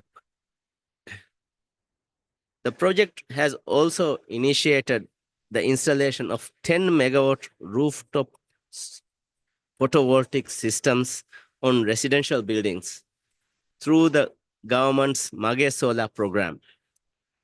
The Mage Solar program is another of the President Dr. Mohammad Muizzu's pledges that seek to bring renewable energy straight to the households, allowing individual households to install and directly benefit from the solar PV systems. Overall, our experience in Maldives shows that with the right incentives and a favorable investment environment, the private sector can help bridge the investment gap and drive our energy transition. President Dr. Muhammad Muiz's vision for climate resilient and a developed Maldives also requires us to make bold transformations. One of the key pillars of this is Rasmale. Rasmale will be a smart eco-city that will drive our green economy. It will be a hub for the largest renewable energy investments in the Maldivian history, harnessing solar power and testing innovative renewable energy solutions. Rasmale will offer investment opportunities for the private sector, building on our experience and success through thus far. Ladies and gentlemen, the Maldives renewable energy journey is a partnership between government, MDBs, and the private sector. With the right incentive, we can bridge the investment gap and make our energy transition a reality. Thank you for your attention, and let us continue to work together for a brighter, sustainable future for Maldives and beyond. Thank you very much.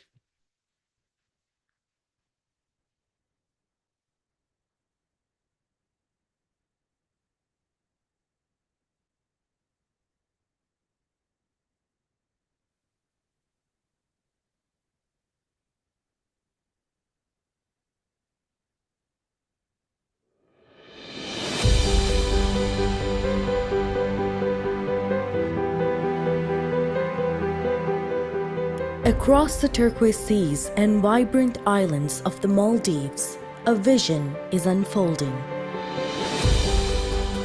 A vision of our Excellency Dr. Mohammad Muiz, steadfast in the face of much challenge and dedicated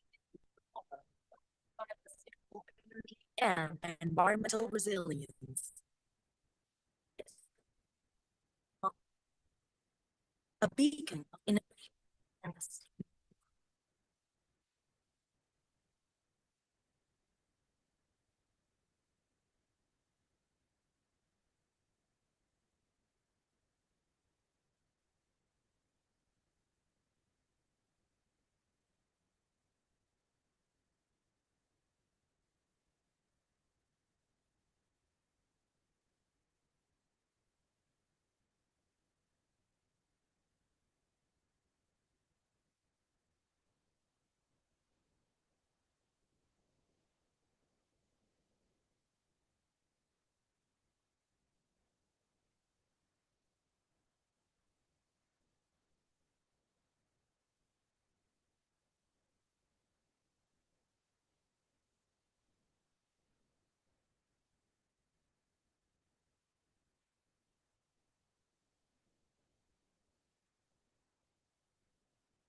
designed to defy future climate risks.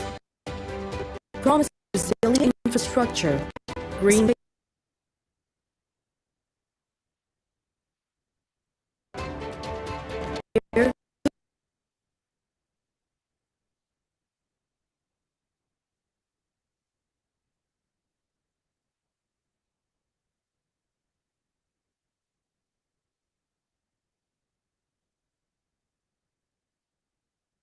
Ras Malek invites the world to see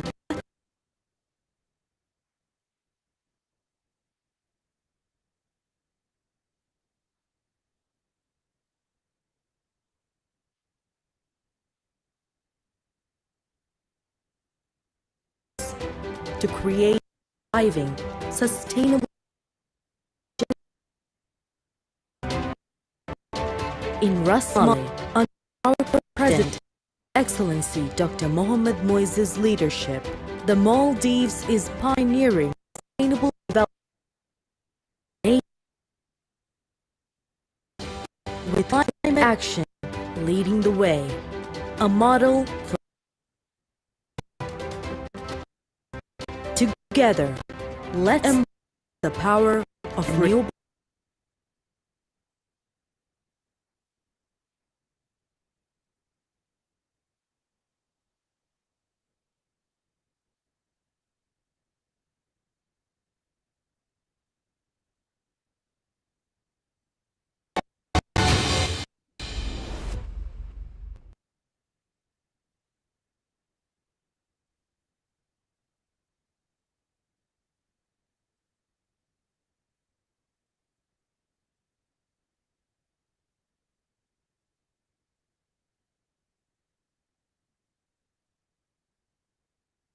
Next will be the launching of the Maldives Energy Roadmap. I kindly request the Minister of Climate Change, Environment and Energy, His Excellency Tariq Ibrahim, to launch the Maldives Energy Roadmap.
We'll be announcing the launching of the roadmap shortly due to technical difficulties.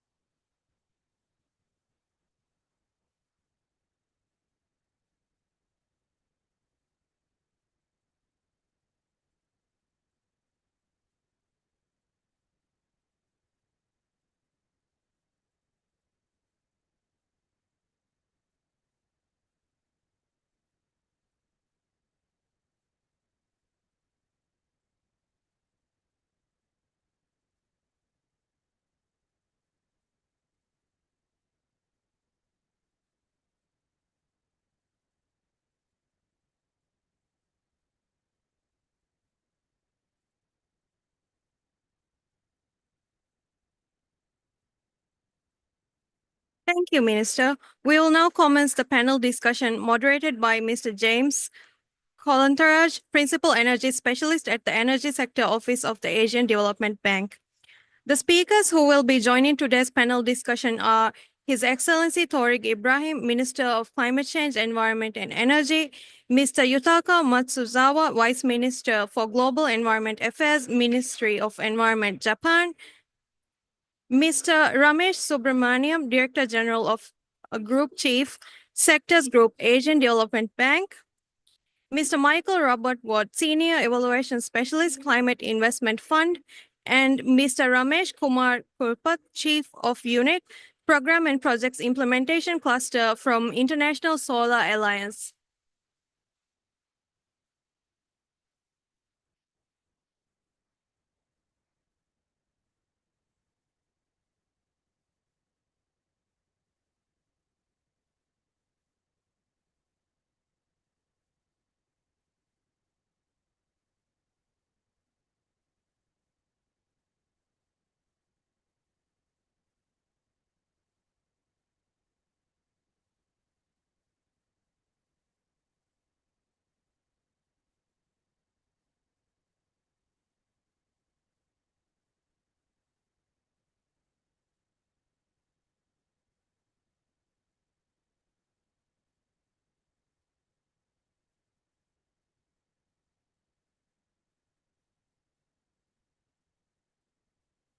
Hello, good afternoon, everyone.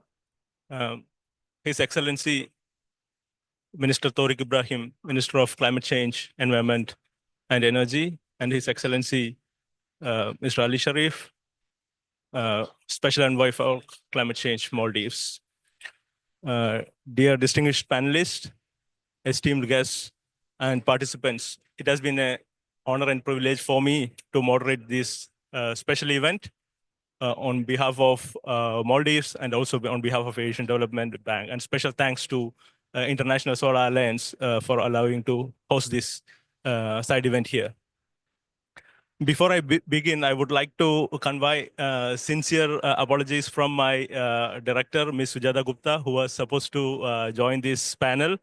And while she deeply regrets that she was not able to join, she sent her best wishes to the Vision of Maldives and also for this special discussion. Before I begin, I would like to congratulate the Ministry of Climate Change, Environment and Energy for the vision that is shown through the video and also launching the roadmap, which shows the commitment of the government towards sustainable development. So this panel discussion is about the unlocking the private sector capital and expertise for renewable energy transition in Maldives and also in similar SIDS countries. Without further delay, probably I would ask the first question to the Vice Minister for Global Environmental Affairs, Ministry of Environment, Japan. JFJCM through Ministry of Environment, Japan, has been a very strong supporter of renewable energy in the Maldives. Could you share MOEJ's experience in promoting advanced low carbon technologies in the country through the ongoing project, POISE project, which was successfully implemented, and also through the successful project, Assure project? Additionally, what is MOEJ's plan to address the financing needs of SIDS in introducing future advanced low carbon technologies? Thank you.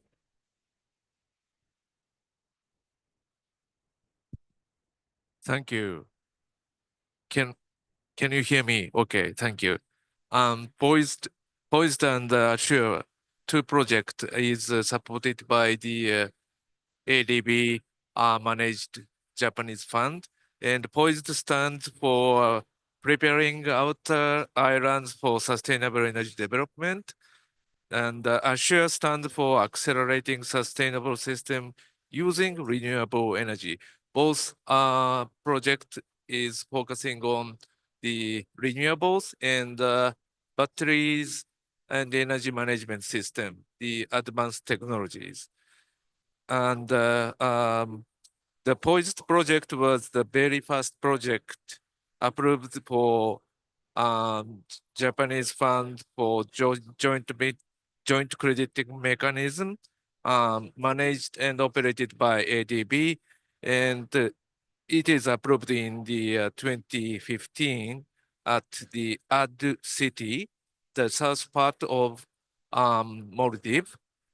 Through this project, battery energy storage system and energy management system were introduced, which helped maximize the penetration of renewables, such as solar power, of course, in the grid, while optimizing efficiency of existing diesel generators, hybrid styles.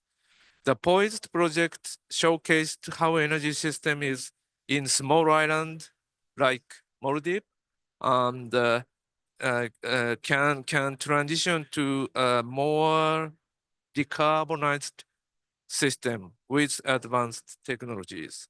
It also demonstrated that decarbonized energy system can play an important role in air quality improvement as well as job creation, which contribute to the just energy transition and sustainable development. The Assure project was approved last year with funding from Japan Fund for Joint Credit Mechanism. The project includes an flow battery. It's a quite new cutting edge technology, flow battery energy storage system with energy management system, and probably connecting an ocean renewable energy pilot, which can contribute to the development of marine renewable energy roadmap in Maldives. Those are the progress of the current ADB supported renewable project in Maldives. And the second question, for how to expand seats, and yes, we have to support climate resilient development in seats, because seats and other island country will have the slow onset impact and rapid onset impact. And to fight these impacts, we need climate resilient development. And for achievement of this CRD, we invite private sector's finance, and we create the space for so-called blended finance mechanism. And of course, the ADB, your role is very important. And we actually expect your role, how to standardize the blended finance for CRD in seats particularly. And the government of Japan, through providing technology and joint crediting mechanism fund, will work closely together with ADB and seats partner countries.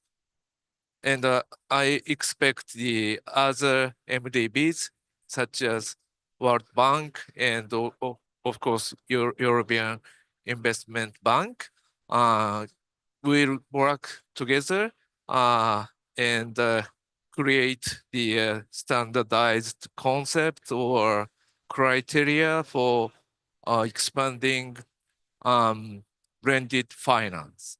Thank you. Thank you, Vice Minister. It has been a pleasure, working with JFJCM and MOEJ, in bringing in financing for, especially for advanced storages. And also thank you for joining this panel. And I would like to move to our Director General and Group Chief, Sectors Group of Asian Development Bank.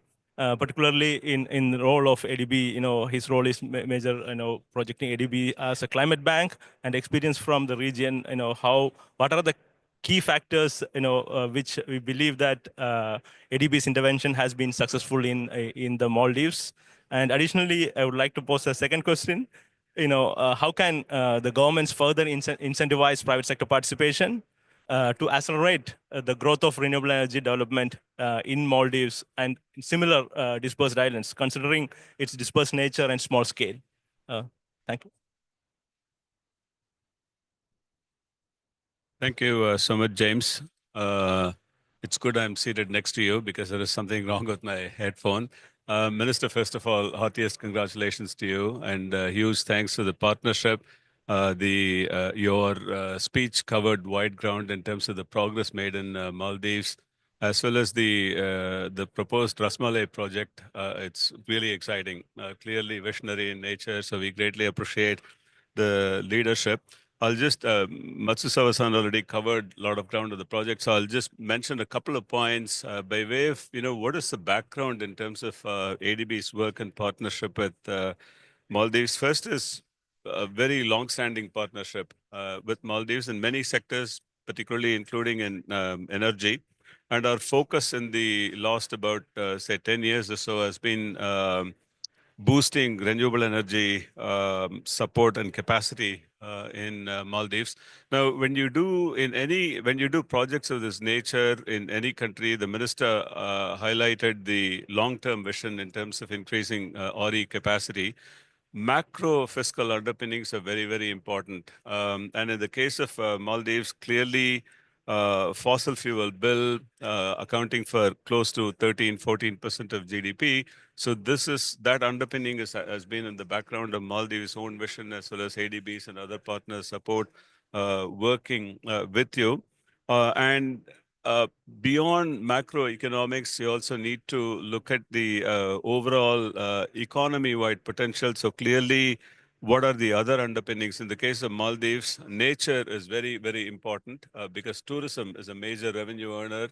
And in that context, many things come into play, and renewable energy sits very well in that framework. So including, for instance, ensuring biodiversity.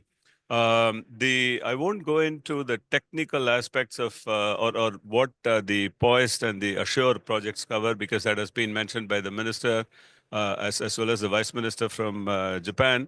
In fact, actually, it's in addition to the joy of working in Maldives and supporting you, you also come up with really nice names. So you have POIST, Assure, Aspire, RISE. So clearly, these are all, again, what is in the name, but names are important in terms of what we want to communicate. So I wanted to appreciate that as well.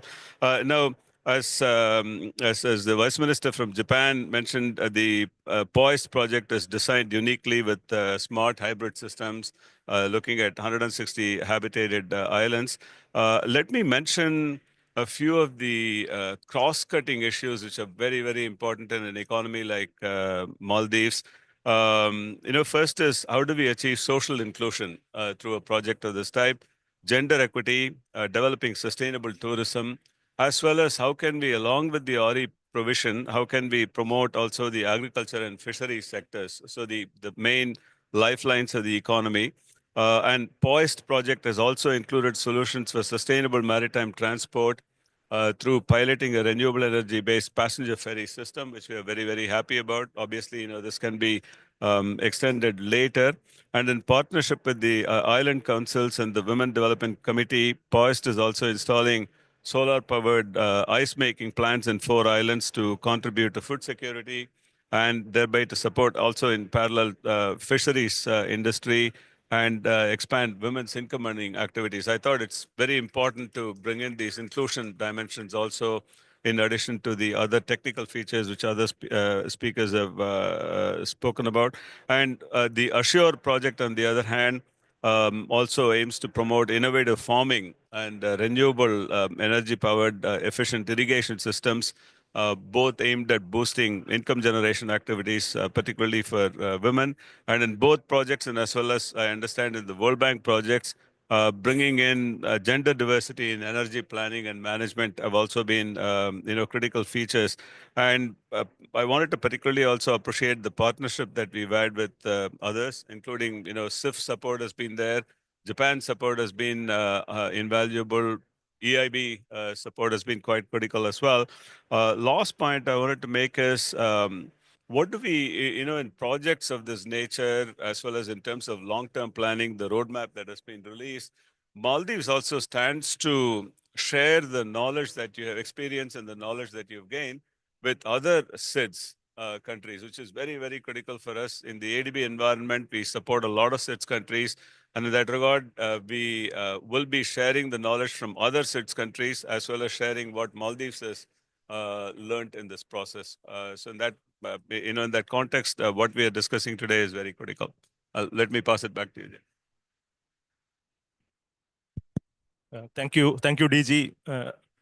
Basically, he has been very critical in ensuring that we have social inclusion and gender inclusion in the project design. So we always have to look into it when we design the project. And with this, probably I will go to His Excellency Minister Thorik, because I had the privilege to work closely with him, even during the POIST project and even designing of the Assure project. One critical takeaway from his conservation, all the conversations we had, is the importance of cross-sectoral intervention. He always bring that theme into consideration when we design the project. So just in that context, what is the cross-sectoral thinking crucial for just transition? Our roadmap also looks into just transition of the SIDS and the Maldives. So I would like to ask why this cross-sectoral thinking is crucial for Maldives.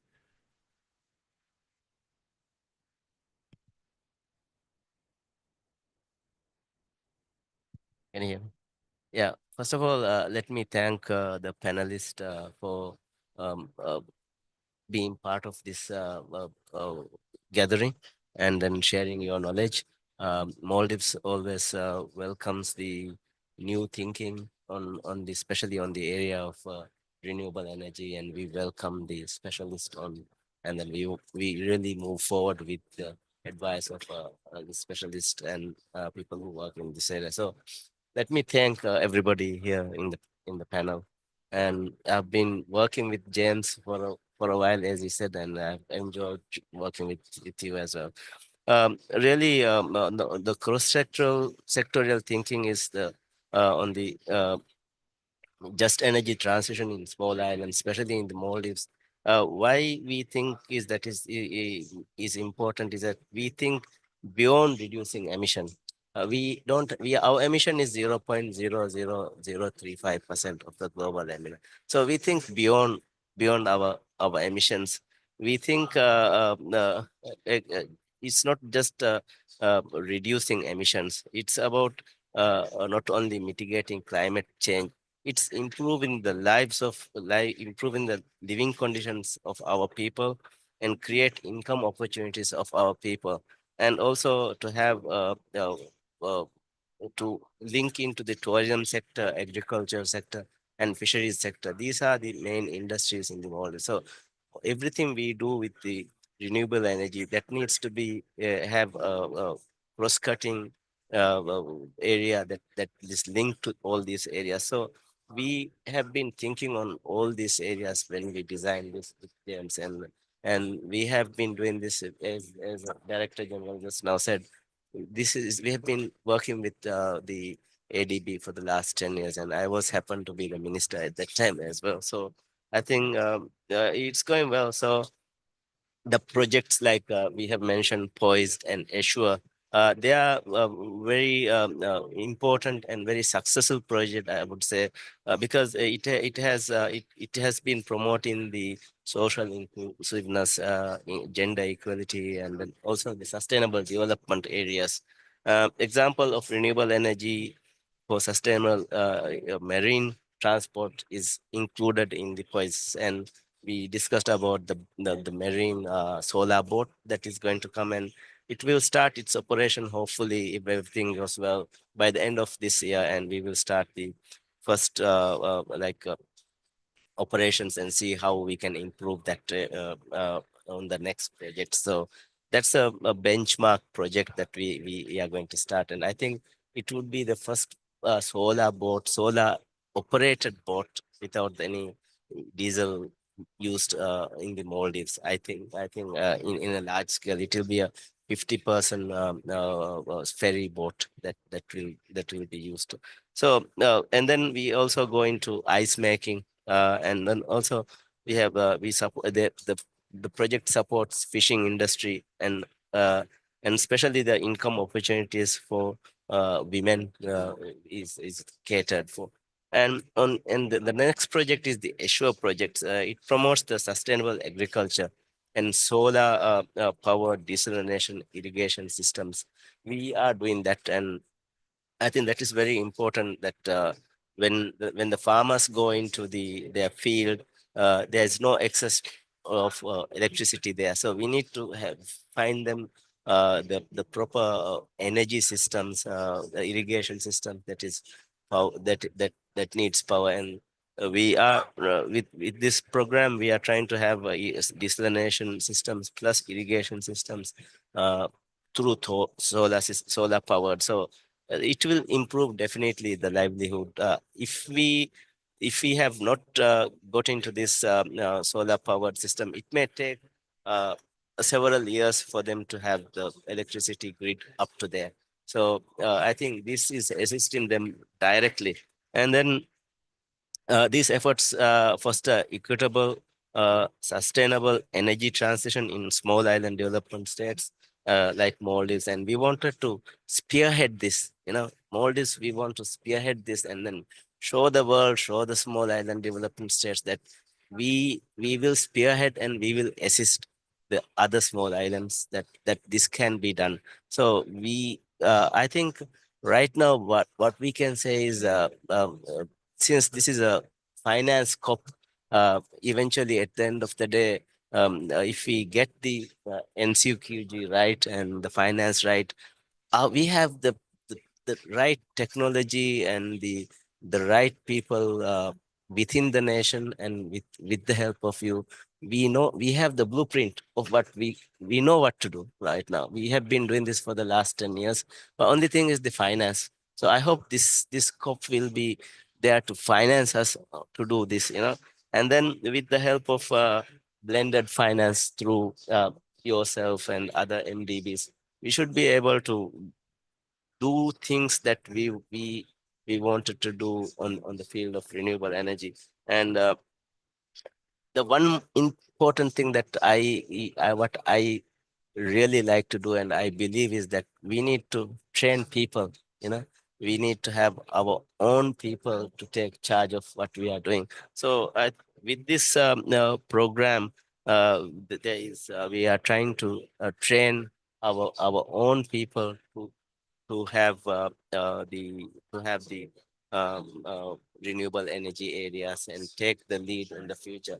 So recently we had through your program, we have sent 16 students from the schools, grade 11, and then most of them girls, 11 from out of the 16, 10 are girls. So they have gone to out of the country to India, I think Terry, do their initial training. So hopefully they will, now I'm considering them as ambassadors of renewable energy in the Maldives. So hopefully we will have more such events and more such training programs. And we have been training our own technical people on this field. So hopefully the cross-cutting area is very, very, very important. We just don't want to talk just renewable energy, but how we can integrate all the other areas. So I think we are getting there. We wanted to showcase, we wanted to spearhead, and we need the finance, the right finance through all the agencies, multilateral, bilateral. I mean, Japan has been a good friend for us, So and then ADB, World Bank, and AIB, so and European Investment Bank. So they have been with us. So I think we can do it together. And our next big project is the program project is the Rasmale. Hopefully, if we can showcase that not only be a renewable energy project, but it will be a project for our adaptation purposes on all the areas. So for our survival for the next 100 to 200 years. Thank you very much. Thank you, Minister. He has always been, whenever we talk about any knowledge products, he always said that first of all, do a pilot project, then we should replicate. So that's always his vision, to go ahead with cutting edge technologies in Maldives. With this, I will move to Mr. Andrew McDonald. McDowell, Director General, EIB Global. Apologies that earlier we did not mention your name when we invite for the panelists, because we thought you are not here. So thank you very much. And probably, I would like to, ask the question, basically, EIB has been one of the key co-financing partner during the POIST. And, basically, and what are the challenges? Basically, EIB has been financing not only in Maldives, but also in other SIDS countries extensively. So we would like to, understand from EIB, what are the challenges you face, in financing SIDS basically, and what is EIB's plan for the next, medium term to support countries like Maldives? Thank you. Well, thank you. And thank you to ADB and the International Solar Alliance for the invitation to come today. So yes, I'm the Director General of EIB Global, which is the part of the European Investment Bank that finances operations outside of the EU. We're obviously an EU institution, and the reason our raison d'etre, our mission, is to bring the power of the EIB balance sheet, it's a big balance sheet, to support the development cooperation agenda of the European Union, an international partnership agenda. Nothing is more important than using our balance sheet to support the financing of a just transition with partner countries. And for that reason, we were absolutely delighted to be asked by the government of the Maldives and ADB to join in this particular project, and we brought a $55 million loan into the POISE project. We thought the project was a great example of innovation, of clear thinking, of a clear strategy tailored to the circumstances and particular needs of a small island developing state. Because we do recognize that SIDS face particular challenges, very particular challenges. Obviously, in general, a degree of economic concentration that often makes it challenging for private investor money. Ironically enough, and unfortunately enough, they also face particular climate risks increasingly, even though they've made no contribution to the causes of climate change. They're often in the front line, as we know, in terms of the risks of climate change. And that increased the risks in facing private investors. We also know they face particular challenges in terms of infrastructure design, given obviously economies of scale and fragmentation. So we feel a particular obligation to bring our financing power, bring our innovation, and bring our teams in collaboration with other MDBs to support innovative solutions for small island developing states. What will we do more in the future? Well, I suppose we are looking at what risks we can help to mitigate for private investors. What political risks, climate risks, local currency risks we can help mitigate in order to try and attract more private financing into solutions. Let me give you an example of something that we just announced or just publicized yesterday. A transaction we're doing with Barbados, which is a debt for climate swap. Barbados also faces certain fiscal constraints, limited fiscal space. And what we've agreed with Barbados is basically to guarantee a refinancing of existing high-cost debt, bringing in private banks to refinance that at very attractive terms, given the power of our AAA guarantee, alongside a guarantee also from the Inter-American Development Bank, which basically creates fiscal space over 10 to 15 years, the maturity of the debt, but which they can capitalize up front through a loan, a concessional loan from the Green Climate Fund and Inter-American Development Bank to finance a water treatment plant that basically allows, it's a very water-stressed nation, and it basically allows them to finance a plant that is going to use basically dirty water, treat it, and feed it into agriculture and industry. So it's a lovely example of how we can mitigate risks in the design of a financial structure for a country facing a particular fiscal and environmental challenge. So look, we hope to do further transactions of this nature, bring the power of our balance sheet, our collaboration with other MDBs to design tailor-made solutions, because every small island developing state is different. There's no one-size-fits-all solution for countries facing very different problems, very different fiscal circumstances. So we're going to have to work innovatively, creatively to design solutions for each. But we look forward to further collaboration with the Maldives. We've had a very successful relationship with the Maldives since 2005, and we look forward to continuing that and into the future. Thank you. Thank you, Arnold. Basically, I will now just quickly move to the ISA colleague, Mr. Ramesh Kumar. Maldives have been the founding partner or founding member of the ISA, International Solar Alliance, and have been benefited significantly from its collaboration as well. And what has been the impact so far ISA has created in working with Maldives, and what is the future plan for ISA in supporting the Maldives, in the solar region? Thank you very much. Thank you for giving me the floor. And first of all, we are so delighted, Honorable Minister, to come to our pavilion. I would say this is your pavilion because we are the family of International Solar Alliance. So we are so delighted you being here, and we are very happy to host this launching event. Many congratulations, Honorable Minister, for launching of your this energy roadmap. And also the Rasmale, the visionary project. It's so exciting to see the video. I was just thinking 2 years back when we visited Honorable DG of ISA, Dr. Mathur, and me. We were part of the inception workshop for this energy roadmap along with the ADB team. We are so happy that this is being launched today and be part of the whole event. In fact, all the distinguished panels here, all are our members, all are partners to us.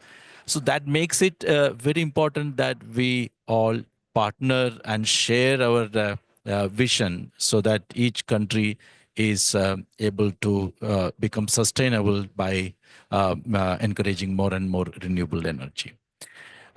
I'm particularly very happy that what I've seen is Maldives is always looking for innovative solutions, and you are ready to look for that innovative solution, and that makes it very, very vibrant in terms of your approach and the success you are achieving, including your solar ferry. I had an opportunity to go there where the manufacturing was happening, and I had a lot of questions to them, and this being the first of such ferry going to the solar powered ferry which going to the Maldives, and I'm happy that it will be operational very shortly.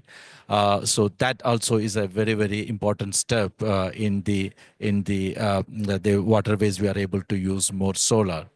What I'm just looking for is that this energy roadmap and your visions, we will be able to share these developments happening, and the Maldives will be a kind of will set an example for other island countries, and ISA will be very happy to take these things forward to other countries so that you can replicate or to this kind of the renewable energy promotion in other countries as well. So one of the very important objective of International Solar Alliance also is to share the best practices, what is happening in one country. So this will be very happy that we will get an opportunity to share it from Maldives. Now, coming to the Maldives, we are also, in our own way, we are ready to support you. Some of the programs which we will have a close discussion with you. And one of the schemes which we are also seeing is a viability gap funding scheme, where some the part funding can come through the International Solar Alliance, and of course that will also be very useful for developing renewable energy and especially solar projects. So with all these things, and along with ADB has been very close partner with us, and especially for all the 6 countries in the Asian region, we have been partnering for carrying out various studies. And I'm sure with our close collaboration, we will be able to help Maldives to achieve many of these goals. So let me stop here, and many thanks on that. Thank you. Once again, I would like to thank ISA for hosting this event and providing this venue with when we asked the next answer was yes, please. That's what the first response I received. Thank you very much for that. And with our last but not least, I would like to move towards Mr. Michael Robert Watt, the Senior Evaluation Specialist from CAF. CAF have been one of our long-standing partner supporting renewable energy in the Maldives, even in POIST. And after, when we started processing the Assure, actually CAF approached us, how we can support them. So it has been a very collaborative approach from CAF. And we would like to see CAF also supported World Bank in complement what we are doing in Outer Islands. So additionally, what CAF's role is going to be in financially supporting the renewable energy transition of SIDS in the future. And also probably, CAF also comes with a very ideal, terminology for funding for specific countries like ACT, a GS app, and probably we may have a approach for seeds as well in the future. So I would like to, request you to respond to these. Thank you.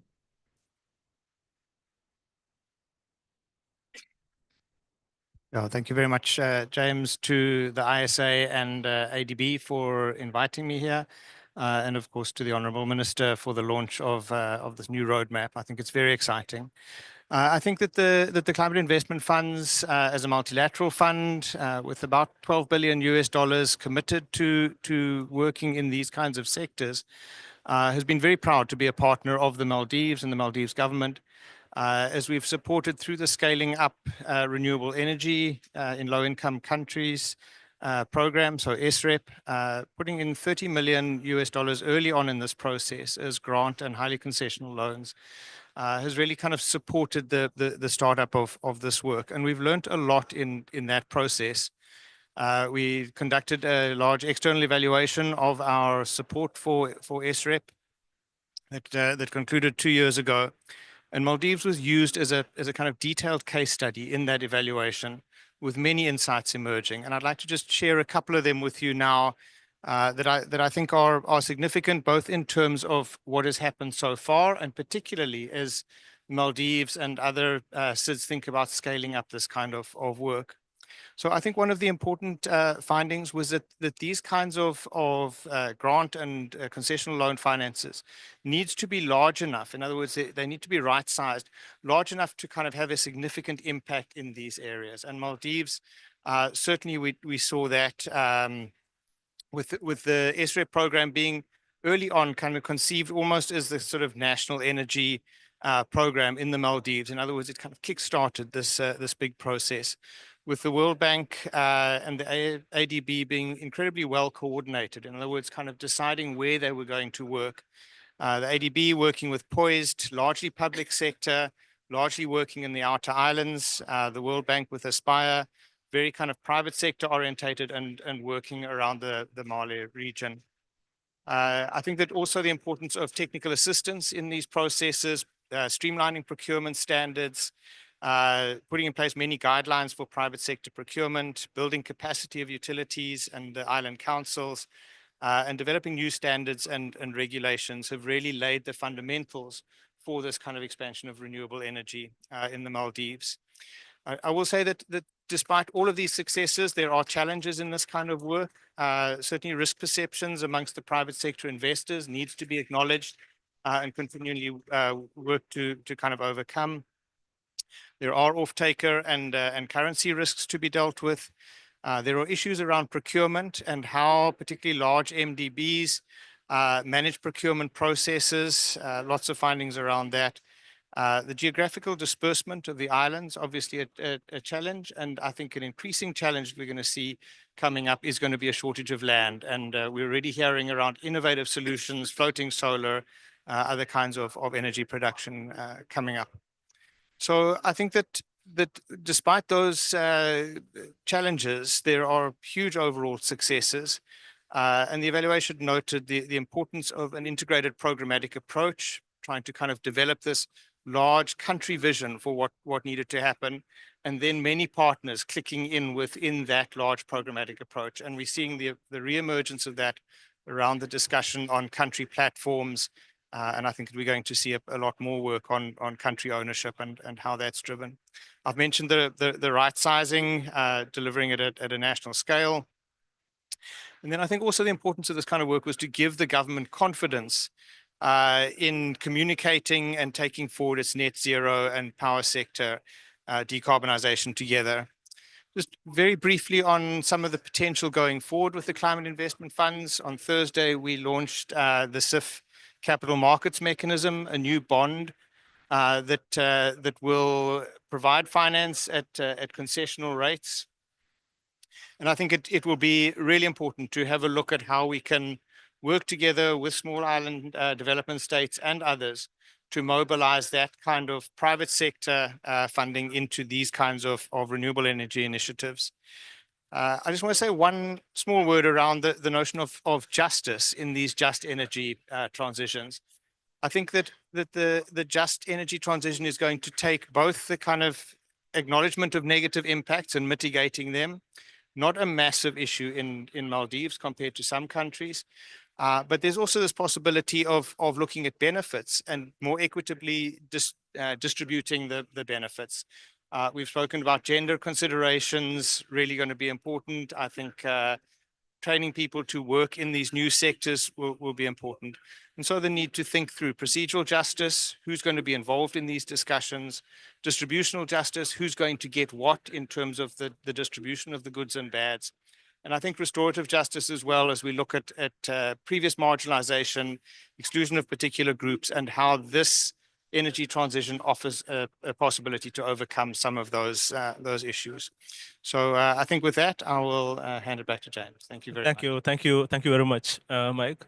Probably I will ask anyone from the audience if they have any interesting question. I can also see that Greening the Islands Foundation, the chairman and as well as the. So if you have any questions, please feel free to ask to the panel. Probably.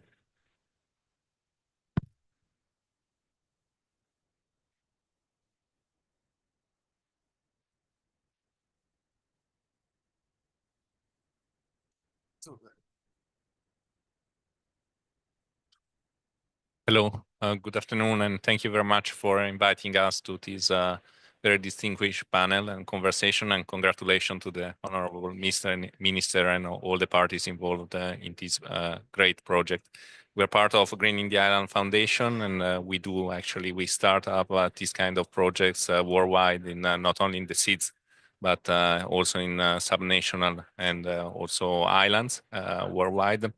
And my question is, what are the main challenges? Because we find quite a lot of challenges in make the ball rolling. As soon as then the ball starts to roll, then it's easy to attract funds when there are projects. But at the very beginning, islands are affected clearly by many challenges: grid infrastructure, maybe also regulatory policy, a lot of issues locally, also a risk factor that is there. And clearly they know how to do the feasibility studies to start the work. So how do you get to that level with wonderful projects? Thank you. Thank you very much. One of the challenges is that when we start the project, there's few challenges. One is that when we start the project, as we mentioned, there's the scarcity of land now. We have very small islands, and then now even to generate 1 kilowatt of renewable energy from a panel, 1 kilowatt, I think 6 to 7 square meter is required. Am I right? And so our islands are very small. So we have almost used up some of the areas that is available. So we need to find new areas of to install. So that's the reason why we are now going into floating solar. So that is I think where the new trend will be in the Maldives. And when we start doing that, the public sector renewable energy solar panels, the islanders will ask, what do I get, because you are doing it to whatever is generated goes to the grid, and then it goes to the utility sector. What do I get, and then so but I think giving the proper communication to the public scene, because they get even the personally the islanders don't get, the island council gets something from because the land is rented, so there is so I think communication, proper communication. And then the most important thing is everybody thinks that when you have solar in the islands, you can put any amount of solar in the islands, but we can only have solar at a certain amount because the grid cannot hold that, and our islands, we have 186 islands. Some islands, the grid was done 20, 30 years back, and then it is not properly done. So the grid cannot hold the amount that we want, so we have actually sort of curtailed to around 30% to be renewable energy, but everybody now wants renewable energy to have in their roof and to reduce their power energy bill, but we cannot give them the amount they want, so, and then I get questions, even I get summoned to the parliament and ask, why can't you have 100% solar? Now you're talking about 100%. Why can't you do that? But the thing is, we have to prepare the island. You cannot just come in. So the whole of Maldives, most of the islands, we have to now, before we install renewable solar panels or any form of solar renewable energy, we have to prepare the island to have the proper grid system. So that's what we are doing with ADB as well.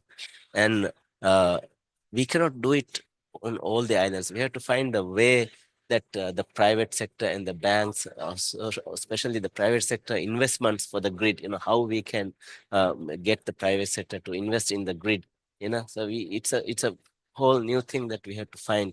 And then we have to have more battery systems, so we are doing battery, but it is not 100% battery. We can only do maybe 20 to 30% of the battery or less, just to have the cloud cover, so that it doesn't, we don't have to start the generator when there's a cloud. So, but we can, if we can increase the cloud to the battery system a little bit more, let's say to cover 100%, and then we can go ahead. But right now, there are islands through POISE project that we can shut down all the generators for maybe around 8 to 10 hours. But again, the battery doesn't hold. So, and then we have to also keep up with the development of the island, so as the island gets developed, we have to increase more solar panel, more batteries. So these are things that we need to have a proper planning on how we can get done. So I think now my biggest challenge is how we can get private sector to invest in the batteries and also in the grid system on all the islands, and how they can recover that.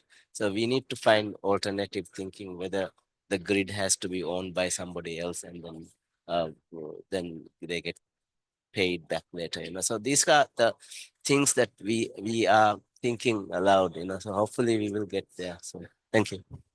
Thank you, Minister. So, it has been, he has been very, very technical. It is very easy to work with him and also challenging to work with him as well. So, and probably before we end, if anybody have any further questions, if no, then okay, please, the last one.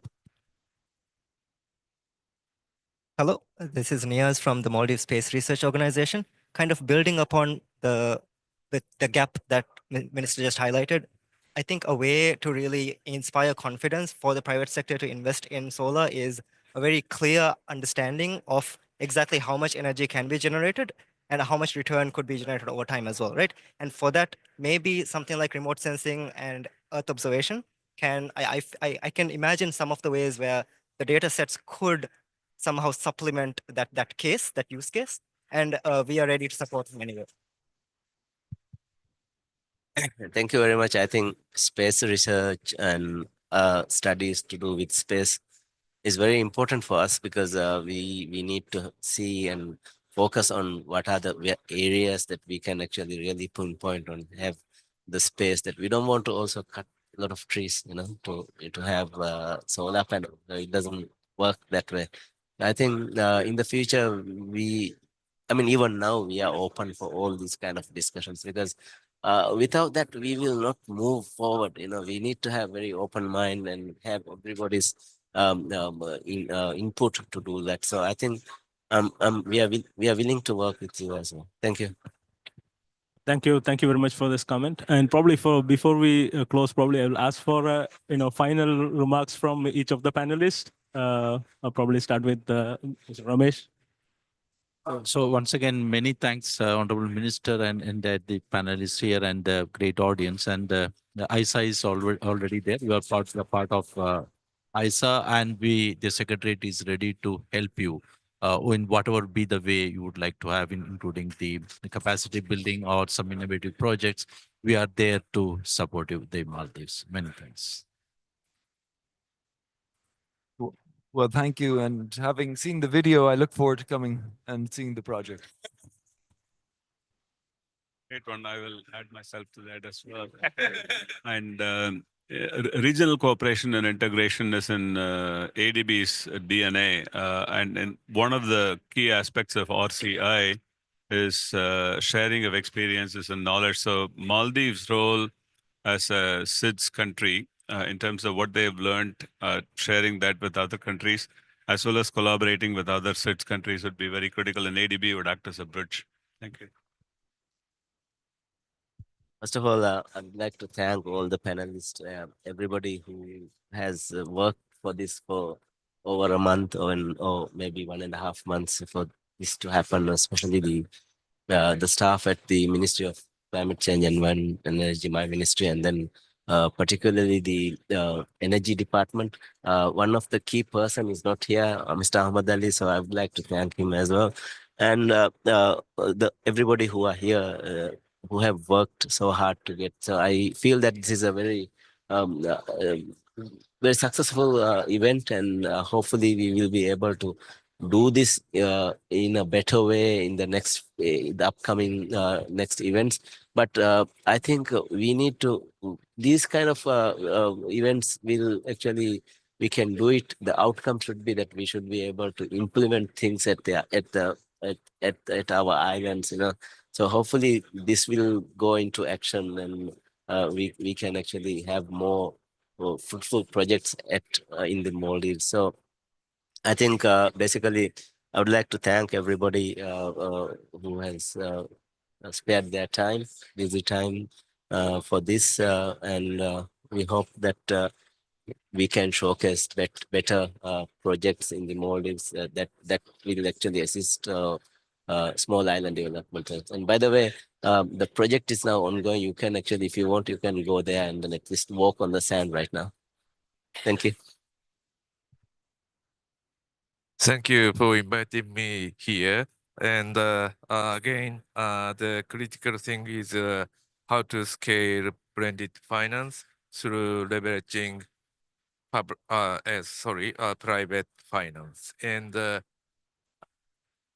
definitely, MDB, you are the financial industry or financial sector, and you know everything about financial products. So you are the important person how to figure out how to scale blended finance. And project side, we recognize the public-private partnership could contribute to the project formulation.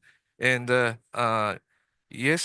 day before yesterday, I heard the suggestion from Maimuna Mohamed Sharif. She's a mayor of Kuala Lumpur, and she was a former head of UN Habitat.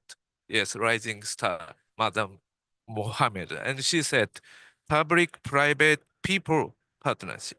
Thank you. I forgot one important person to thank. I think it's our climate envoy, Ali Sharif. He has been also very instrumental in getting these things done. Make sure that every text that went in to be checked, you know. So thank you, Ali.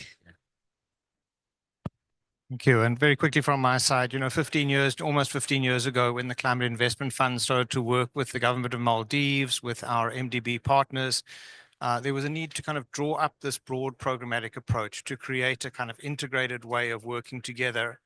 Now, 15 years later, we have this roadmap, which I think sets out that kind of ambition, a national ambition.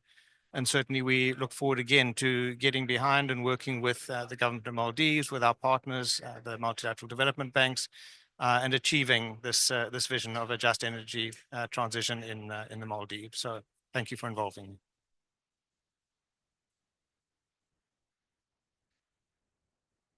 Thank you very much, all the panelists, and I will request everyone to take the seat for the closing remarks now, right?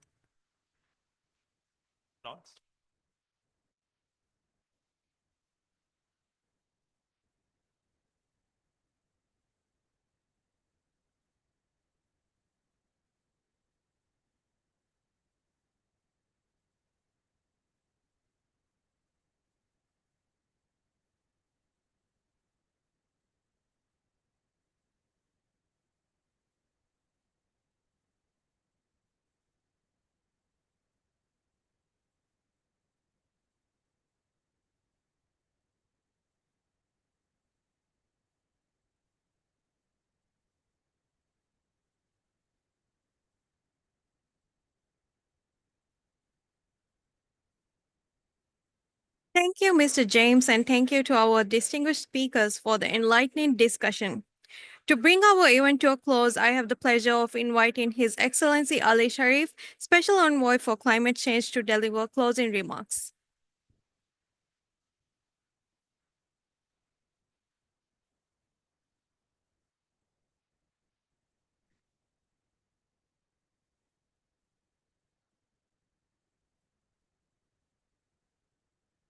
Bismillahirrahmanirrahim.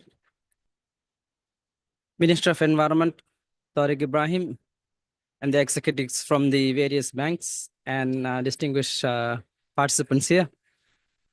Well, it's almost pretty much 7 o'clock. I know we went off the time allocated for today's event, but I mean, this is the end. So perhaps I'm not going to take long, the guy to be between your dinner and this event. So, first of all, as explained by the Minister of Environment, of course, we spend quite a lot of our, expenditure on the GDP, about 13%, which I think is about $800 million even this year. So, which is, money totally spent on fossil fuel. But if we could reduce that on other aspects, definitely we'd be using that on other aspects like education, better health, and, even to have renewable energy projects. So, which is why, why we needed to have this roadmap.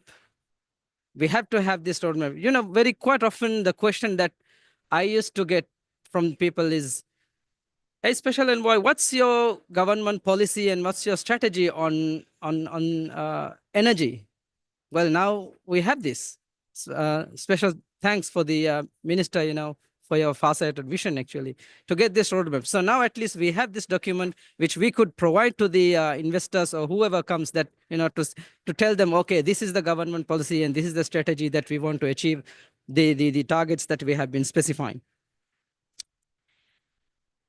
And one of the other thing is, you've seen that aspirational video, of course, of Ras Malay.